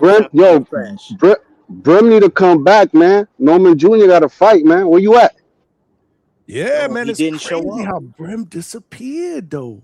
Yo, he didn't even show up for Bryant the other night. That's crazy. Yo, that's look. To defend him, nah, he's good. He's all over X, bro. He's good. I was talking to him on the gram too. What did I do to him? No, Johnny, it's not what True did. He doesn't go to any channels. I could vouch for that. It's not a DHS thing. He doesn't go to TBD. He doesn't. Stock. He was on Mark Nash. Bro, you know Mark Nash is that's his homie though, bro. That's different. That's really his man. All right, I'll give you that. You know, I don't mean it like that. I mean like I'll give you that. I'll give you that. Yeah. That's different. You know, I don't know what he got, but he really fucked with Mark Nash for. I don't know what that is. That's that Atlanta shit. And shout outs to the Knicks, man, because Atlanta's down bad. There's a bunch of snitching going on, bunch of rat-tillery. The Atlanta got spanked. My boy JB Cook, you feel me? No, this ain't boxing, but man, shout outs to the Knicks, man. Oh, the Knicks won? Facts. Yo, we getting Atlanta out of there. We packing CJ McCollum ass up out of the paint, bro. I'm lucky they don't got Trae Young no more. That's the Knicks' worst nightmare. Bro. Pack y'all motherfuckers up, if I'm not mistaken. Right? Reggie Miller style. Nah, he did. He did us dirty. He did us dirty, bro. He did us dirty. I be creeping here and there. I don't really watch, but I be creeping. I know exactly what the fuck's going on. Trilosophy with the $2. Salute Johnny. Beef has to be addressed offline. I tried, man. But yeah, you know, he ain't respond. I did what I did. He did what he did. Now it's over with. It's over. Yo, can I ask Coach a quick question? Coach, are you able to tell us how much Rohan Polanco weighs right now? I seen him dancing bachata on my story, bro, or salsa. You that? You seen him looking big or small? So that's what I was asking. He looked like he ain't too far away, but I know he ain't on 147. He ain't like he probably got to lose a couple more pounds. That's a fact. Yeah, but you see that like in your take, you see that we in a couple weeks we could just make the weight. Oh no, that's a fact. Yeah, I see his abs breaking out and shit. Yeah, I'm not saying he's heavy, but you know those little that little 8-pound and shit make a difference. Yeah, you stay around like how he looks. You don't never like fighters never. I mean, I don't have to tell you this, right? You do know that fighters don't walk around on their weight. Oh, bro, of course, yeah, of course, right? We know that. Yeah, so but you want to hang around at a weight where, like 4 weeks out, you should be able to make it comfortably. But yeah, he's good on weight. No, I'm telling you that was pretty bad for it to be out there like that, Yeah, look, shout outs bro with Joel, because I saw his interview on there too, because he jumped on there. And I think what's important is, first, shout outs to you, because he was like, you're more than a coach, you feel me? But at the end of the day, he's in a good mental space, because they was asking him, like, Joel was asking him how you stay focused, with the bullshit, business of boxing shit, oh, we got something big for Tiger, but he ain't got a fight lined up, or because I know they approached him on one, he said, but he's in a good mental space, bro. He's patient, so that's solid, bro. Because listen, that opportunity just comes out of nowhere, bro, and he knows that. So that was good to hear, you feel me? Because Joel was just like, everybody's upset, man. We want my dog to get a fight, get some shit going. But at the end of the day, he's being patient, which is important, bro, because you could lose that. You could lose that shit, bro, after couple of things that happen. You feel me? Yeah, I think he's I mean, he's good because of me. I got him. He don't got to worry about anything. That's like my son. So I got him. He always gonna be smiling. I get upset at him when he come down. Sometimes he walk in and he's tired and he got this stupid ass look on his face like the world is on his shoulder. I'm like, what the fuck wrong with you? Like yesterday morning, exactly what I told him. I walked up to him. He was putting his socks on, his shoes on. He act like not sad, but he was just tired. I woke him up, and I walked up to him and I was like, yo, listen, people woke up today in a worse condition that you are, and some people didn't even wake up. And you got the opportunity to be great today. And look how you look. And what he do? He gave me a high five. He livened up, and he went to work. No, that's facts. It's too early for a closeout, though, Coach. That's closeout material right there, for sure. Yo, but real quick before I jump off, Coach, who you got coming up? Yo, Stock Chaser, man. Listen, real quick, shout out to you, man. Because why the fuck people can't understand entertainment I don't know. When we closing out, Johnny? Because Damn, it's early as hell, Coach. You wilding right now. It's 12:40, my boy. I ain't telling them to close it. I ain't telling them to shut it down. I'm just saying that these motherfuckers been getting me. Nobody been sending super chat. My brain cells is going off. My creativity. Yo, run the clip. Run the clip. That needs a couple super chats. Yeah, the money come after the clip. Hold on. Shit, I'm slow, man. I got two. Oh, God. Someone send a super chat. That beard is crazy. Yo, I was just gonna say, I was like, bro, did you notice how lined up my brother's beard was? Yeah, because his real lineup. My hands is crazy. Oh, but I was saying that I was starting to say shout outs to you because I'll be all over you, and it's just entertainment. That's all it is. It's like I fuck with Stock Chaser. I like the time where I seen him out, and he was a little tipsy, and it was memorable to me in my mind that when he was yelling for Rohan, and I looked back, and I'm like, how the fuck? In the middle of a fight, I thought about it. I'm like, how the fuck did he get down here? It's crazy. Yo, my bad. I know you was focused, yo. Man. Yeah, like in my mind, I was like, where the fuck is security? Is it that easy to get down here? And that was the Garden, right? The small Yeah. Garden? It's usually not easy at the Garden. Nah. Bro, I got all the way. I mean, I could have got to the back, bro. Feel me? It's usually not. It's a lot easier. I remember back in the days at Barclays, much more easier. The Garden, to me, they got security everywhere, bro. It's like corporate. You know what I'm saying? Like, and Yo. they take their fucking job serious, bro. They ain't trying to let nobody get in the fucking area that you're not welcome in. Barclays, you talk a little shit to a security guard here and there, be like, all right, man, go ahead. Yo, Big Money. What was the rapper that said that he pulled up to the Barclays and motherfuckers are shooting dice, all types of crazy shit? Oh shit! I forgot who it was. Probably Casanova. At I'm telling you, man. Said that shit wild. Oh, yo, there was a shootout in there. He was with your boy 6ix9ine. He wasn't in that, but he was around when that happened. Yeah, when you go to the Barclays, man, you gotta show up. You know, you gotta show up ready. You gotta show up ready. I like that. And So, let me tell you, so I used to go to this banging ass pizzeria about 4 blocks away from the Barclays. Oh my God, the best pizza, or some of the best pizza I've ever had in New York City. And it's literally like 4 blocks away, man. I gotta go to Barclays. You talking about back in the day when it wasn't safe down there. You know what I'm saying? Like it's not that much more safe, but it was a time, downtown Brooklyn was motherfuckers was getting packed up, Johnny. You know. But is it downtown Brooklyn, especially the area around Barclays? They used to call that the new Manhattan. Like they got more, that's what I heard. They used to call it the new Manhattan. but listen, let's not drag it. The hood is like 5 blocks away, bro. That's what I'm saying. When I was saying, you ain't really want to be around there. When the last time I've been there? Had I been? Well, I've been here 5 years. So late 80s, early 90s. Oh, come on. You want to be around there.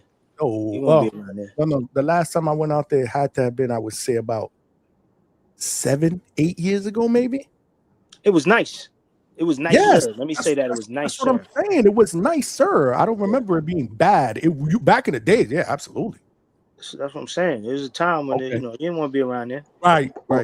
You got the mall there. You got the Target there. I forgot what they used to call that. Atlantic Center, if I'm not mistaken. I believe that's the name of that. Albee Square Mall. Albee Square Mall. I used to. It's not next to it, but yeah. Yeah, not there, but you get what I'm saying. Definitely That's gone. That's gone. I mean, it's something else.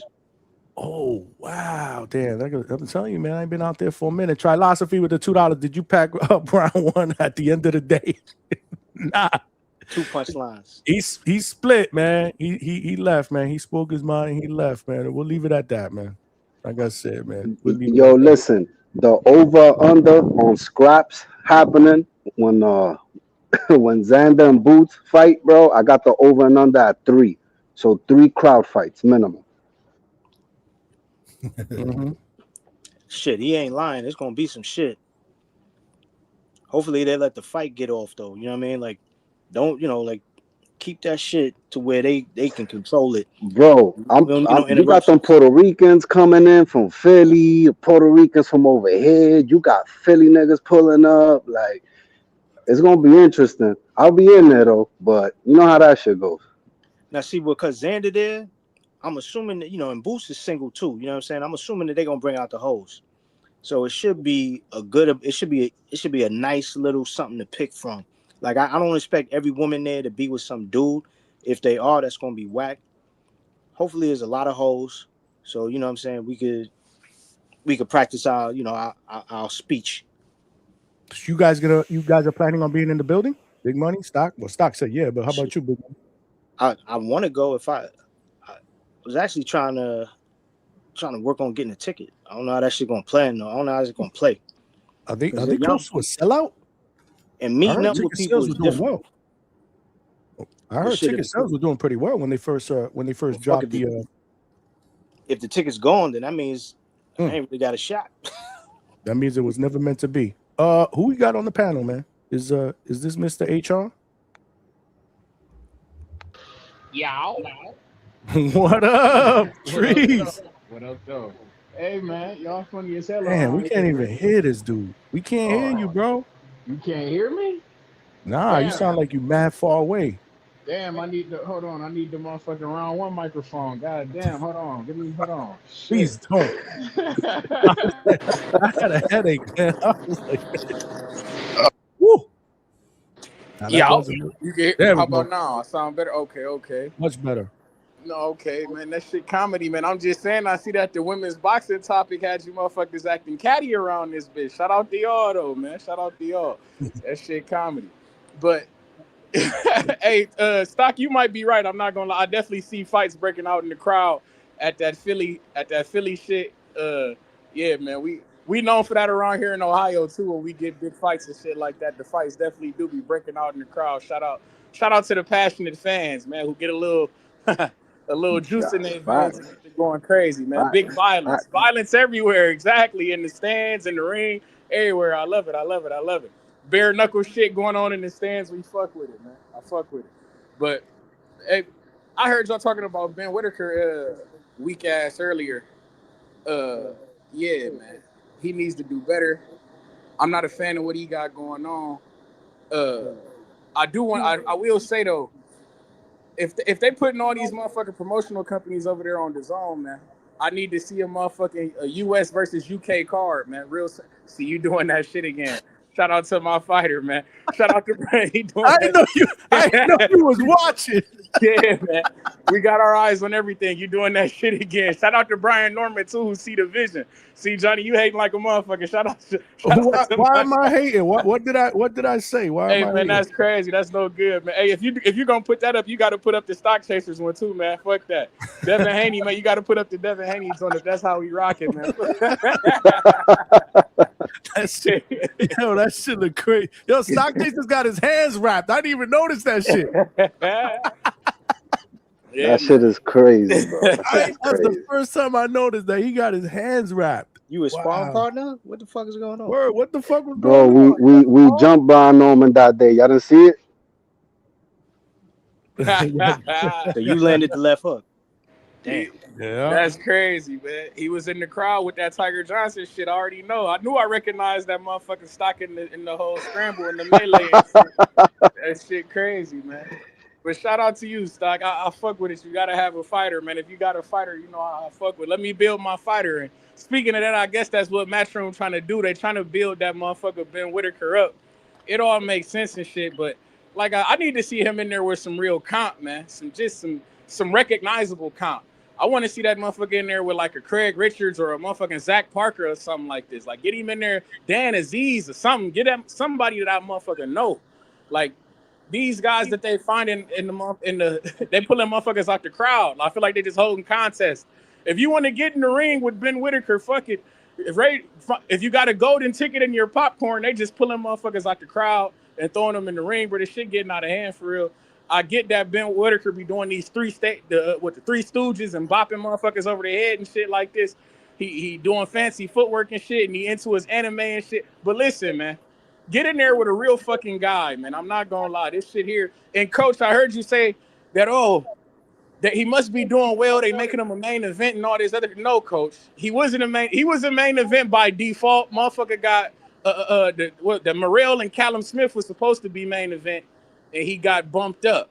You feel me? David Morrell was calling him out. He said, "Fuck it, I'll take the fight with Ben Whittaker." Ben Whittaker is not fighting David Morrell no time soon. That shit is a little strange to me. I feel like they was in the same Olympic class and shit like this. They roughly the same age. Why the fuck couldn't Ben Whittaker get in there with David Morrell? I don't know, man. I find this shit to be strange, man. This shit is a little strange. And if Matchroom, they got fighters galore. And like I say, the Zone got fighters galore. They got all the fucking promotions. I want to see a US versus UK card here soon, man. We need to see this shit soon. They got that motherfucker Leo Atang on the undercard. I seen him at heavyweight. He looked halfway decent. I kind of like that motherfucker. Yeah. I would like to see him probably fight like a Price Taylor or something like that. I think that'd be a decent little scrap. Or what you think about him and Brandon Moore? I think Brandon Moore and Leo Atang might be halfway decent. You feel me? I don't know, man. I want to see these guys do more, especially when every time you look up every fucking card on that motherfucker, they trying to throw under the Ultimate Package banner and shit. I wish you had to ask your mans about that Ultimate Package too, Johnny. We need to get to the bottom of some shit. Like, why the fuck? Every time I look up, they got more and more cards. They trying to squeeze up under that Ultimate Package banner and shit. I'm not feeling that shit, man. You should have said something. You should have said something. He was asking if you guys had questions. Hey man, I seen motherfuckers in the chat was asking about the prices and shit like this too, but man. I'm sure he'd come back. Shout out to him though. I liked what he had to say. And you know I got some bare knuckle questions because he say he the global content of the Zone in general. He ain't say just boxing. So we got some bare knuckle shit I want to ask him too, but hopefully we get him back on. Hey, you doing that shit again, Johnny? Don't disrespect Bare Knuckle, man. You know how they rock, man. That's the real violence over there. Shout out to the Vargas brothers, man. Shout out to the Vargas brothers. Yeah, have man. mercy. Wow. You know that's BKB. That's down there in your neck of the woods, Johnny. You might have to make your way to a Florida show. Go check out the Trigon. See what they got going on. You know, I wouldn't be opposed to it, Trees. I wouldn't be opposed to checking it out. Yeah, man. We need your backstage access, man. I know you can get some access, man. We fuck with it, man. I'll let it. You need to go there, man. Check that out. I want to see. I ain't gonna lie. That shit really had me interested with the Vargas brothers because I think that they could make some waves in that shit, man. I think they could make some waves in that shit. BKB been signing a whole lot of guys, older fighters. I see that they signing newer fighters as well. I'm intrigued with what they got going on, man. So yeah, man. Jamel Herring got his championship fight coming up here May 22nd in the bare knuckle shit. I will be tuned in. Midwest Mafia member, you know how you rocking with that shit. Yeah, man. Yeah. But this weekend of boxing, I just want to say, speaking to Caddy and shit like that, don't nobody talk about Clarissa Shields no fucking more. The GWOAT, big GWOAT.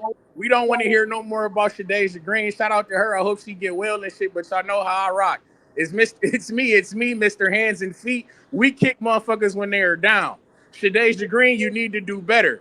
You look like shit out there. You got beat on, and that's unfortunate. You was at the media workout dancing to the Remy Ma diss track and shit like this, and you got your ass kicked. That's unfortunate. We don't want to hear about you anymore. You're washed up. It's over with for you. Like I say, I thought you lost the fight to Savannah Marshall from the Begans.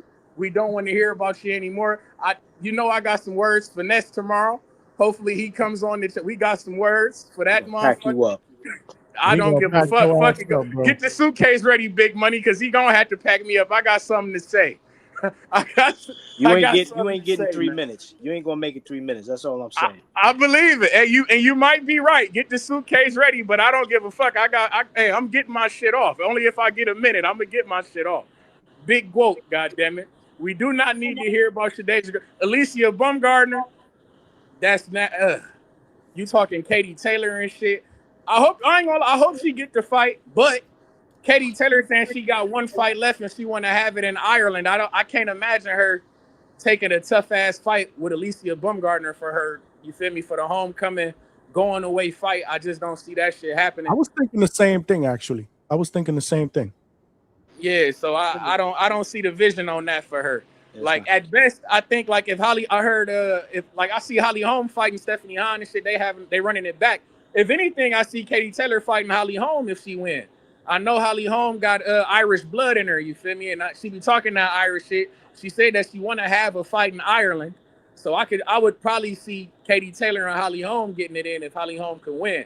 I see that making more sense. She's an older fighter, you feel me? Getting long in the tooth. She's a little bit slower, you feel me? She's no Alycia Baumgardner. So I think that might have more chances of happening, you feel me? But yeah, the Baumgardner fight with Katie, I don't know about that shit. And I damn sure don't want to see Alycia Baumgardner fighting Amanda Serrano. I don't like that fight either. I think that's I don't know about that shit. I know Two-Tone, shout out to him. Hopefully he's somewhere in the chat. Motherfucker, you be trying to unload Alif Nurtahan on goddamn Caroline Dubois. Alycia need to be fighting Alif Nurtahan. I know everybody don't fuck with the women's boxing like that, but I do. And I'm aware of the fact that Miss Alif Nurtahan got that WBA interim belt, motherfucker. She need to be in the ring with Alycia. That's a real knockout artist. I would like to see that shit. She put Beatrice Fieta a fucking way. That shit was nasty. Obliterated her ass in the corner. That shit was vicious. But yeah, man. Nurtahan, I would like to see. The other girl, the other Caroline at 130 who got the WBC belt since Alycia not doing 3-minute rounds and shit like that.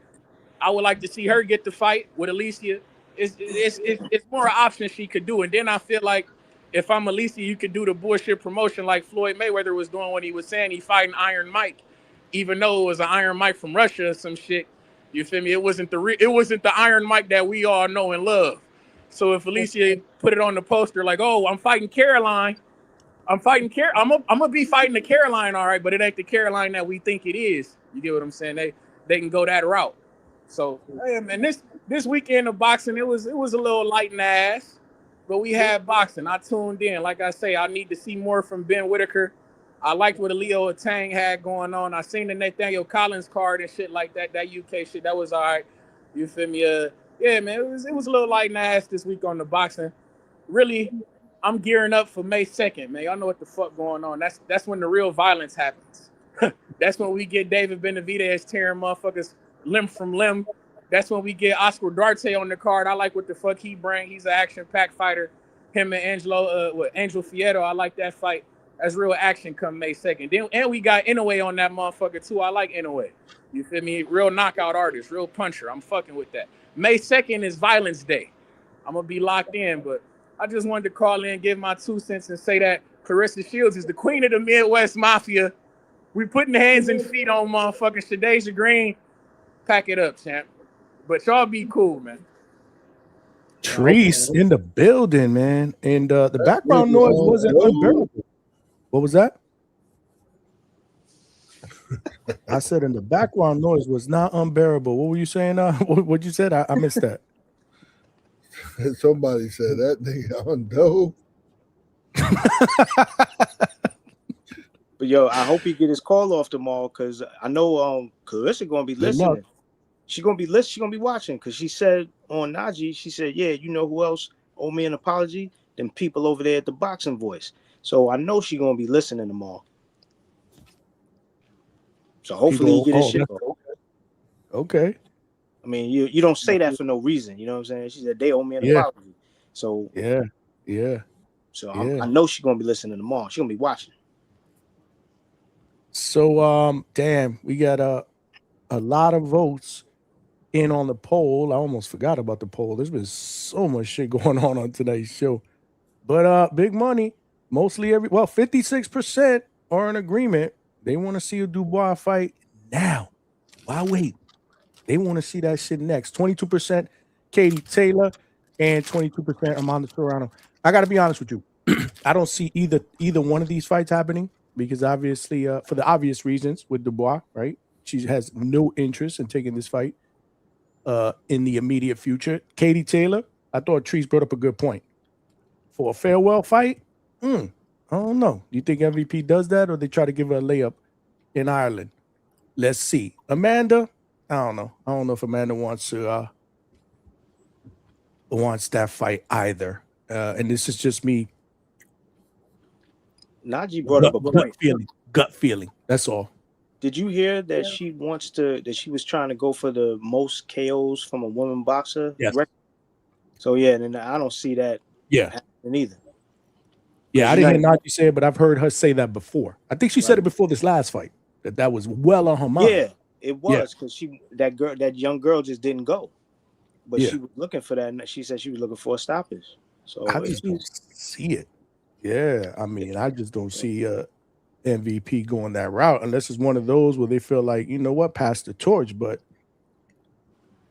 nah, I don't see either one of these three. Although I would have voted Caroline Dubois. I said it earlier. Why wait for something? What's the saying that they say? Why put off something till tomorrow that you can do today? Yes.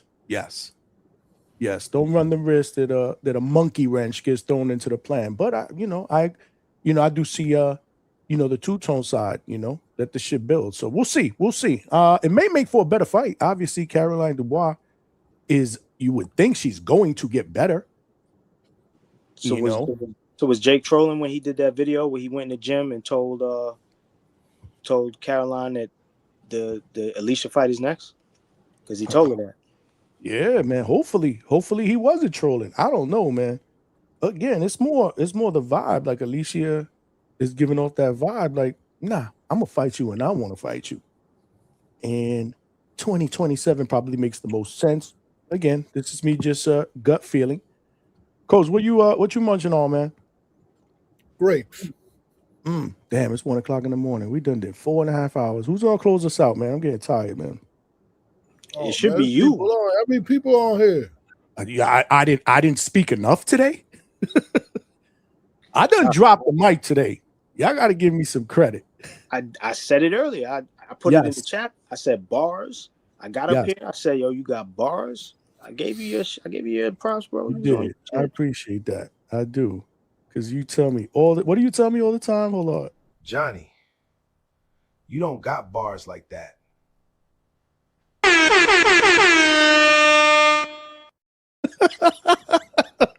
Coach, did you see that? Did you see the hat he was wearing? I know it's like a bucket hat and a hat like It's a flip back. snapback bucket. How is that fucking possible? AI. Oh shit, that shit is hilarious, man. That shit is hilarious. Here, man. Play that video, man. Who we got? Which one? Which one? A Hold couple on. super chats, man. Oh man, We Coach, need round one. Someone send a super chat.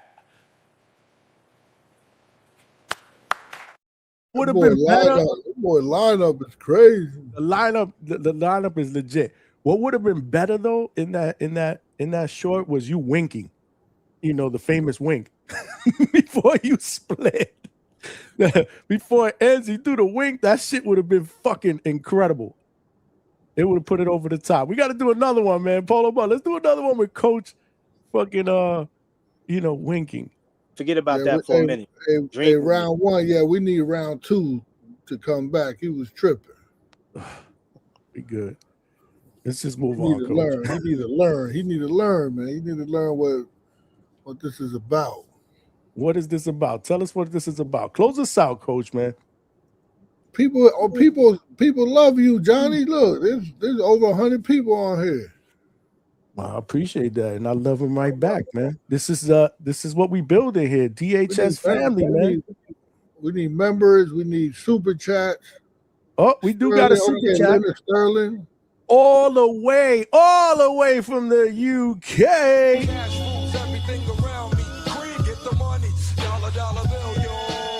Boudouin versus Angel announced few days ago, fighting for an interim WBA 130-pound title. Turhan must have vacated. So that's Eli Tehran. All polls I've seen is around 60% Dubois. No different here. We have 55% now. We'll end the night right now, though, because we got about 170 or close to 170 votes. So we'll end that now. I don't see the needle turning. Appreciate all of y'all for participating. That's what it's all about, man. Participate. It's free. It's free. Yeah. Well, that's another one. Well, actually, no. Tone talked about Dubois and Turhan potentially mixing it up. That's the fight that he would prefer that Dubois takes, man. Yo, Tone, don't be putting Alycia on that protection program, bro. You got to cut that shit. That's weak sauce. Let her get that smoke. That's weak sauce. Let her get that smoke now. Yeah, no, he's wrong about that. That's not the fight to have. That's not the real fight for Alycia. The real fight for Alycia is Amanda passing the torch on. If Alycia is that person, if she's that person, she'll get through Dubois, and she'll go to Amanda, and she'll, hopefully, Katie will fight one more time or whatever, and did I miss definitely close out. Nah, I didn't miss your super. Oh shit, I did. My bad. Damn, I missed the super chat. My fault, philosophy, man. Damn.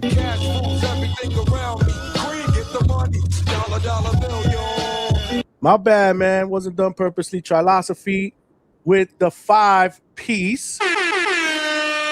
So the commissioner of combat is in the building, and shout out to DHS. He was talking about Treese, the combat connoisseur.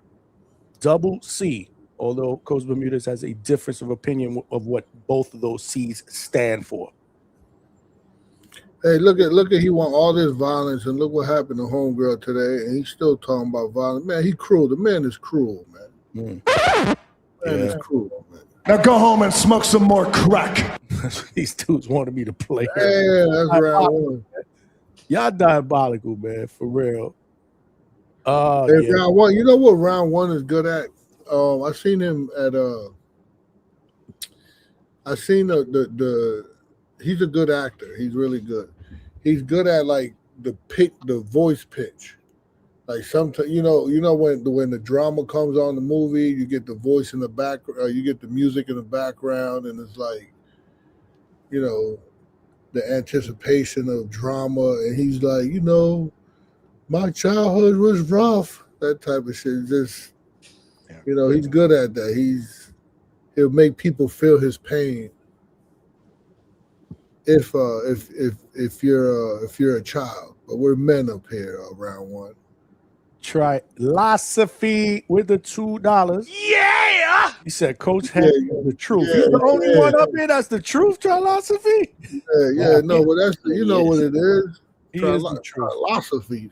Man, that's a hell of a name. Explain I like that name. I actually like that. Trilosophy. What that mean? I don't know. You have to tell us where you got that from, but I like it. I like the sound of it. Trilosophy. Yeah, my man come up here, you know, dropping the pitch of his voice and then raising it. Oh man, no, he's a dramatic individual. He's good at it too. We got round one. This is the DHS round one. And he said, "Call him round two, Coach, because he's a." I got to round one. I got to because you're right, man. The real one round is with us. This round one is always here, man, in the chat, rocking out. Also a big MMA fan, if I'm not mistaken. I think I've heard him on somewhere. I think it was on it was a platform that I heard him talking about MMA on. Might have been with my guy GMT Sports, if I'm not mistaken. And I think he said it on the chat too a couple of times. Salute. He's a combat connoisseur as well, like Treese. Treese likes that bare knuckle. I think Treese is an MMA guy too, right? Yeah. I think so. Yeah. He said he likes everything. Anything violent. He likes it all. He honestly, he is a true combat connoisseur. You know, I mean that ain't no lie. He don't watch fencing. That's bullshit. He ain't no combat connoisseur. Who? He don't watch no fencing. You know what I'm saying? Like he don't watch all that fencing. Shit. Oh man. Wow. Or car jujitsu. You ever watch car jujitsu? That's when motherfuckers is in a car and they kicking and punching each other in the fucking back seat and the front seat. That's a real sport. Yo, but you know what popped up on my feed the other day and I started watching it? The fight scene between Bruce Lee and Chuck Norris. It might have been right after Chuck Norris passed away, man. Salute. Yeah.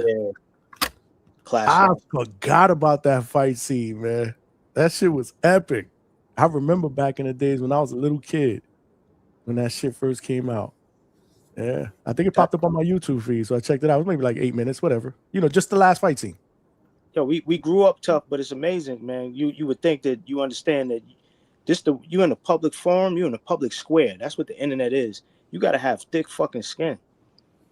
You would think that all of us, you know, Gen X dudes, we got that kind of thick skin coming up on this type of, you know what I mean? Like you exposing yourself to the world, being on fucking YouTube. Toughen up a little bit. I had to learn that because people are brutal. Like I said, they say all kind of stupid shit behind a keyboard, man. It's just the way it is, man. But, you know, you got to, you know, ignore it, man. There's bigger things, more serious shit going on in life, man. In the world that in this world that we live in, man. Just I got no time for that. But Coach, go ahead, close us out. We can get some super chats. We got some. Can we get one more though? Because y'all been getting me the last couple times. That's why it's been rough for me on the you know, my mind thinks better when someone sends some money in. I feel appreciated. You gotta pay him to get his mind to speak. I feel appreciated. You know, today I didn't feel appreciated. I got booted off once again. Right? So did I. What? We would have still been here. Once again, I get booted off, and then I gotta like wrestle my way back on. And I should have never been booted off. I should have been on here. And then he leaves before I get on. I mean, that's crazy. That I couldn't control that. That I couldn't control. You know, I would have gladly, if he would have said, "Where's Coach? Coach, jump on, man!" And you know what? And I would have jumped off. Let y'all go back and forth. I don't need to moderate that shit. That would have been a movie. I would have jumped over. No, but we don't go back and forth because I don't do the back and forth. I teach, you know. I would have taught. That would have been a headache. So I would have been like, "Nah, I'm good." I'm gonna go. Hey, round one. I know you somewhere slithering around listening. I'm gonna go on your platform and teach you a thing or two, man. Oh, whatever. I'm gonna go on there, man. Talk to my Boricua brother so he could, you know, get some knowledge, wisdom, and understanding. Nah, you a backstabber. You know what I mean? So look, check this out. Let's be real, right? This is a platform. This is entertainment. So when things get a little messy, let's not act surprised. That's what people want to watch. That's what brings the views. That's what drives the engagement. And if we keeping it all the way real, right? It's how it works. You need these type of moments. You need this. I think it's tension. You need this tension. You need something people can react to. We can't just always talk boxing. People love the crash outs. And the crazy thing is that this is how channels grow. That's how you get more eyes on it. So now me, I don't never take it personal. I don't get sensitive over it. I could get trolled all, it's either funny or it's not. I understand the difference between real life and what happens when we're on the panel. If it was really that serious, it would have been handled more directly.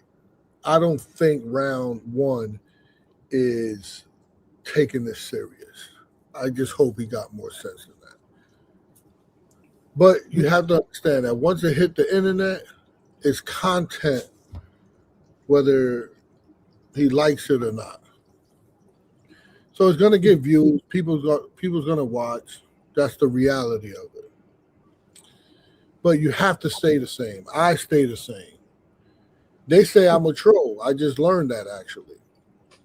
I ain't even know that. I've been like this my whole life. I don't get emotional over any of it. I don't move different because there's an audience or not.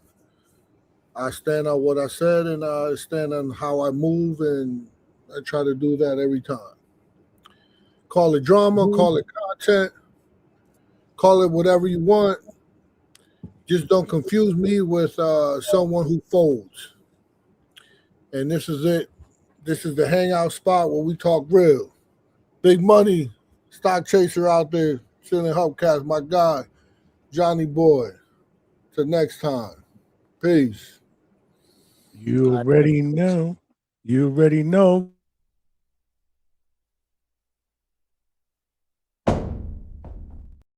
Coach done dropped the mic again. He's spitting facts, man. This is he's spitting facts. 100%, man. Like I said it already, man. You gotta have thicker skin, and I do want to his point. Yeah, I know we use that word troll, but he's right. If this is how you are, this is just how you are, and he has never exhibited his character being any different than what it was. He's got real thick skin, and he's a relentless jokester, and a lot of the times that's how we get familiar with one another, seeing how far we can push that envelope. Hell, one of I say my man 50 grand, my man 100 grand. That's all day from when we was fucking 9-10 years old. Hard humor, you know what I'm saying? Like going in on each other. There's motherfucker call me up out in the blue and just be like, I just wanted to remind you, you need to go fuck yourself, and then hang up the phone. I love that shit though, because that's how I grew up. And on some real shit. That's what we did. The shit that coach do on this internet shit, this shit is light. It's light work. It really is. So the fact that any of y'all, anybody getting their feelings, no matter who you are, about anything that people say to you on the internet, bro, is just kind of crazy. It's kind of crazy to me. I guess I'm not from this. I'm not from this where I can understand how that's a real thing. But obviously it's real to some people, right? But to that point, man, I'm gonna just say, look, y'all handled it like men. It don't have to go no further. Y'all, whether y'all seem to agree that this is the end of it. So I'm not even gonna say y'all agree to disagree. Y'all agree. I'm over it. Right. Yep. I'm over it. And I'm with you. It really don't need to go further. And it is what it is. Everybody got their shit off. Everybody said what they wanted to say. And it is what it is. Let's move on. I did want to acknowledge though my man Treese in the chat though. Pull up that last one he said. different screen. Salute to Trees. Yeah. Trees. Damn, where was it? It was a long time ago? I believe like a minute or two ago. How come I can't see it? Oh, damn, Trees. People are chatting. I see a lot of chat. The chat's been absolutely fucking fire tonight, boy. Fire tonight. Oh, Money, I do not see it. You talking about Trenny or Trees? Trees, 1:11 a.m. He said, I definitely watch fencing and car jiu-jitsu. Okay. Yeah, you got to give me if you give me the time, I'll find it. There it is. Okay, I definitely want. I stand corrected, Trees. I thought he wasn't with it. He said, get hit, man. What's wrong with you? I stand corrected. Trees is definitely a motherfucking combat connoisseur because I don't know nobody else that watch fucking fencing or car jiu-jitsu. So shout out to him. I don't know if I believe him though with the fencing though. But I gotta take his word, bro. If he said it, you know what? If he said it, I'm wrong. I shouldn't do that. If he said it, I believe you, Trees. But you're gonna have to prove that shit one day. I don't know. You know what I'm saying? That shit is I don't crazy. know how he would, but yeah, he gonna have to prove that because I don't know if I believe that, but it is what it is, man. But nah, man, you like Stock Chaser said, man, bullseye, man. Bullseye, man. But on that note, brother, it was a hell of a show. Great show. You know, what I normally would tell you, I'm gonna still tell you. Johnny, you don't got bars like that.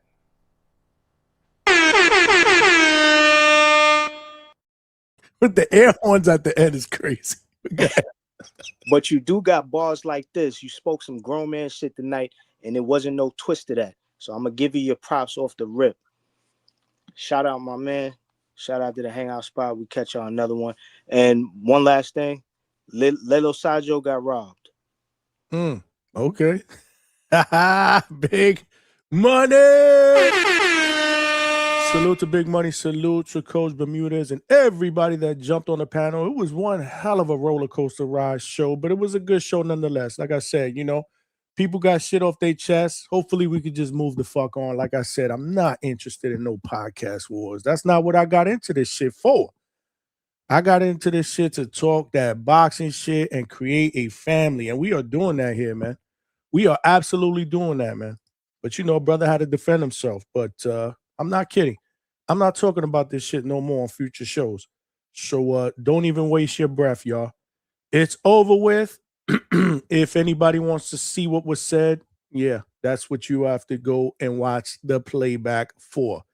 Let's be bigger men and move the fuck on. Yeah, man, I thought it was a great show. Salute, Johnny. Great, good show. Take it easy. No, salute to y'all. You can't have a great show without a great audience, without a great chat, and without great panel members to talk that fucking boxing shit, man. Please, if you guys can, man, tell a friend to subscribe. We are trying to build something. There are power in numbers. We did get a couple of subscribers. We need one more to get to 3,660 subscribers. Yeah, y'all know people. Y'all know people. Tell them that we cooking here at DHS, man. Tell them we cooking. We building something special. But we will be back at it on Tuesday night. You know, usually I don't do a Monday night show because that's work night. That's when I got to get all my admin shit together, man. Cut up shorts, schedule the week.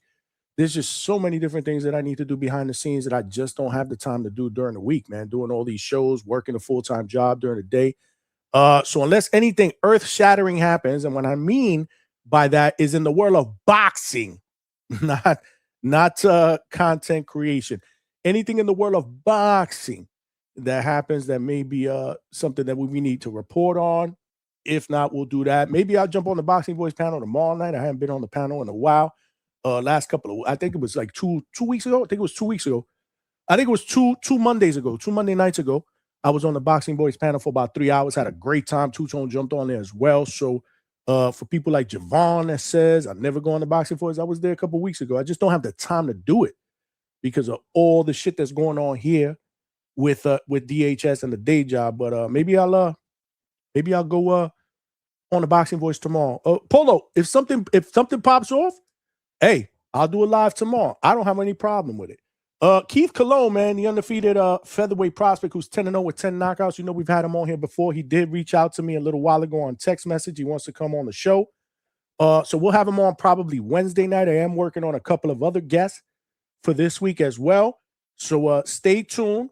Stay tuned. We'll have a full docket because I don't believe we got any big time boxing this weekend as well. So we're gonna have to do what we need to do, man. Open panel. We'll get by. We'll get by. It's never a dull show here at DHS. We will get by. I'm here. Y'all here. We gonna cook, man. Y'all know the deal. Salute to all of y'all in the chat. Smash the like button on the way out. Tell a friend to subscribe.